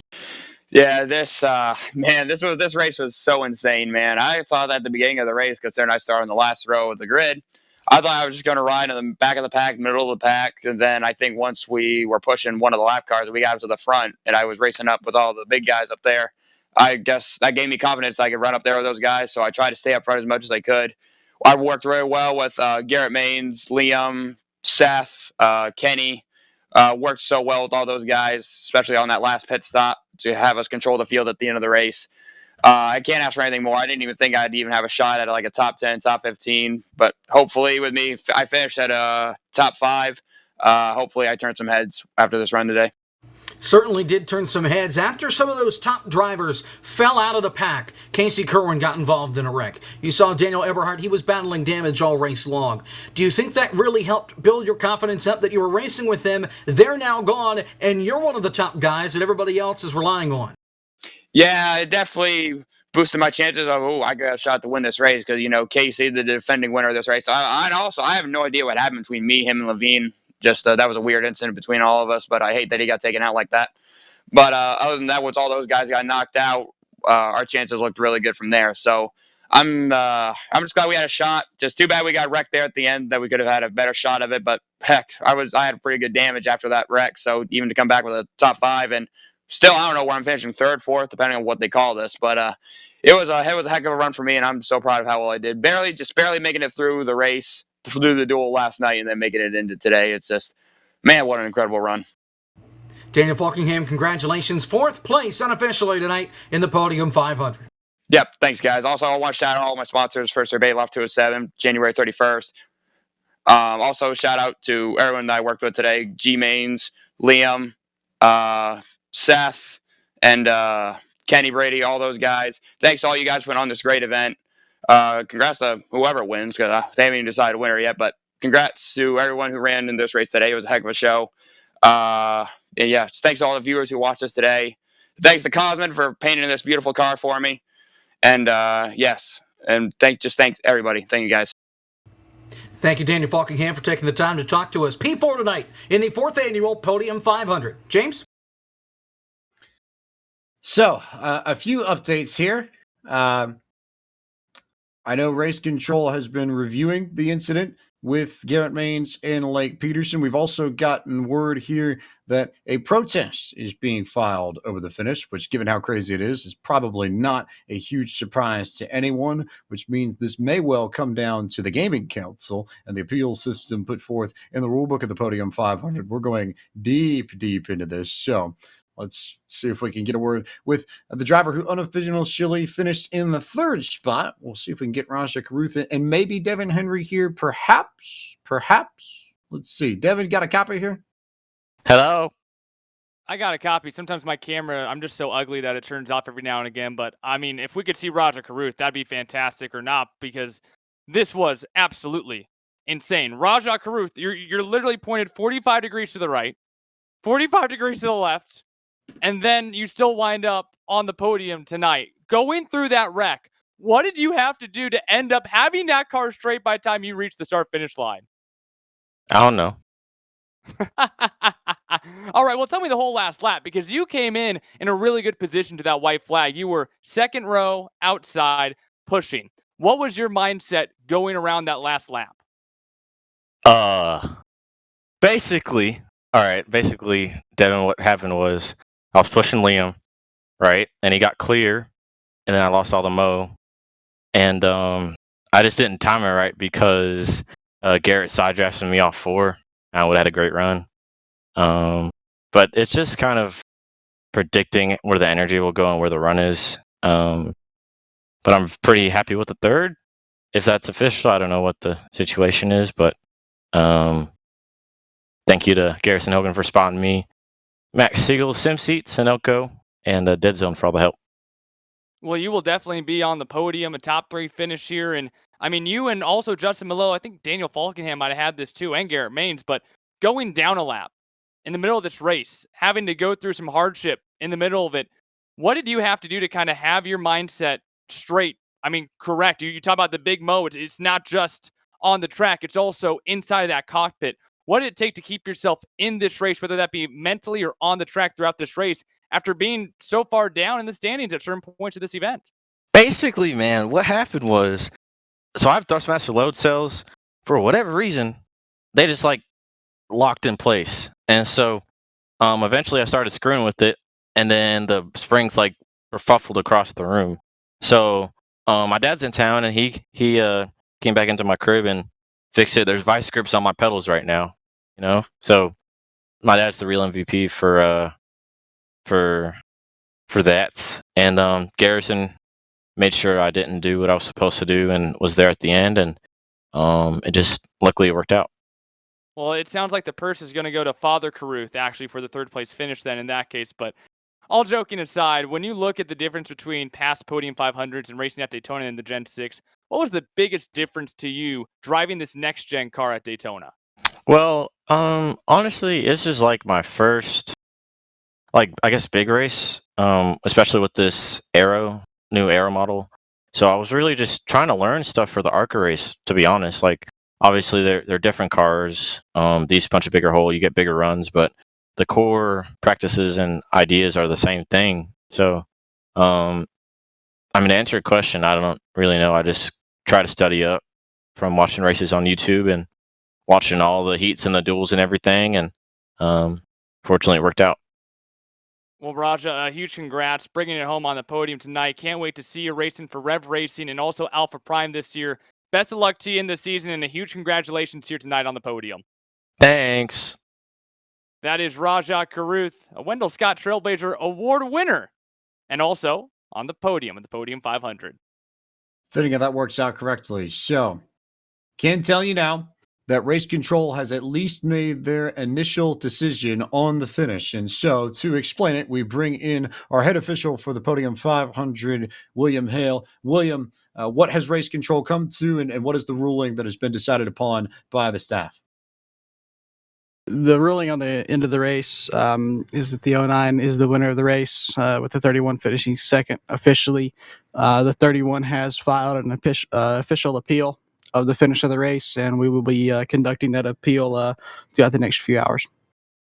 I would assume going and looking at the record or looking at the rule book that this probably comes down to the 100% fault rule. I assume that the logic here is that Race Control believed that it was impossible to assign 100% fault on either driver.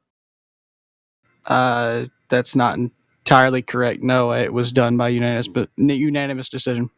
Unanimous decision on that. Okay, so unanimous decision then that Lake Peterson is at least the ruled winner. But again, there will be an appeals process that goes through from Garrett Maines, so it will ultimately be reviewed by the Gaming Council of Podium Esports as per the rule book of the Podium 500. So, to that end, maybe not totally done with it yet, but at least for the moment, Lake Peterson, your winner of the Podium 500. William Hale, thank you so much for your time, and thank you so much for your service all weekend long.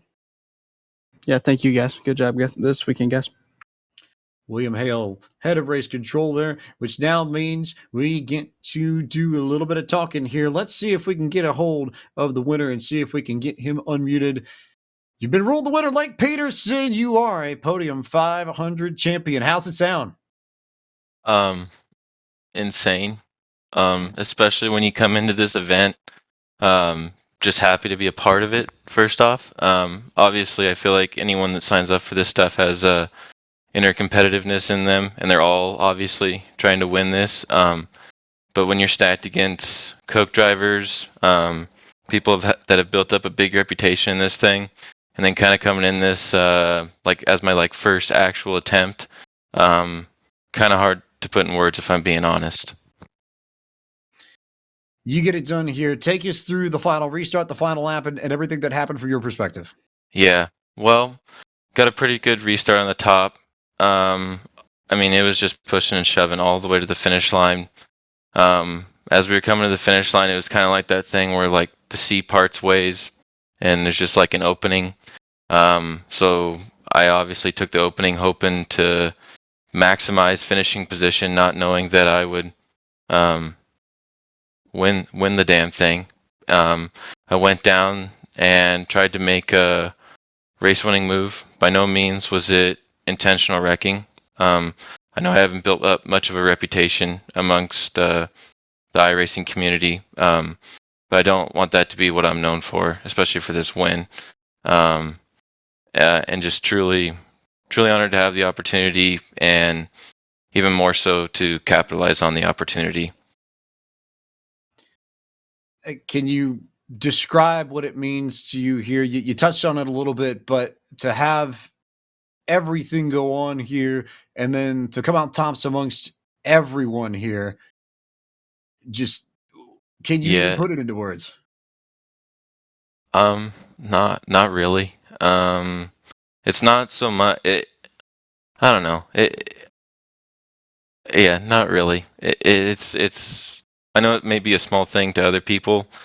Maybe this isn't their biggest race of the year, but this is probably the biggest thing I'll get to be a part of. And to make the most of it, yeah, just really cool, really honored. That's about all I can say about it. I'm pretty much speechless at the moment.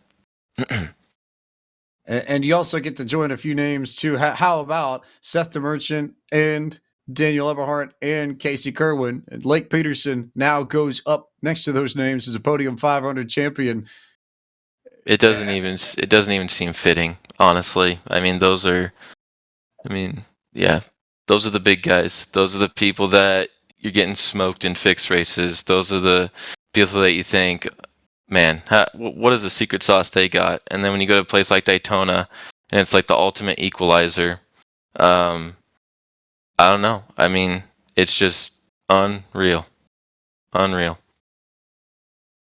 Crazy things at the end of it all. Lake Peterson, congratulations. Podium Thank you. 500 champion for 2022. Go celebrate. Enjoy it. Thank you very much. Lake Peterson, winner of the Podium 500. And Garrett Baines, we'll see if we can work on here in a moment, KB. But big time, big move here. And big stuff there for Lake Peterson to get it done. Yeah, unbelievable for Lake Peterson. And as race control continues to try and find out, I mean, Lake Peterson, he put himself there all race. I mean, you can't discredit him for what he was able to do. I mean, Lake Peterson among some of the best drivers in the field. Guys like Garrett Maines, guys like Daniel Falkingham, guys like Roger Caruth, guys like Seth the Merchant, Liam Brotherton, and even Casey Kerwin before he got knocked out of the race. Daniel Eberhard as well, Connor Horn. So many people that he was around the whole race, running on the inside, running on the outside. And so you got to give credit, no doubt. Even if he didn't win today's race, Lake Peterson, give him credit for what he was able to do today. He put himself in the right place. He handled this race over the 500 miles, and he put himself in a shot to win. And at least for now, he's a Podium 500 champion. And I mean, he was around the front of the pack, around that halfway point where he was kind of sort of leading that bottom line, and then he faded back as those wrecks started to pile up throughout the second half of the race, and then all of a sudden on that last restart, he reemerged. He was kind of lurking in the shadows and showed up when it mattered most and was able to get it done. That's the thing about these Daytona races, Jacob, is just you got to put yourself up there, and if you become a heavy hitter, you become one of those titans, and you develop your racecraft over the entire event, it just becomes a whole different ballgame. And for Lake Peterson, was able to get it done in the final laps. Devin Henry, I mean, give us your thoughts on this. Lake Peterson was there all race. We talked about him a little bit. I know our focus is mostly on the drivers like Maines, like Falkingham, like Kerwin, and like a handful of others. But Lake Peterson, a masterclass race for him overall. Yeah, I mean, he spent a lot of time up front, and when it comes down to how they came to the checkered flag, I mean, there's a big difference between, like he said, it wasn't intentional, but there's a difference between, you know, intentionally wrecking someone for a lead and going all out. And I think he was going all out, and it was up to the discretion of everybody else to figure out where do you draw the line. And that's the line that was drawn. So it's not like he didn't deserve this either, because he did a great job. He ran up front all race. He put himself in the position to fight for that win at the end too. And I mean, Seth the Merchant was in the right spot that he wanted to, and there was contact right in front of them as well. So this is what happens when you put $1,000 in front of someone and say, all you need to do is cross the line first after 500 laps. That's all you got to do. And that is the intensity that every single person is going to bring to fight for that money and fight for that prestige. No doubt about it. When you bring an event this big, you're going to have drivers go for it 150%. That's what we saw exactly here today for the Daytona International Speedway. We're going to still wait to get word here with Garrett Baines, who for now is listed as P2 behind Lake Peterson on this finish. We'll try to see if we can get a hold of him in a couple of moments here. But, I mean, I want to talk about with you guys the way people work together. I don't think we had a clear-cut favorite team. We didn't have a clear-cut favorite group. It looked like, for the most part, everybody was willing to work with each other, no matter who it was. Whether you had a pioneer like Casey Kerwin, whether you had a last-effort standing driver like Daniel Falkingham, Jacob, it looked like everybody wanted to work with each other. Nobody really wanted to kind of scour away from everybody else. It looks like, for the most part, with this draft package, you could really just get with anyone. You could work well with anyone, and the relationship these drivers built with each other over the course of the race really brought to a culminating end at the finish there. It reminds me of the 2011 package with the two-car tandem, where you cannot go and win the race if you don't have a drafting partner. You think about the 2011 Daytona 500. Trevor Bayne had a drafting partner in Bobby Labonte. Then he got booted out of the way, and Carl Edwards kind of took over the reins. You don't see somebody in this style of racing where you need a drafting partner get up to the front by themselves and keep it, especially late in the going. just because you've got everybody that is scrapping for the lead. One car tries to break out a line, you don't have any help, you're dropping to the back. You're not going to be able to stay up at the front for too long. And one thing I will say, obviously with the way you mentioned the tandem drafting, the manner that these drivers, at least most of the field, were able to work with each other very well. Think about this next-gen car, how fun it races, how crazy it is. Devin Henry, like, I mean, we went from Gen 6. They had great racing as well, but you bring in a car with a full underbody. You bring in a car with shorter sidewall tires, with 18-inch aluminum wheels, with a lower greenhouse, with different aerodynamic features. I don't think this car disappointed at all in its debut here in the Podium 500. Yeah, definitely not on iRacing has this car been anything short of fantastic. It's been fun. Well, I mean, there was actually some points where it wasn't, but the updates that they've done to make this car what it is now is absolutely impeccable. I love the way that it feels, and being able to go to some of the test sessions in real life too. For anyone who hasn't heard those cars in person, it sounds nothing, and I mean nothing, like it does on TV. The audio does no justice to how amazing that these cars actually sound in the real world.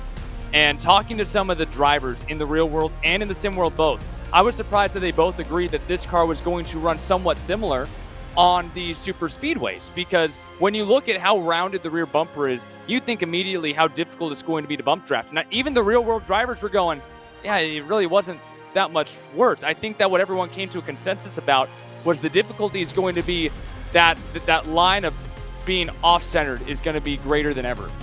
But if you're still square and you're still even a little off square, you're still able to really get a great push. And I think that's going to bring back that tandem drafting that we saw today. So I'm excited to see this car used more in the sim racing world, and I'm ecstatic for next Sunday for the real world Daytona 500 to see this car in action. Obviously, a couple kinks here. James, I think we've got Garrett Maines in here. Yes, we do have Garrett Maines with us. And Garrett, just take us through what happened on that final restart and what happened from your perspective. Man, I was just trying to push and see if I could get clear up on the top. The opportunity finally came my way. I was hoping Roger would stick with me. I felt like, if I could have got the side draft, I would have had a drag race to the line. But I still got that drag race to the line. Just, man, I felt like I did everything I could have done there. I've watched this replay back over and over and over, and there is no maneuver that I could have done any better. It just... I was spinning right after that. It's unfortunate, gut-wrenching way to lose it there, but we were there. We were there the whole race. The strategy that we played was panning out our way the entire time. If we wanted to be up front, we were up front. If we wanted to be at the back, to save fuel, we were there. But it is what it is. Regardless, worst case scenario here, top two at the Podium 500 and $500 your way. A lot of confidence too, I think, going into the coach season. So what did you learn here in this that will help prepare you for Tuesday night? I think we learned a lot about the package and where you need to be and what moves you need to make to be able to, go to the front, stay at the front, how to maintain your position, just everything about the racecraft that was a question mark going into this race, I think is being answered, sort of. I know Open's going to be a little different, but I think we learned a lot about how this package interacts with other cars, and what you're able to do, what your options are. A lot of strategy was kind of made up on the fly today, and it worked out. So worked out well, and momentum for the coach season as well. Going to be good. You've got the speed at Daytona. Does this make you feel like you're one of the favorites to get the victory on Tuesday night, perhaps? I mean, I feel like I've been really good on plate tracks the last couple, well, not years, but the last races we did last year. Daytona, we were running for the win down the backstretch in the Clash. Then in the first race of the series, I was third or fourth coming to the line, and unfortunately, big crash, and we were in it. Third place, unfortunate. But and then Talladega. I mean, aside from Team Conti being absolutely gone, we were right there in the next pack with Coanda, right where we needed to be. Just we got to have some luck. We got to have a fast car to be able to make it happen. But I think we learned a lot today, and me and Liam worked together a lot. So I'm looking forward to Tuesday. Well, Garrett, thanks as always for the time. Best of luck to you, and we look forward to seeing you Tuesday night. Yeah, appreciate it. Also, I got to give a shout out to ChevyLiners.com, Leaf Filter Gutter Protection, Colic Racing, all the guys at Elliott Sadler Esports. Really good work today. Hopefully, we'll be able to do that again on Tuesday. MCU Body, and Lennox for all their support. And, it hurts. This one was so close. I really wanted to get the win for them before we started the series. We just got it at Bathurst last night, but this was almost the first one in the Cup car. But so close. But we'll see. Garrett Maines, P2 here at the Podium 500, and that will just about wrap things up.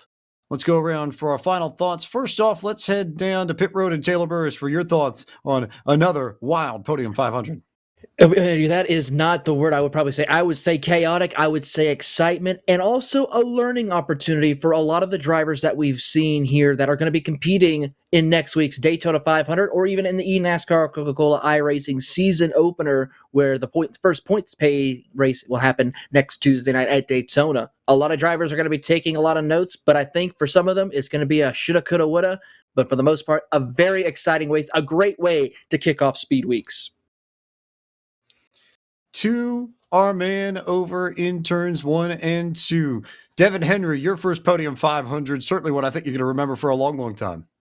Oh, absolutely. And again, like I said, this is just the product. When you put a lot of really great super speedway racers together and you say, all right, guys, here's $1,000, go out and get it. And like I said earlier, the way that this car runs, both in the sim on super speedways and in the real world, from what it sounds like, it's not going to disappoint. I think that this was a tremendous race start to finish. It is a shame that we had a couple extra wrecks that took out some of our contenders. I mean, who would have known what would have happened if Casey Kerwin was still in that race and we were coming down to the end? A lot of drivers got out of this race, so unfortunately you go, man, who knows how that final few laps would have panned out if you would have had those guys shooting down the middle. That was what I was most surprised about. We really didn't force it 3 wide like we did in the Gen 6 cars on this sim. So I'm interested to see if that evolves any further, because when we did go 3 wide, it was subtle. It wasn't that long. So I'm interested to see if this is a product of racing that we see in the real world as well, or if they're going to be 3 wide for 200 laps. They could be, and it sets up really nicely, I think, for next Sunday as well. Jacob Hitz, turn 3, turn 4, they were mad. It seemed like you had most of the action over the course of this day. So I imagine you're maybe not well rested after this, but certainly ready for a break. There's no doubt about it. And I tell you what, a lot of the wrecks just seem to stem from the exit of turn number 2 down toward turn number 3. That's where we saw a lot of the chaos, which is almost the complete opposite from what we saw in the duels last night, where the chaos instead was on the track outside the tri-oval heading down into turn number 1. A great finish nonetheless. Yeah, contact, a little bit of controversy. These things happen at plate tracks. There's really no way to avoid it, unfortunately, unless you just force everybody to spread out. And especially that green-white checker there at the end, that really set the table for the chaos. If we were able to keep it green and just run it all the way to the end, maybe things could have been a little bit cleaner. But in the end, Blake Peterson, he gets the job done. He wins the $1,000, and he gets to seal himself in Podium 500 history. It's a big time list that you joined, no doubt about it. Que Bueno, you've been looking forward to this for quite a few weeks. Did it live up to the hype and the expectations?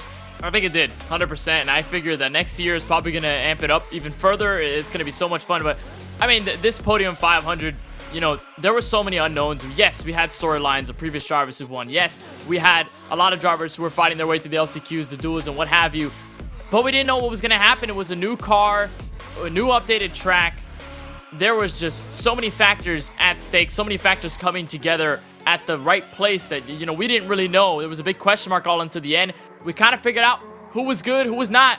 All of a sudden, we found out that some of the top-level drivers get into crashes. They end up out of the race, and then you end up bringing a replacement amount of drivers that are also there in the front of the field. And it just becomes a huge mix of things. And I thought it was great. I thought the racing was fantastic. The strategy, I think we had a lot more strategy than I expected. The strategy, though, meant a lot, though, to many of the competitors. Put them in very interesting positions that they were able to walk around. And then, of course, running to the finish, how close it gets, pushing drivers, shoving drivers to the finish, the wiggles out of the cars, the movements out of the cars, and, of course, just drafting all the way to the checkered flag. That's what it's all about for $1,000. I think it was a great Podium 500, regardless of the finish. Wild stuff here. A wild weekend, and quite frankly, a lot of people I think we need to thank. One thing that stands out to me, regardless of everything that happened at the end, just the amount of crazy racing we saw. People were able to go everywhere with this car, and if you had the right help, you could make anywhere on this racetrack work and do just about anything in a way that I don't think we saw with the Gen 6 cars. To me, that's really what I take away from this. And as we look forward to the week upcoming with the Coke Series opener and the NIS 500s and all the official races that you'll see, that is what I take away from this, is that you really can go anywhere, do anything. This next gen comes out of the gate with a really, really strong restrictor plate package that I think is going to make both the virtual and real life racing here at Daytona over the course of the next week very fun to watch. No doubt about it. Looking forward to the next week of racing, unquestionably. And a friendly reminder, of course, that if you're thinking about big time upcoming events in the world of Podium Esports, yes, indeed, we will be back February 12th, 2023 for the 5th annual Podium 500. And then pull the calendar a little bit earlier because we're going to go to Darlington once again for the Retro 500 in September. Those are coming back as per usual, and more information will head to podiumesports.com as it becomes available, so that's where you can head as well in order to find out more info. Plenty of folks we need to thank for making things happen across the course of this weekend. So many people that put their effort into our broadcast and the whole weekend's work of broadcast, whether or not it was the preliminary race, qualifying day yesterday, or our main this afternoon. And for our team behind the scenes, William Hale, Brandon Davis in race control, Nicholas Weatherby and Cameron Arbidon, who were both on social media and on cams, in Cameron's case, alongside Strix Pulsatrix. Everybody that was involved in the qualifying day broadcast that you didn't hear today, Rance Brown, Andy DeLay, and Justin Prince. Our team at Podium Esports, Gary Sexton, Cisco Scaramuza, and John Theodore. For our overlay builder, Michael Hall, camera builder, Dougie Beard, our producer, Ryan Bauer, and for my colleagues on the broadcast this afternoon, Taylor Burris down on pit road, Devin Henry, Jacob Hitch, and my partner in the booth, Kenneth Bueno. I am James Punt, the voice of Podium Esports. Thank you so much for watching our broadcast of the 4th annual Podium 500, and congratulations to your champion, Lake Peterson. Meet again.